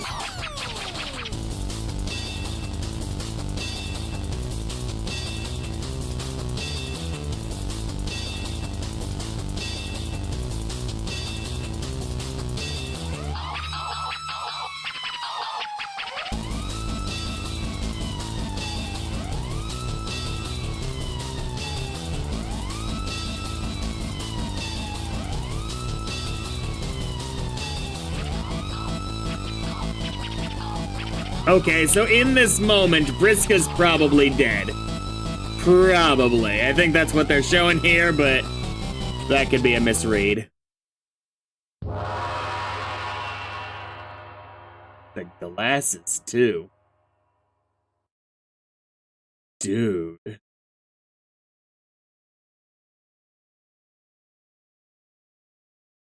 Well, improvisation that is incredibly well executed, if we want to say it's not planning. Whatever we want to call it, it was fucking smart. Make her pay. Make her pay. Naked ladies!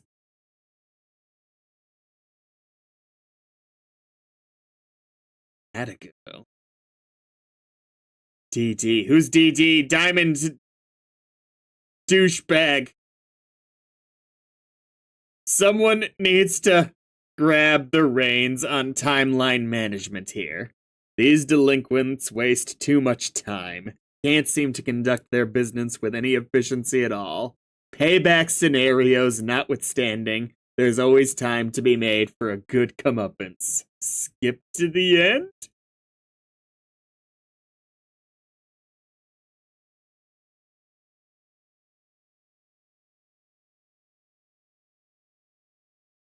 Quit bossing me around.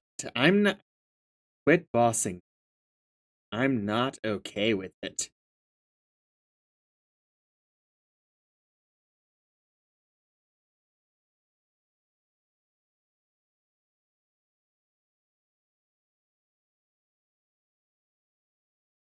I know what I'm doing.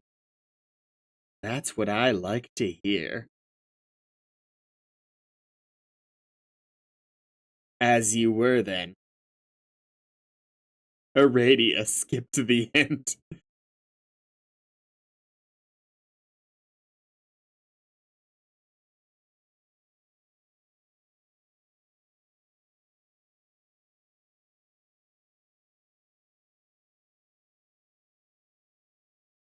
Future apocalypse arisen. 2 hours, 16 minutes from now. Opened private trans-timeline bulletin board.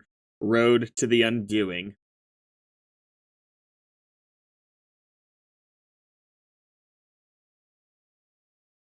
This private board will and has already served as a log of past events for future selves to record and a guide of future events for past selves to follow. I don't know which half of its role has been or will be more important.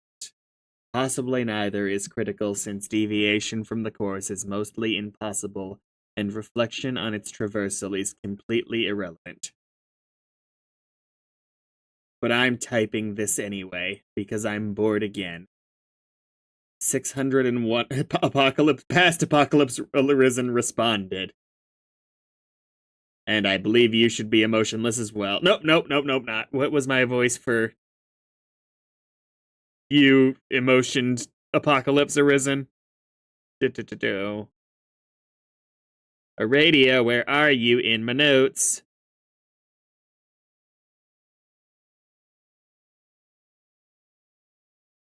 Ah, fuck. What was it again?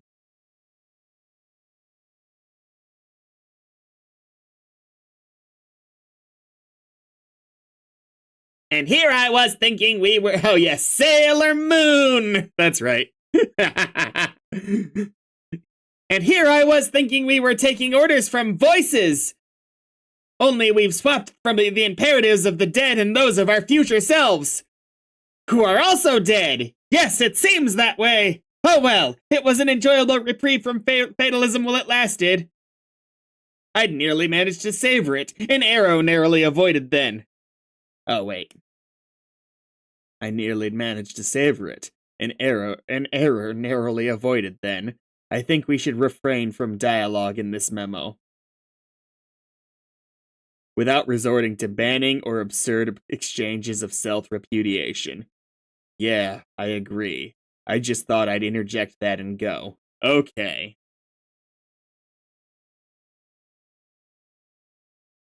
That's a badass shot. We will and have already amassed an army to confront the Black King. An army consisting of our alternate future selves, each one rerouted from a doomed offshoot of the Alpha timeline, each given another chance at a constructive influence over the ultimate outcome. By the way, if you didn't know already, a future self returning to the past from a doomed timeline will always be slated for imminent destruction herself. It's one of the rules. And the unfortunate reality is, this will and has already been a mass suicide mission. Or it would be, and already would have been, if we all weren't already dead.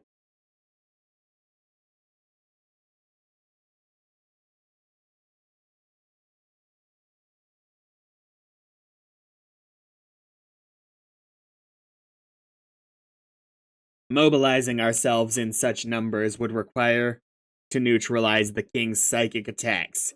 It would take our combined concentration to dampen the abilities he inherited from Gulbiolg.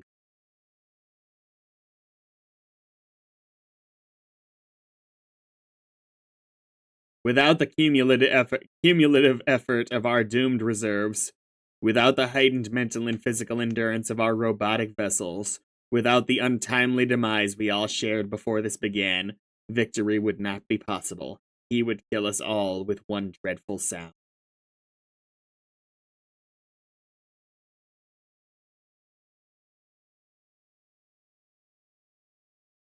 Only 10 trolls here, or possibly 11. I think it's 11 trolls here.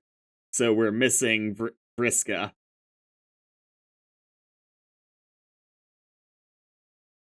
Probably. I don't know if it was just bad luck, or an extension of the curse Karkat insists he brought on us. That led to the incidental and unfortuitous prototyping of Pfeffery's powerful Lucius.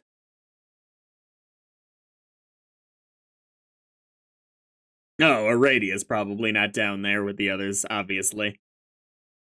I guess it would make sense for her not to be with her doing her other thing.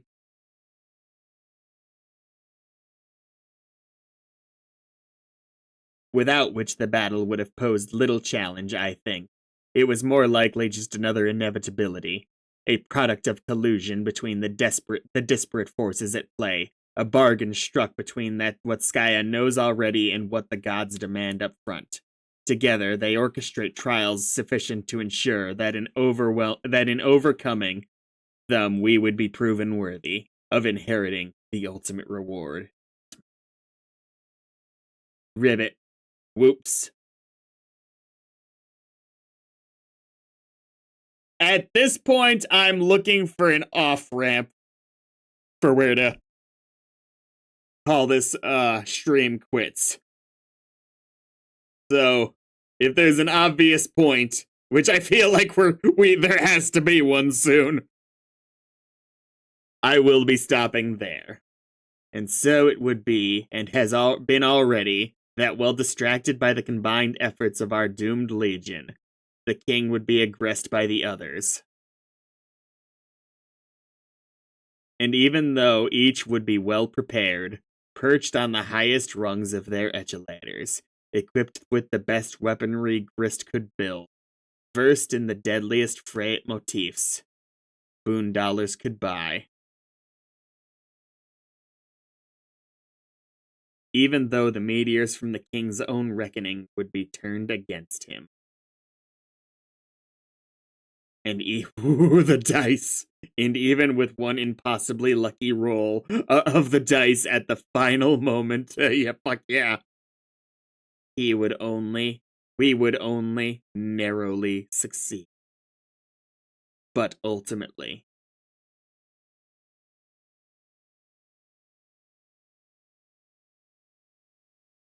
Okay, it is all 12 of them. Okay. We would prove our worth. We would successfully build a house. With 12 blocks to it. Has it always been 12 blocks? And the reward would be within our reach. But only momentarily. This feels like that moment at the end of the Wind Waker where Ganondorf's like, haha, yes! I'm gonna make my wish and take over the universe! I'll just turn around and do it now. And the King of Red Lions is standing right there, already having taken the Triforce. Oh, shit! Fuck the Triforce! We didn't need any of that! Alright, Jack, what you gotta do? Before we would be able to claim it, we would be interrupted by something, which would be ushered into our session by a rift in paradox space.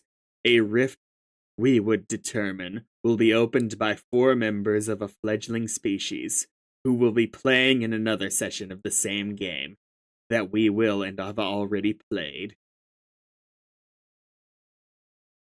It is wild to see this many characters together at this point, by the way, I should just say. Ooh. Eyeball Vriska. Hello.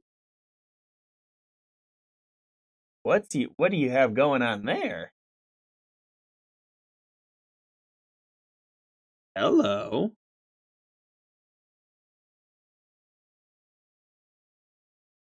Their rift will lead to the great undoing, without necessarily causing it. Oh, her dream self still had her eye? Okay. Yes, I didn't realize these were their dream selves, or perhaps they're not, perhaps they merge at some point.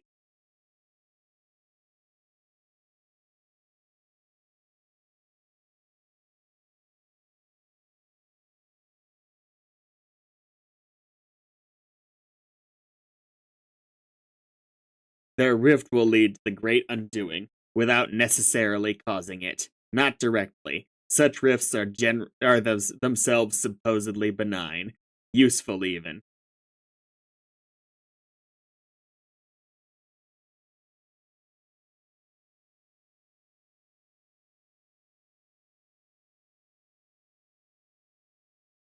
They are captcha-logged phenomena even within the game itself, with a provided means of creating them, and a wide range of scenarios for which it might be prudent to do so. The Inciposphere locals have a more formal term for them. They typically refer to such a rift as Homestuck?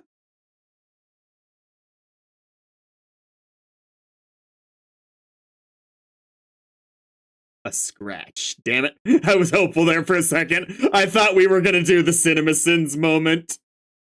And roll credits.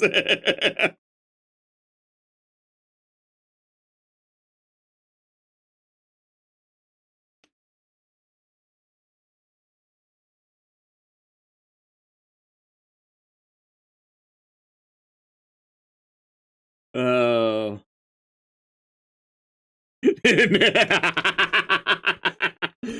The direct effects of a scratch are limited to the session invoking it. We would not experience or observe those effects from our session, but we would experience the consequences in the form of that which prevented us from claiming our reward. He whose hand would be forced by the scratch to emerge from hiding. But there would be no adequate way to prepare, even with all the foresight at our disposal, for a foe more powerful than the king we will and have already defeated, for a demon who is indestructible, omnipotent, and enraged. While the rest of the party would abscond, our duplicates would buy us time. They would all be killed again. All except for me. This is just as well, I suppose. And you're absconding in your little house spaceship.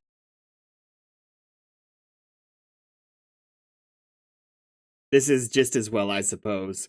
What would we even do with all those copies anyway? We would return to the site of our hatching, so to speak, where we would hide, amidst a veil depleted by the reckoning, and wait, drifting in the wide orbit of our soon-to-be null session. Banished from the universe we left behind. Homestuck.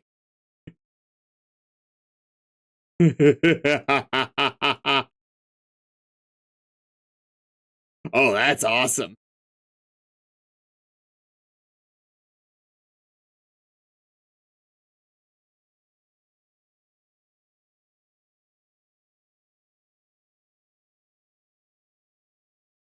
And yet, in being denied the ultimate reward, we would be barred from entry.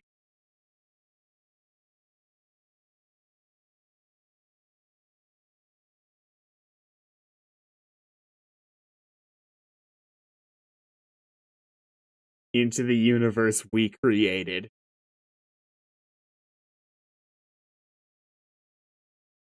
With the constellations surrounding it.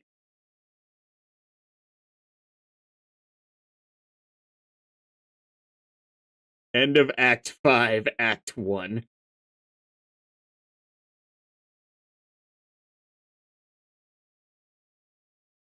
Yeah,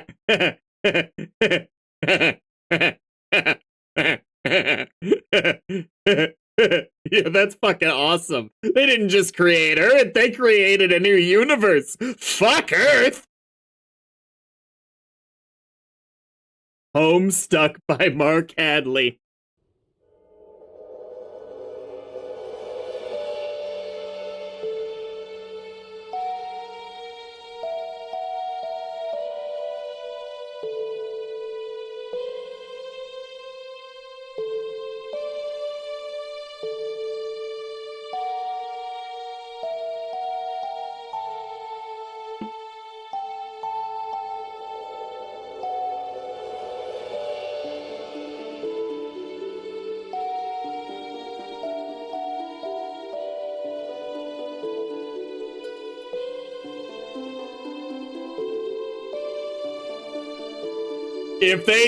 If this was the same shot we saw once of John going outside, I would not be upset.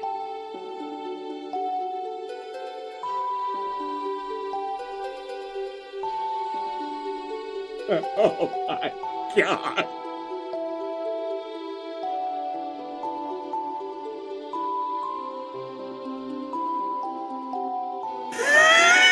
Getting progressively more angry having to look at this.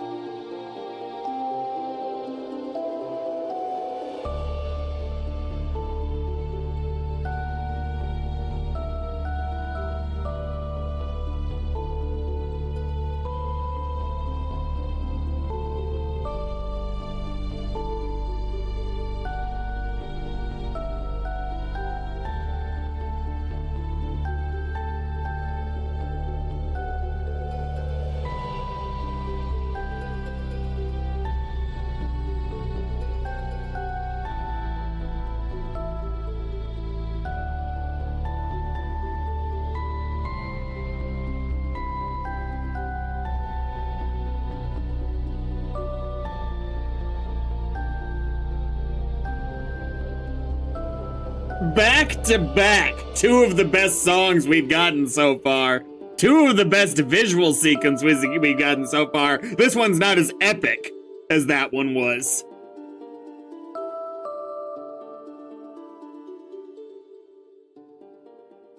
Ooh. With the spades in the eyes, maybe? Hope springs eternal? Dude, that was fucking amazing.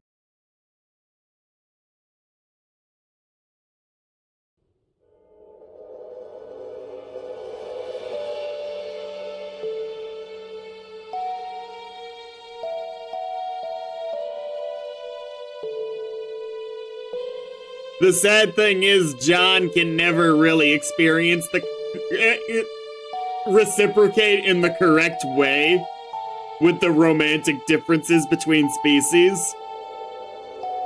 By the way, welcome, Kayla Clawthorn. I don't know if I ever welcomed you. I think you just got here.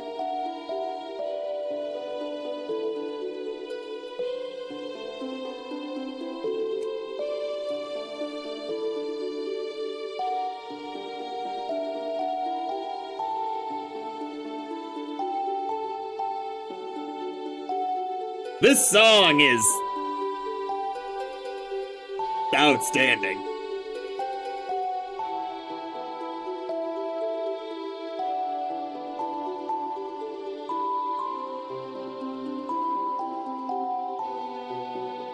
I love that Carcat goes from that feeling of defeat, I feel like that's supposed to be, to locked in rage.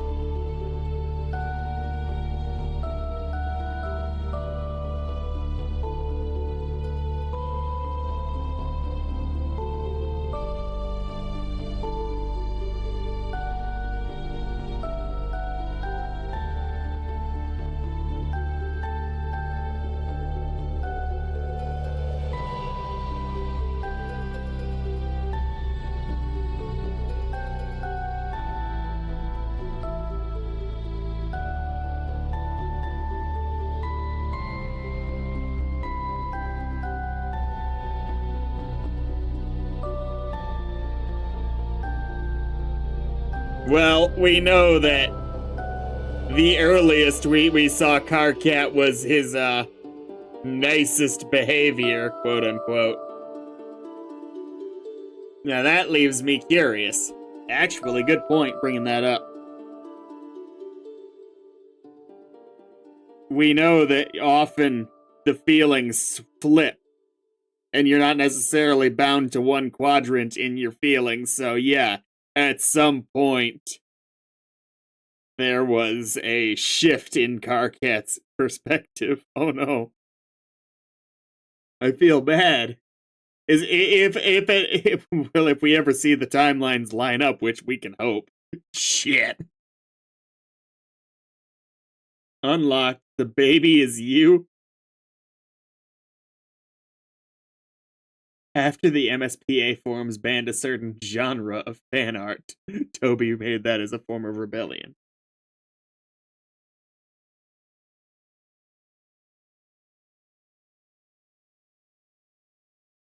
I think you're right, Chiroptera. But I also think that I'm right that at some point it shifted a little bit.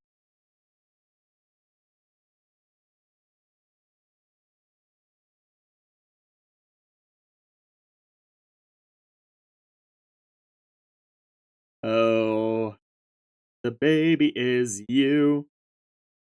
Eternia. Can I search?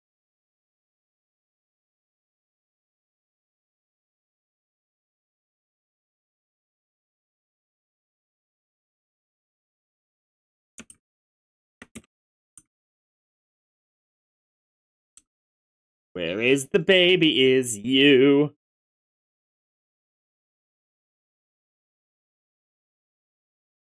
Oh, I love the quadrant talk. I don't even know much yet, and I already tell I'm in love with it.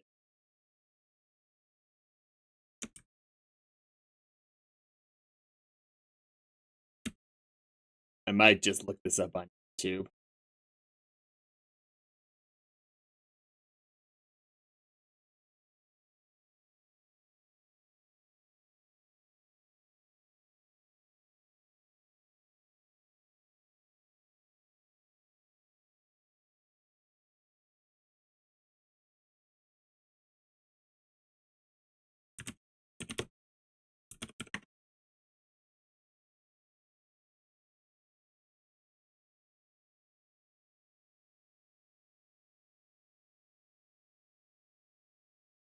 YouTube it is.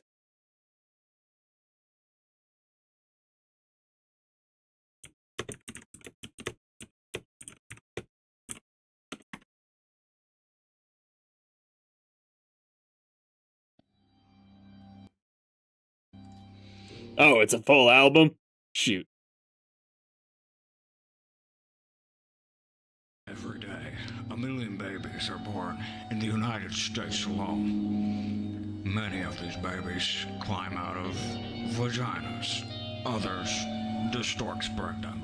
Some are born out of slime at Paradox Base, thanks to a special video game your mama used to play. But regardless of how these babies may be born, they all come into the world with a special force called love. This is that story.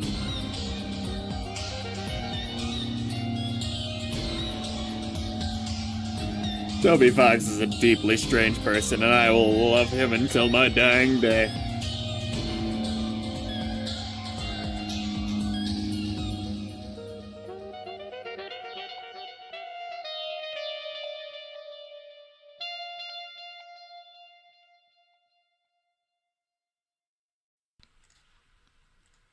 Hi, I'm John Egbert, and I tell you about my rock opera that's totally like, oh my god, Dave, what the fuck are you doing on the ground writhing in pain? Nothing, John. Just ignore me. I'm not Oh my pregnant. god, Dave, what happened to you? I'm not. I am pregnant. How is that possible? Who's the father? Father, I can't tell you, John. But then, who's the baby? The baby, John, is you. No, You're the Dave. baby. All of the babies. All We have to get you to a hospital. What are you saying? John, I kind of need Understand is through song. Toby Fox to start doing more dubs for things.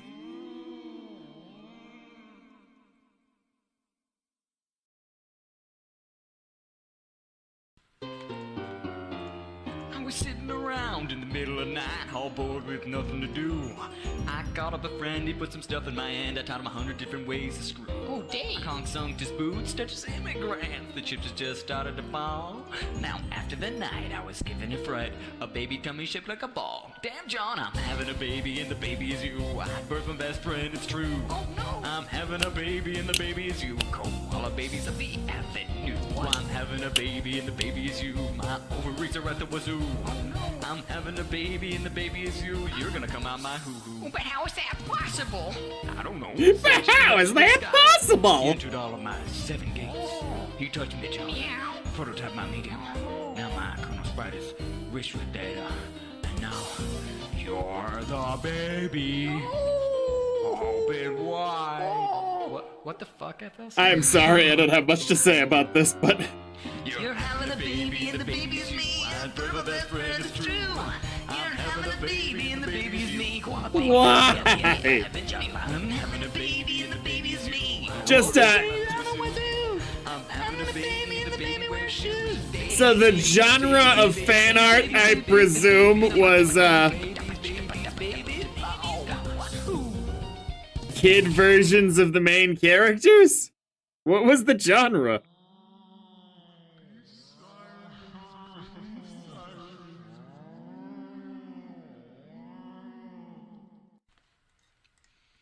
Oh my God, John, the baby. It's a baby.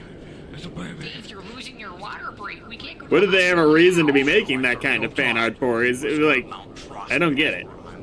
Maybe You were born in a lab, Dave, and I'm your lab daddy. Shut up, Dad, because you're my baby now. like, was there a particular instigator in Homestuck to people wanting to make that much of that particular kind of fan art? Shirt on. I'm trying to think. Not even born yet. That's not fair. Someone needs to deliver this baby right now. I can do that. Dad, what the fuck are you doing? Delivering babies. I did it once. I can do it again. Leave it up to me, Carcat.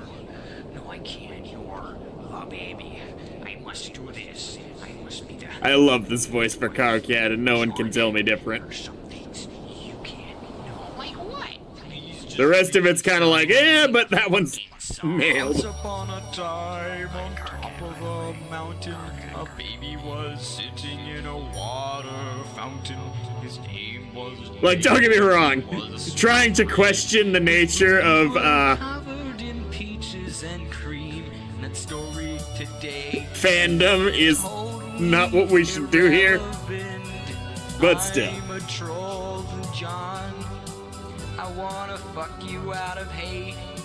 I wanna fuck you out of hate, cause I'm Carcat. Oh my god, please stop this singing shit. I have to have this baby now. Oh.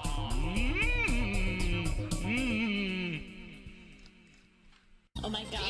How did Andrew Hussey not get canceled? How did Toby Fox not get canceled? I'm not ready. There's some things I have to clean up first. Holy crap, it's a car. I came as fast as I could. Rose, I'm glad you're here. I need to talk to I'm you about serious. I'm a serious this big baby in my mommy tummy. voice actor, VA. Indubitably, I will embiggen my words Let's less. not You can talk. understand what the fuck Let's sing. Like Rose is pregnant and she can't sing, okay? That's a problem. Rose! It's only fair. I'm a voice actor. I'm a professional voice actor. Indubitably, yes. Ancient art far superior. Rap.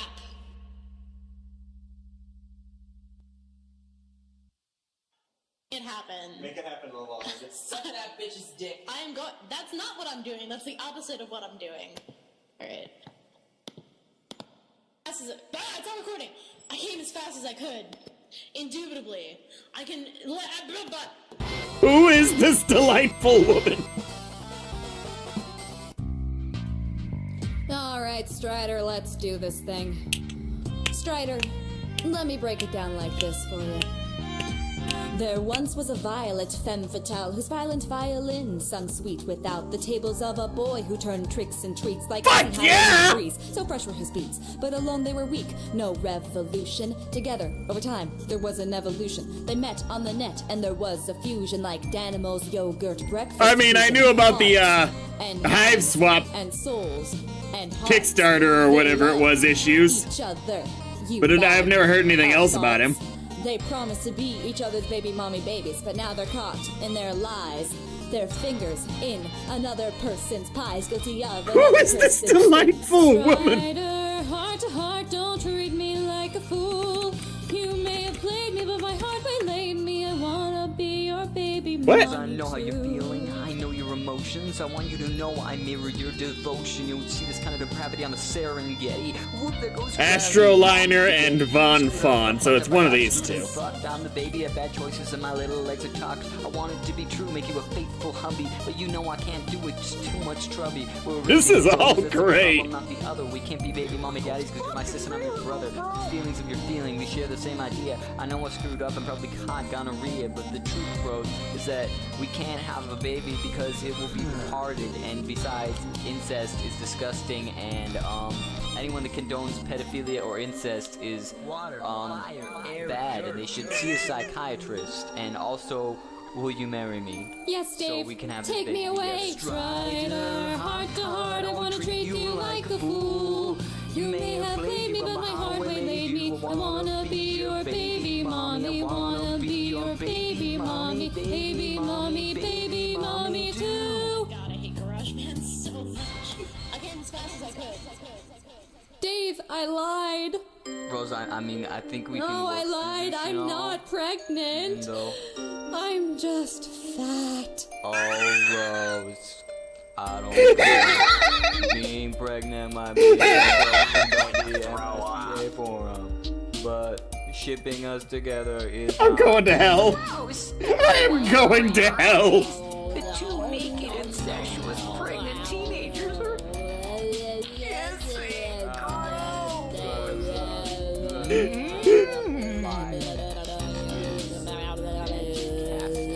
That's hot. Looks like everything's gonna work out fine. It is. Oh, holy shit. Dave, I'm gonna eat your baby. Bro, I don't wanna fight you. I just wanna have my baby in peace. Too bad, Ash Ketchum. I'm Gary motherfucking Oak, and I'm hungry for babies, so kick out I'm shuffling. I'm the king of everything under the sun. I'm just like Parappa, except I like hot dog butt. Parappa the Rapper. But I'll content in your face. I'll eat all the babies in the human race. Why would bro say something like that? I don't know. He's never tried to eat my babies before. Shut up your face, Dad. I'm totally me. Eating Applejack's the way to be. How does it feel to be shut down by my superior rapping techniques? I will show you the power of forbidden rhyme. Words that rhyme with themselves. Yeah. Cat. Knowing now how great this is, I would have been furious at you all if you didn't make me listen to this. A fight sequence was entirely And unnecessary. I'm not gonna do it now. But remind me, I will watch the fan animation. It turns out bro is a robot. I mean, it was just complex given the fact that this is a normally simple story about, like a 13-year-old boy giving birth to his best friend. It didn't fit the archetypes, so I'm going to move on to the next song, and you can just chillax a little bit. I don't know what Cascade is. And it's time for the gun show, sing-along show. I hope you all got your Is it an arcade owned by a woman named Cassie? I'm having a baby and the baby is you. I'm having a baby and the baby is true. Greetings and radiation, how high do you have to be? Pretty goddamn high. Having a baby and the baby is you. Having a baby and the baby is true.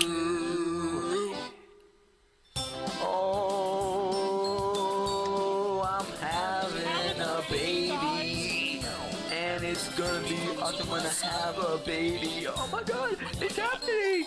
I'm having a baby! I'm having this baby right now, all over the face.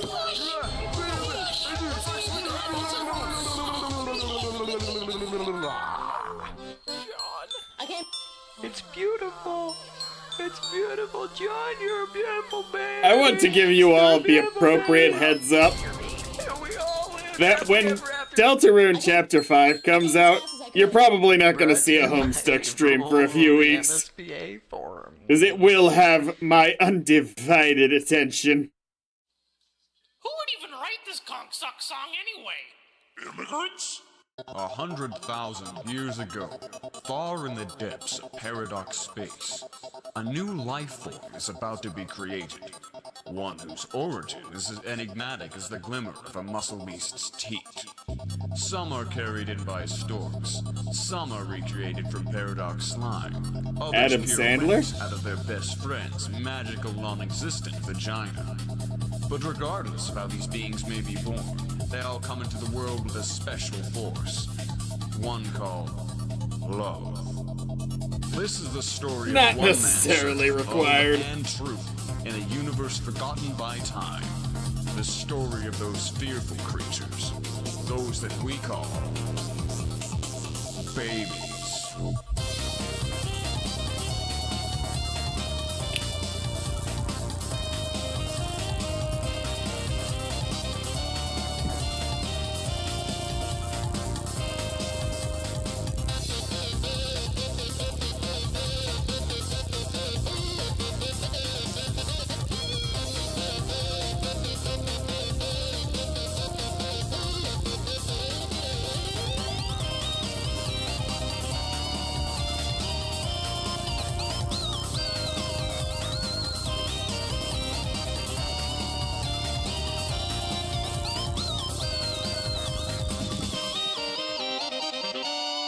I didn't know at this point it was possible for me to be a bigger fan of Toby Fox than I already am. But here we are. I know I should probably stop now, but I really want to see what this first conversation is. You finally found him. After hours of searching. No, sweeps of searching.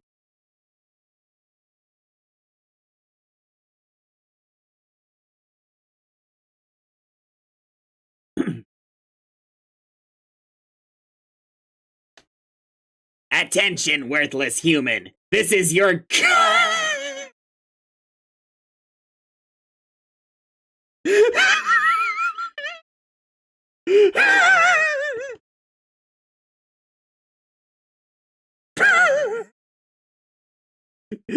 This is your god speaking. It is a wrathful god who despises you more than you could have possibly dared to fear.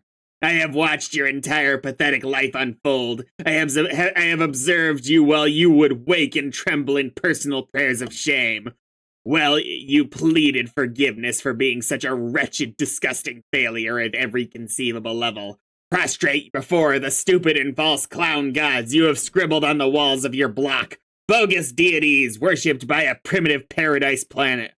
But your prayers will not be answered. There are no miracles in store for you, human. Only my hate. It is a hate so pure and hot it would consume your sad, underdeveloped human think pan to even contemplate.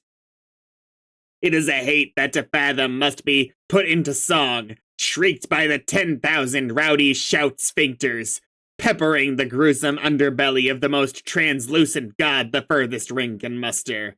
It is a hate that made you and will surely destroy you. My hate is the lifeblood that pulses through the veins of your universe. It is my gift to you. You're welcome for that. You ungrateful piece of shit. Hi, Carcat. What? How do you know my name? Oh man, is this it? This has to be many conversations with Carcat in between the last one we saw between him and John and now. Hi, Carcat. Hi, Carcat. What? How do you know my name? Oh man, this is it, isn't it? I've been looking forward to this. What is it? Me hating you is what's it. It's not what you mean, yeah, bingo. If that's what you mean, yeah. No, I mean, this is the first conversation between us, from your perspective, right? Yeah, right? I'm really hoping that we get a little bit of a timeline unification here. Don't make me think of the Doctor in Riversong.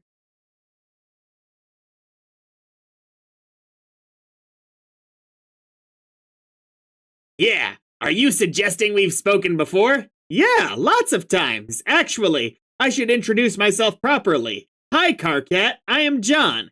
John, why would I give pungent, whipping, lump squirt what your name is? Because we're buddies! I admit I am new to human social constructs, but I refuse to believe our relationship can or will ever be described as Earth-human buddies. Yep, we totally are. We just became Earth buddies in a kind of weird way. You decide to keep talking to me backwards through my adventure. Well, John, if you hadn't told him this, he could have chosen to jump earlier in time and perhaps been more helpful. Damn it, paradoxes. You decide to keep talking to me backwards through my adventure, and then, when you are done with that, you come back and talk to me more recently on the timeline for a while. You talk to my friends a whole bunch too. You and your Alternian troll buddies help me and my Earth-human buddies hatch a plan, which we are busy putting into motion right now, as you can see. Well, being friend-zoned isn't necessarily a deal-breaker for Alternian quadrants, depending on how you look at it.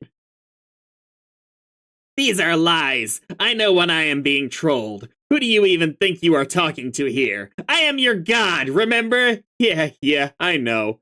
Why would I troll you backwards? That doesn't make any fucking sense. And why would I help you and your idiot friends? I would just be helping you blunder down the path that ends with you opening the rift like a bunch of morons. You mean the scratch? Whatever. Yes, that is the plan. You yourself said it was the only hope now.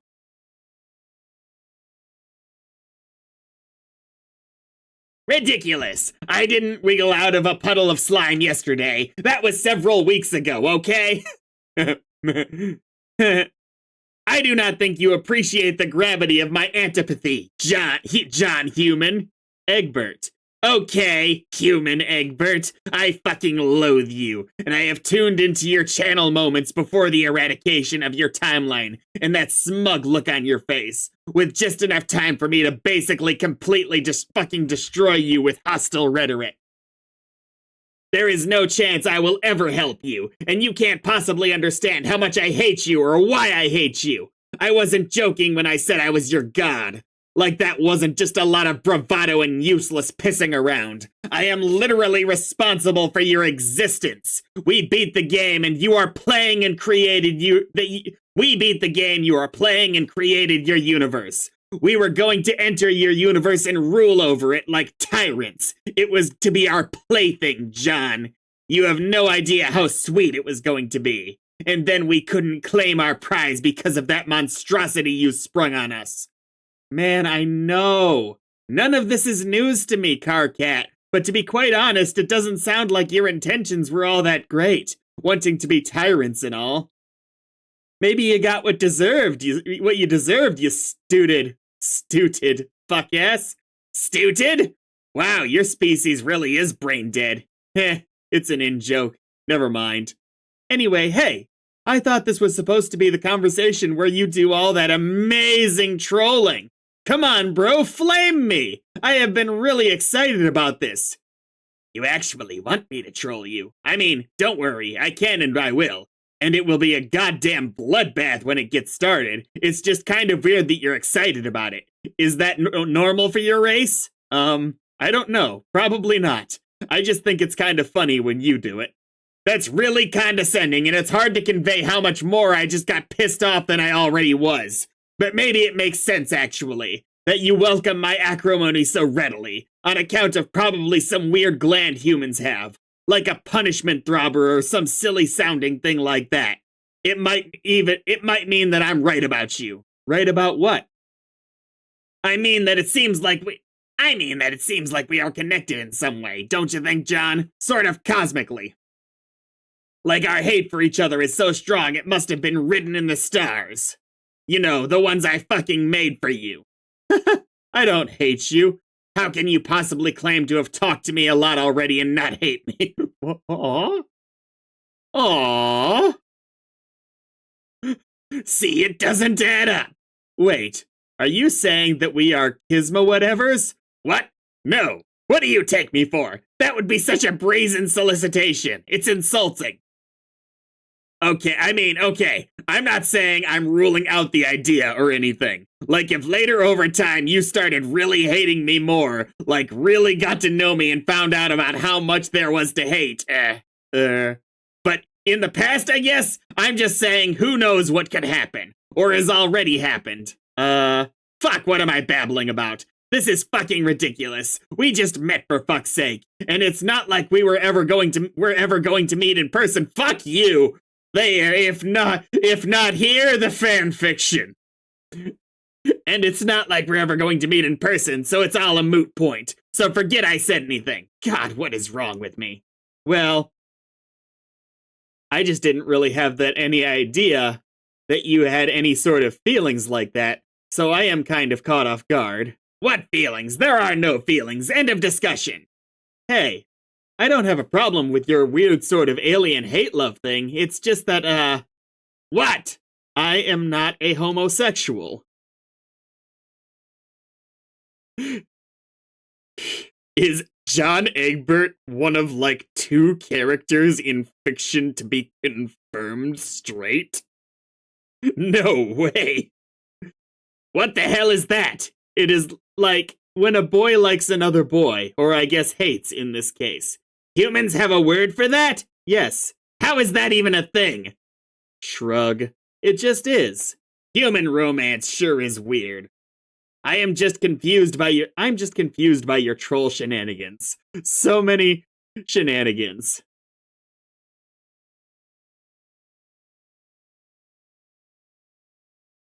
Anyway, I kinda got the impression that you and Tracy were a thing. What do you mean a thing? Like, I don't know, going on weird fight dates and beating the crap out of each other and being in hate-love or love-hate. Isn't that how it works?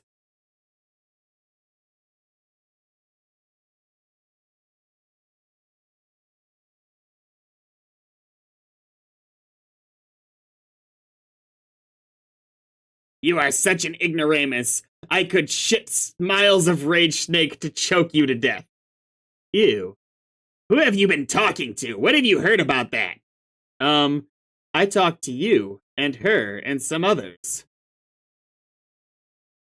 I don't know. Like I said, it just... a sense I got. Sorry. And apparently it's John. John. Okay, first of all, if there were a thing with her, and that's a huge if, it would be a totally different quadrant than what we were just talking about. Oh god, the quadrants. Second, whether she and I have a thing or don't have a thing, or took a romantic hot air balloon ride suspended in a goddamn filial pail together, it's definitely none of your fucking Earth business, Egbert Human John. Got it? Okay, sheesh.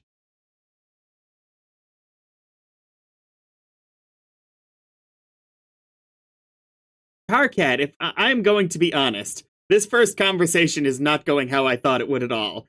It is really kind of awkward. Yeah, wow, it is. Yeah. Well, okay, look. Let's just agree to never bring it up again. The stuff I was babbling about earlier. Yeah, well, we never really talked about it in the past, so I guess we do agree to that. But if I talk to you again in your future, limiting though it is, you'll remember my embarrassing shit. So I guess I'll just have to troll you backwards? Told you, bro. You really are a smug nook-whifford, John Egbert. I think we need to get back on point here, which is addressing the matter of what incomprehensibly putrid garbage you and your friends are and how much I hate you. You mean platonic hate? Shut the fuck up, we aren't talking about that, remember! Oh yeah, so you wanted to get trolled, well you got it. Prepare to get your puny human bulge flamed into nuclear hate-blivion. Welcome to the Trollocaust. The painstaking genocide of your fragile self-esteem will be my swan song. Oh boy, this sounds great, but we're out of time. I have to go put this plan into motion. Oh, I see. Taking the coward's way out. Scampering off to get annihilated by a deadly rift. How convenient. Well, fine. Sayonara, you worthless crotch-stained barf puppet. I will bid you one first and final fuck you. Fuck you, John Egbert. Fuck you and fuck the joke book you wrote in on. Fuck fucking you. See you soon. Wait, what? I mean, yeah. We are, what, at best a third of the way through Homestuck at this point? I think I've got that right. So, I'll be very surprised if we don't get to go forward from here. We have an awful lot of shit to cover. Open memo. Yep, I think this is going to be the start of the next stream.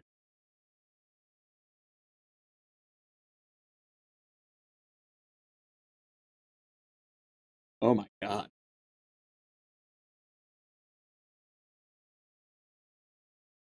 This is definitely a bit of an inflection point for me, because I was already really loving Homestuck, but we're a notch higher.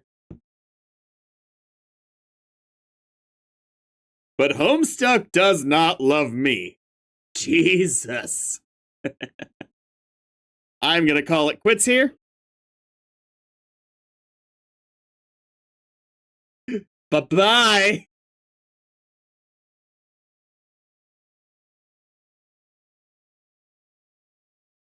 Sleep isn't my issue if you've seen some of my longer streams. I think I did like an 18-hour Deltarune stream once. It's needing to go to work and, like, have money.